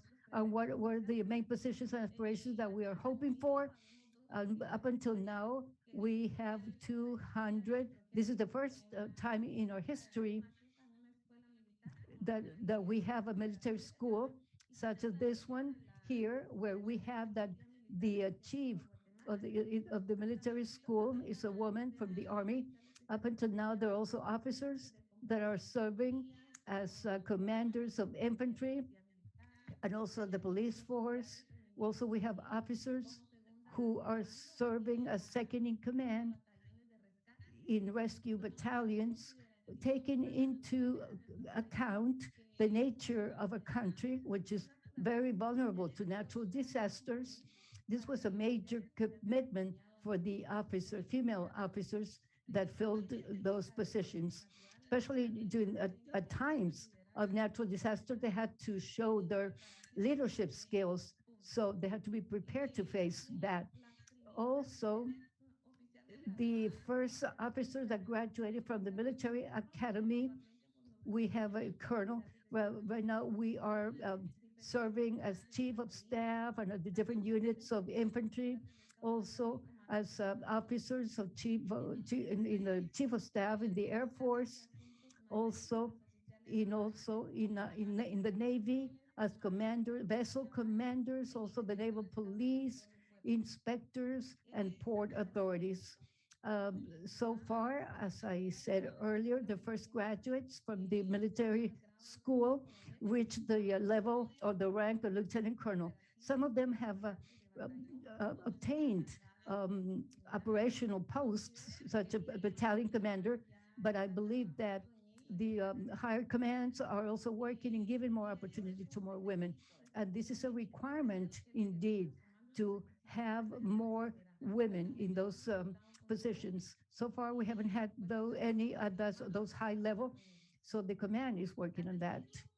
Also, Guatemala in 2017 issued its national plan of action in compliance with Resolution 1325. It is important to mention here that in the planning phase of this plan, this had the active participation of women from the Army. So indeed, in fact, this has benefited not only the armed forces, but also the civilian personnel, because it included the participation by different government agencies, especially the armed forces. And this plan had a pillar, the empowering and strengthening of women's participation, and also the inclusion of women in the armed forces. But in addition to that, also having women in command positions, which, as I said, that was something that we really did not have yet. And also the leadership of women for peacekeeping. So everything was done in compliance with Resolution 1325, under which many activities took place, of which I can mention that currently there is the activity of women, peace and security, and that provides access to women at the different echelons in the army. And so women are able to participate at every level. Currently, the integration of women in the Guatemalan army is broken down this way. There's a land force, air, and sea. There is a total of 1,000. It's about 6.48% for the land force, 13.54% for the air force, and 9.10 for sea power. Up until so far, there is a total of 146 female officers who belong all the forces, making up for a total of 6.42%. You see how we are broken down by rank, and this will be going up. The numbers will be going up as the years go by and as more women graduate from military school. So everything has been very productive, and we're definitely working on this. Currently, one of the main themes also for the participation of women is participation of women in peacekeeping operations. In 2004, the first women were deployed as chief of mission in the UN contingent for the Haiti mission, stability mission. We had women, out of which three or four were chief staff officers, military observers, or commanders of the different contingents of the military police, also officers of the chief of staff, also medical personnel, administrative, and also members of the different peacekeeping missions, such as in the Congo. And also that's all participating in the different missions. Also, there has been a participation by 5 staff officers. And so far, there has been participation by 141 women as part of the contingents up until now.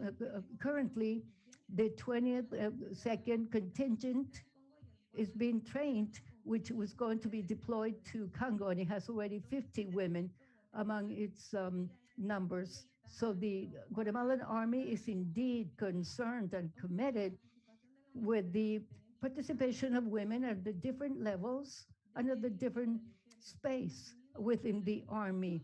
Also, with the projection of women before society, something which will not only benefit our army, but also be beneficial for women to see their aspirations fulfilled, and also to serve as a role model for women outside, women who are fighting for their rights, and that they have to work hard in order to achieve that. So this is all that I wanted to share with you. I don't know whether you have any questions. Thank you very much. Thank you, Lieutenant Colonel. Thank you so much for your presentation and the participation of women in the Guatemalan Army. Now we will hear from Lieutenant Colonel Lorraine Foster of Guyana. Lieutenant Colonel, go ahead, please.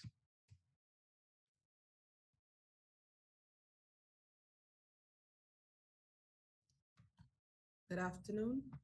I am Lieutenant Colonel Lorraine Foster of the Guyana Defense Force, and I will be presenting on the topic, Women in Military Operations. My presentation will take the following outline.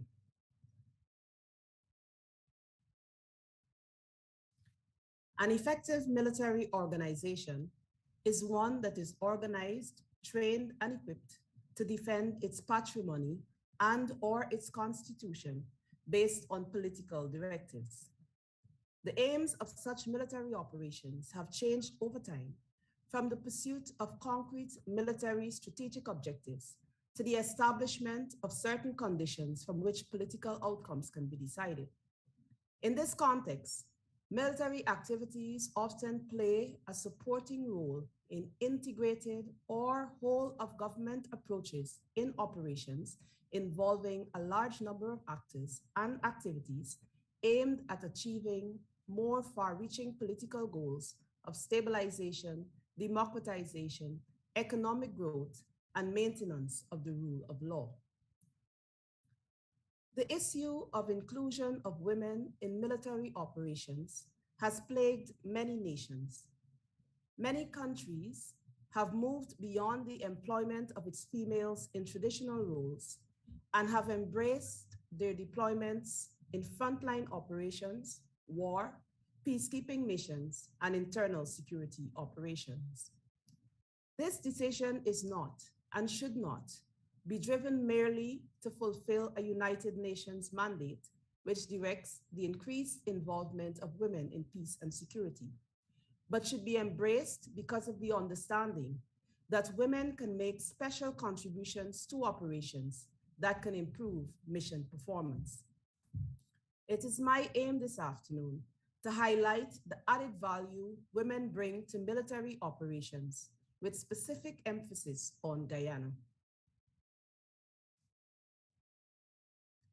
In some instances, the inclusion of more women is a necessity, particularly in tasks men cannot perform due to cultural considerations, such as searching women at checkpoints, interrogating women, or providing some social and other assistance. others cite that their inclusion is essential based on normative considerations that relate to women's access and ability to identify with problems facing the host society. Women are able to improve the effectiveness of missions in spaces that males cannot reach or provide support. Another reason advocating the increased presence of women and for gender mixed teams is the belief that the inclusion of even a token number of women curb instances of sexual violence, misconduct, and unlawful behavior by male counterparts. Guyana is a multi-ethnic society, and the force is a microcosm of this society. We have females serving in different capacities from the various ethnicities and religious backgrounds. The Women's Army Corps of the Guyana Defense Force was established in 1967, and its role was to provide a body of trained officers and women to be a ready reserve in any type of emergency and to reinforce the regular element and replace men in non-combatant duties. The recruitment policy for women was changed in 1969, and they were exposed for the first time to combat training. Over the years, gradually, the involvement of women in most spheres of military operations have increased. And in 2021, for the first time, females were deployed to serve on 2 of our border locations. This is definitely a positive step. Their deployment provides opportunities for women to serve in many other operational capacities and provides an opportunity for greater involvement in key communities. Women are involved in smaller than desired numbers in intelligence operations. And whenever they are so employed, it was to the benefit of the force and nation. Women by nature pay more attention to detail, and it is this quality, coupled with their ability to be good listeners, that have resulted in great benefits being derived in our intelligence communities. Additionally, women were seen as less threatening in the areas where they were engaged, and persons were more willing to share information with them. Women as intelligence representatives were therefore able to provide information of great value to the force. One of the roles of the military is to assist the civil power in the maintenance of law and order. This is achieved in many forms of internal security operations aimed at maintaining internal stability in times when the safety of the citizenry is threatened, such as post-elections periods, the aftermath of jailbreaks, and during enforcement of COVID-19 measures. Women functioning at checkpoints, conducting searches, and comprising a part of COVID patrols contributed greatly to the achievement of mission success. Gaining access to local women not only allows a unit to develop a better understanding of local conditions and culture, it can also improve the unit's relationship with the community, its perceived legitimacy, and improve force protection of troops in area of operations. It was posited that involvement of women contributed to attitudinal or behavioral changes in the reception of the military by some members of the populace. Through timely donation drives based on established needs and assistance with community projects, females were able to bond with communities. Medical outreaches have always been able to endear the force to locals in mutually satisfying arrangements.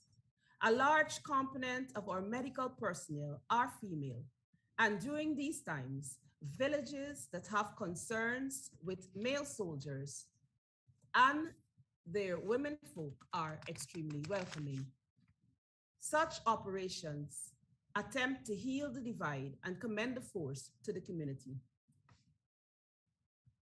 Gender dynamics impact both the way women, men, girls, and boys are affected by disasters and their capacity to withstand and recover from disasters. In Guyana, the primary areas that have resulted in the need for humanitarian operations have been as a result of flooding, displacement of persons, and migrant issues. Women were found to be extremely vulnerable in these situations since women are more likely to lack life-saving skills such as swimming and climbing, and they are more likely to be victims of exploitation and violence. Male dominance in the military has been pointed to as one of the cultural features that create friction between military and humanitarian organizations. Females potentially build bridges between these two sets of organization. The presence of females also lend to feelings of empathy and security. Gender dimensions of operations affect both what the operation does and how it does it. It can inform tactics, for example, by shaping behavior along patrol routes and encouraging consultation with people in the local community.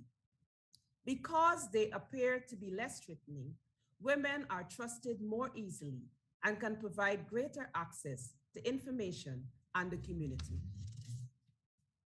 Military women on operations can also be viewed as role models and provide a source of inspiration and encouragement to civilian women and girls, as well as to other uniformed women. This was evidenced in feats such as operations to hoist the flag by all-female teams on Mount Aingana, a very arduous trek. Women can also provide specific competencies and perspectives that improve the conduct of operations by providing a different way of approaching an issue.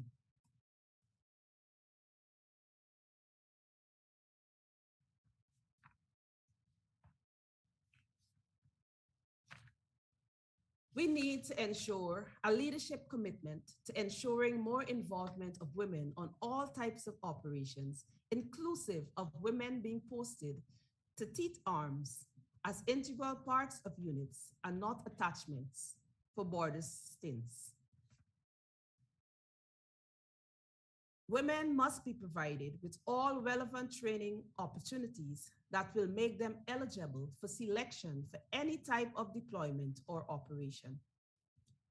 Women in combat units, as well as the implementation of a gender perspective in operations, clearly have the potential to increase the information gathering and analysis capability of units.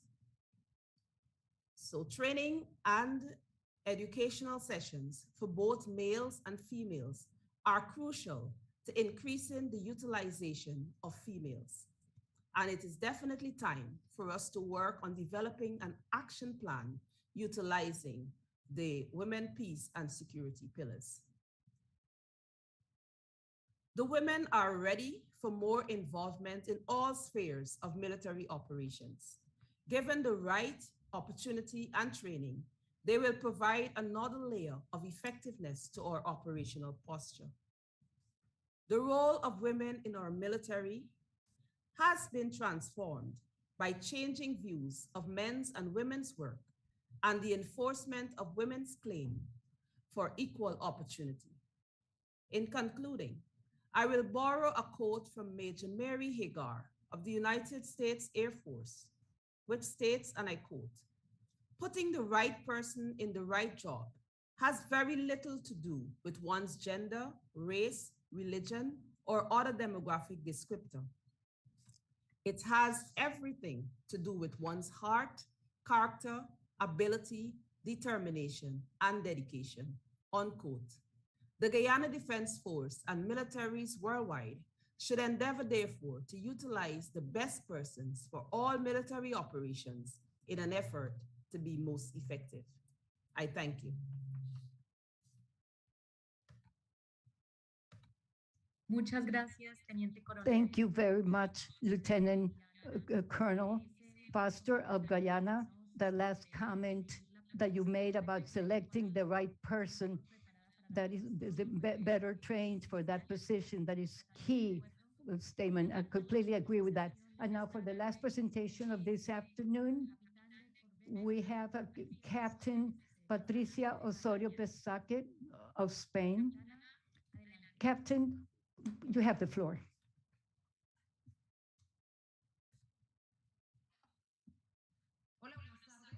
Good afternoon. Good afternoon, everyone. I'm Captain Patricia Osorio Pesaque. I'm a member of the Armed Forces of Peru. As we have heard from the other presenters who came before me, even though it is recognized that women have achieved important conquests towards the equity of gender in the different spaces of public life, especially in those areas that historically have been dominated by male, it is still a major challenge that we have in the armed forces. As we know, only 4% of the military in Latin America are female. In Peru, inclusion of women in the armed forces is rising. A proof of this is that in recent years, the number of admission and involvement of women into the military schools have doubled. With the approval of the law that gives us access to higher training schools and officer schools of the military forces, we recognize that also important efforts have been made in order to modify and adjust the military structure to suit the specific needs of women. So how can this be translated in my personal life? I would like to highlight here at this time in my presentation that my title was the inclusion of women in military schools. By telling you my experience, I joined in the year 2000, I joined the Naval School as part of the third class that admitted women to become Marine officers or Navy officers. Then after that, I went to that military school after having left through military life where there are many women, and this meant or represented a major change in my life from the civilian to the military life that was full of challenges.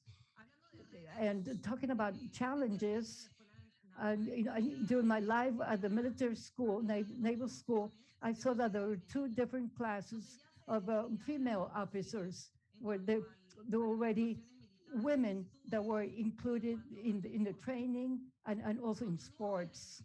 And then I continue my story by jumping into year 2006 when I was close to graduating from naval school in Peru. So I served aboard the missile cruiser Admiral Bravo, a warship where there was already female officers, female personnel, and also the capability for us to be able to perform our duties on that warship, also to be able to participate in operations at sea without any problems. Once I graduated, one of my aspirations was to join the naval school naval aviation school. And also there were some women already there. That was in 2007 when also that the opportunities were opened up so women officers could join in the ranks of those air Navy pilots. I belong to the Naval Air Force that comes back from 1919. So after 88 years, where there were only male pilots, I was able to join and be part of the first promotion of female officers. There were in my class, two female officers, and we were allowed to become the first class of female officers that joined the ranks of the War Navy of Peru. I have to highlight that in the Air Force, there were already female officers before me, and the following year, women were included in the Army of Peru. After 2 years of training in naval school and in the Navy air training, I graduated as a helicopter pilot, and I was able to fly the F-28F and Sierra Hotel aircraft, and I participated in important operations in the institution, joint operations of the armed forces. We would fly and operate over the sea with the Peruvian Army, the Air Force, and the War Navy. In the institution, we also worked with the land forces, infantry forces, and special forces. In the land forces, we also have female officers who operate war ships and missile ships. My female colleagues were able to fulfill their dreams in becoming also a part of the land forces. I was able to participate in sea operations by flying war helicopters and being part of the naval units. I hope to continue doing so and hope everyone who is listening to me, especially my colleagues in Peru, will have the possibility of being a part of the Air Force in my country. My desire is also to promote gender equality and to show that both men and women are in the same conditions and capacities to fulfill these positions. The life of a military person is dedicated to serving the country in the best possible manner, for which, let me tell you the following. In Peru, in Haiti, as of 2004, there was only male personnel as a part of the peacekeeping operation. But in 2012, as you can see on your screen, Peru sent the first group of women officers, and I was designated to be part of the MINUSTA support unit. I participated in the 15 Bravo contingent in the peacekeeping operation with blue helmets. With 365 members of the group, of which only 8 were female. This was a rotational responsibility in the armed forces of my country. First, they sent an officer, a female officer from the Air Force of Peru, and then another woman from the Peruvian Army. I was then part of a unit to promote activities with the civilian population in Haiti. And we set up the Peru Funny Times group. As you can see, we provided entertainment and some fun for Haitian children. This is what I can say to you regarding my experience. I wanted to tell you before I close that I am very thankful for the invitation to share with you my life experience, and I thank you as well for allowing my country to participate. Thank you. Muchas gracias, Capitán de Corbeta Patricia Osorio. Thank you, Captain Patricia Osorio from Peru. I apologize for saying that you were from Spain before. Unfortunately, we only have time for one single question. The question is for Priscilla Vanessa Cárdenas. The question is, what are the measures or controls that your military units have regarding harassment to women who have to work every day with so many men? The question is from Colombia. Priscilla Cárdenas, please go ahead with your answer.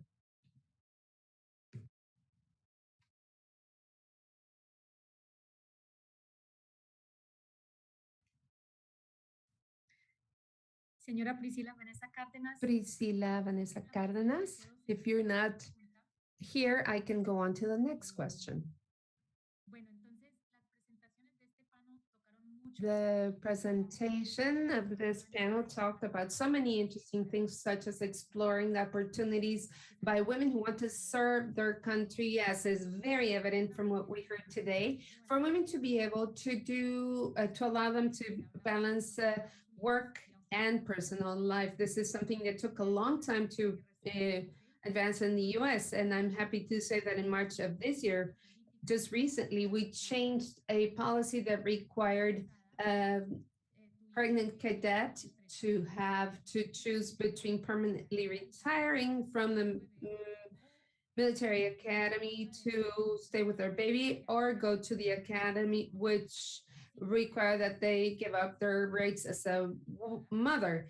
Without considering this, the results of this antiquated policy was promoting abortion, actually, because women who had fought so hard to get into the academy had to choose between life and profession, which is not something that affected men. The law is called the Cadet Act. It was passed in March, and now it states that you cannot force a cadet to give up their child, and they cannot be fired after becoming a mother. And it allows the woman to take a year's leave before they go back to the academy. This is something that was addressed in the chat. The first one is, do you think that the fact that you fire someone who is pregnant is discriminatory? And also there's a question regarding what is the decision that cadets take regarding their pregnancy and attending military academy. Whoever wishes to speak on this can go ahead and take the floor and answer. Any of the panelists, please go ahead. Si no, también puedo seguir con otra pregunta. Well, I can go on to the next question otherwise. Oh, well, actually, allow me to answer quickly. I wrote in the chat. It's 8:10 in Spain. I'm back home, and that's why I'm not turning on my camera. But yes, we do have a decree in Spain determining that in military academies and schools, a student who is pregnant or postpartum are allowed to remain in the military academy. They are not removed from the academy for any reason. They also can live outside of the campus, and this would not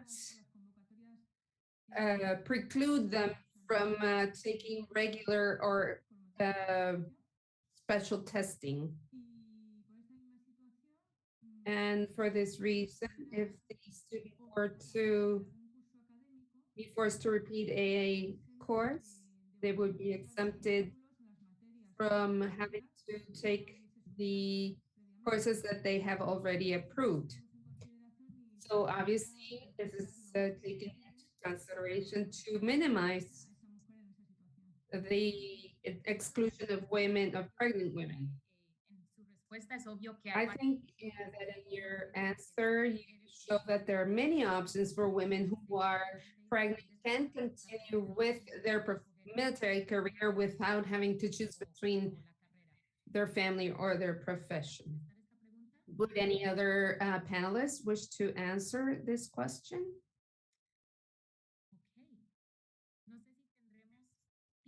Okay, do we have time for an additional question?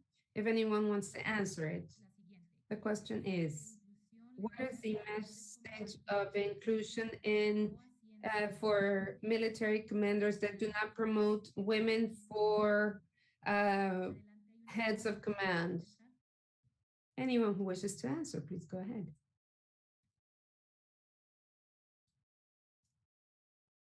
Bueno, Okay.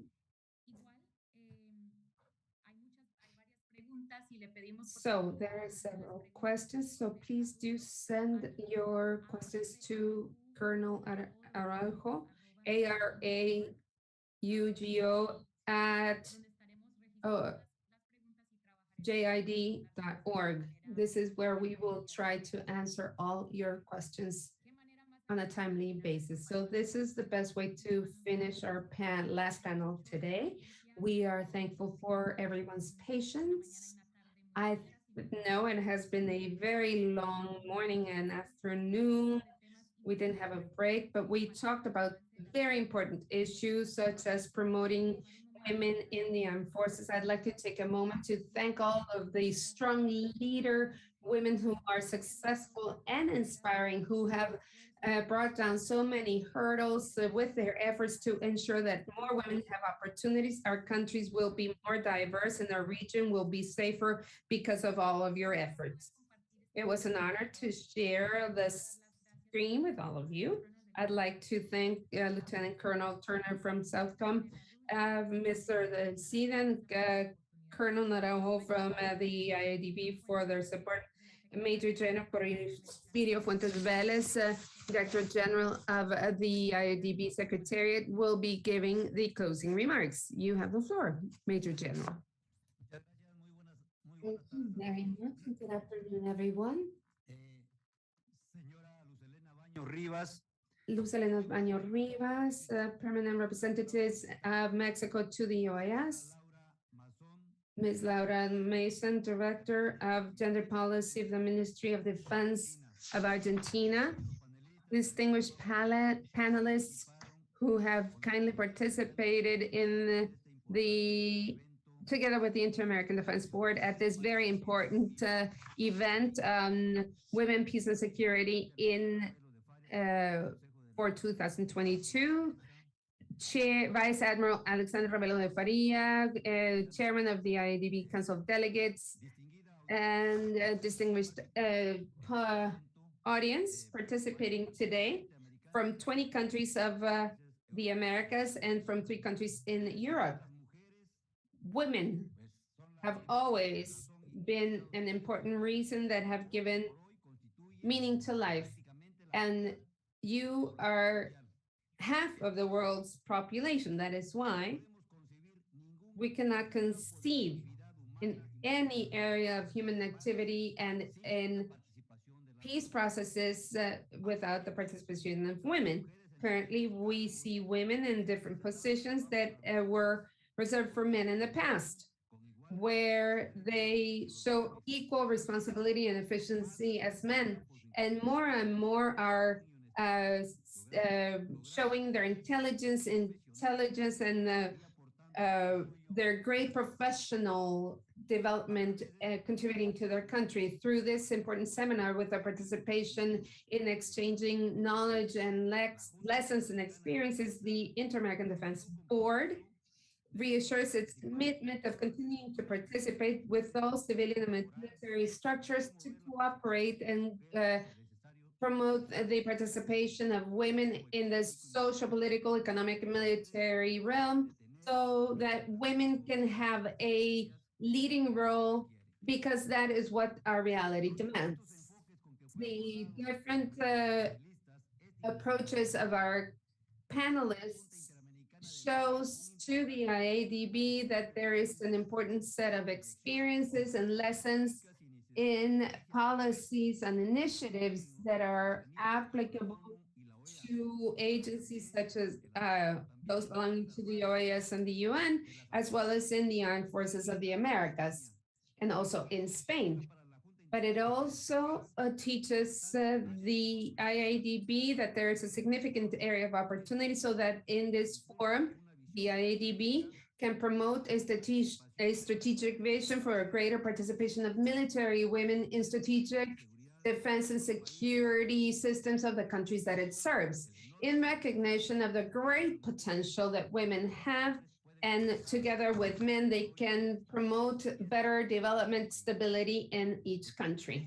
That is why I would like to especially thank each of our speakers and everyone who's for our opening speakers and for the moderator for having contributed their valuable experience and knowledge to successfully conclude this event where we were able to bring together virtually through Zoom and YouTube over 600 persons from 23 countries. We also express our thanks to Southcom for contributing their expertise and their efforts for enhancing this event.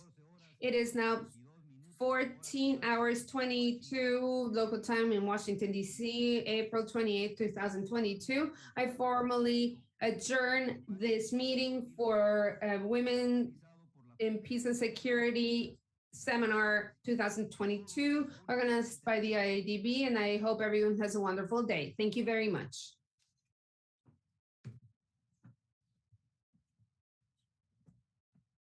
Muchas gracias.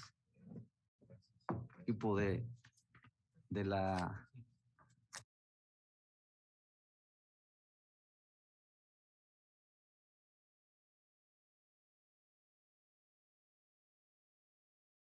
Recording stopped.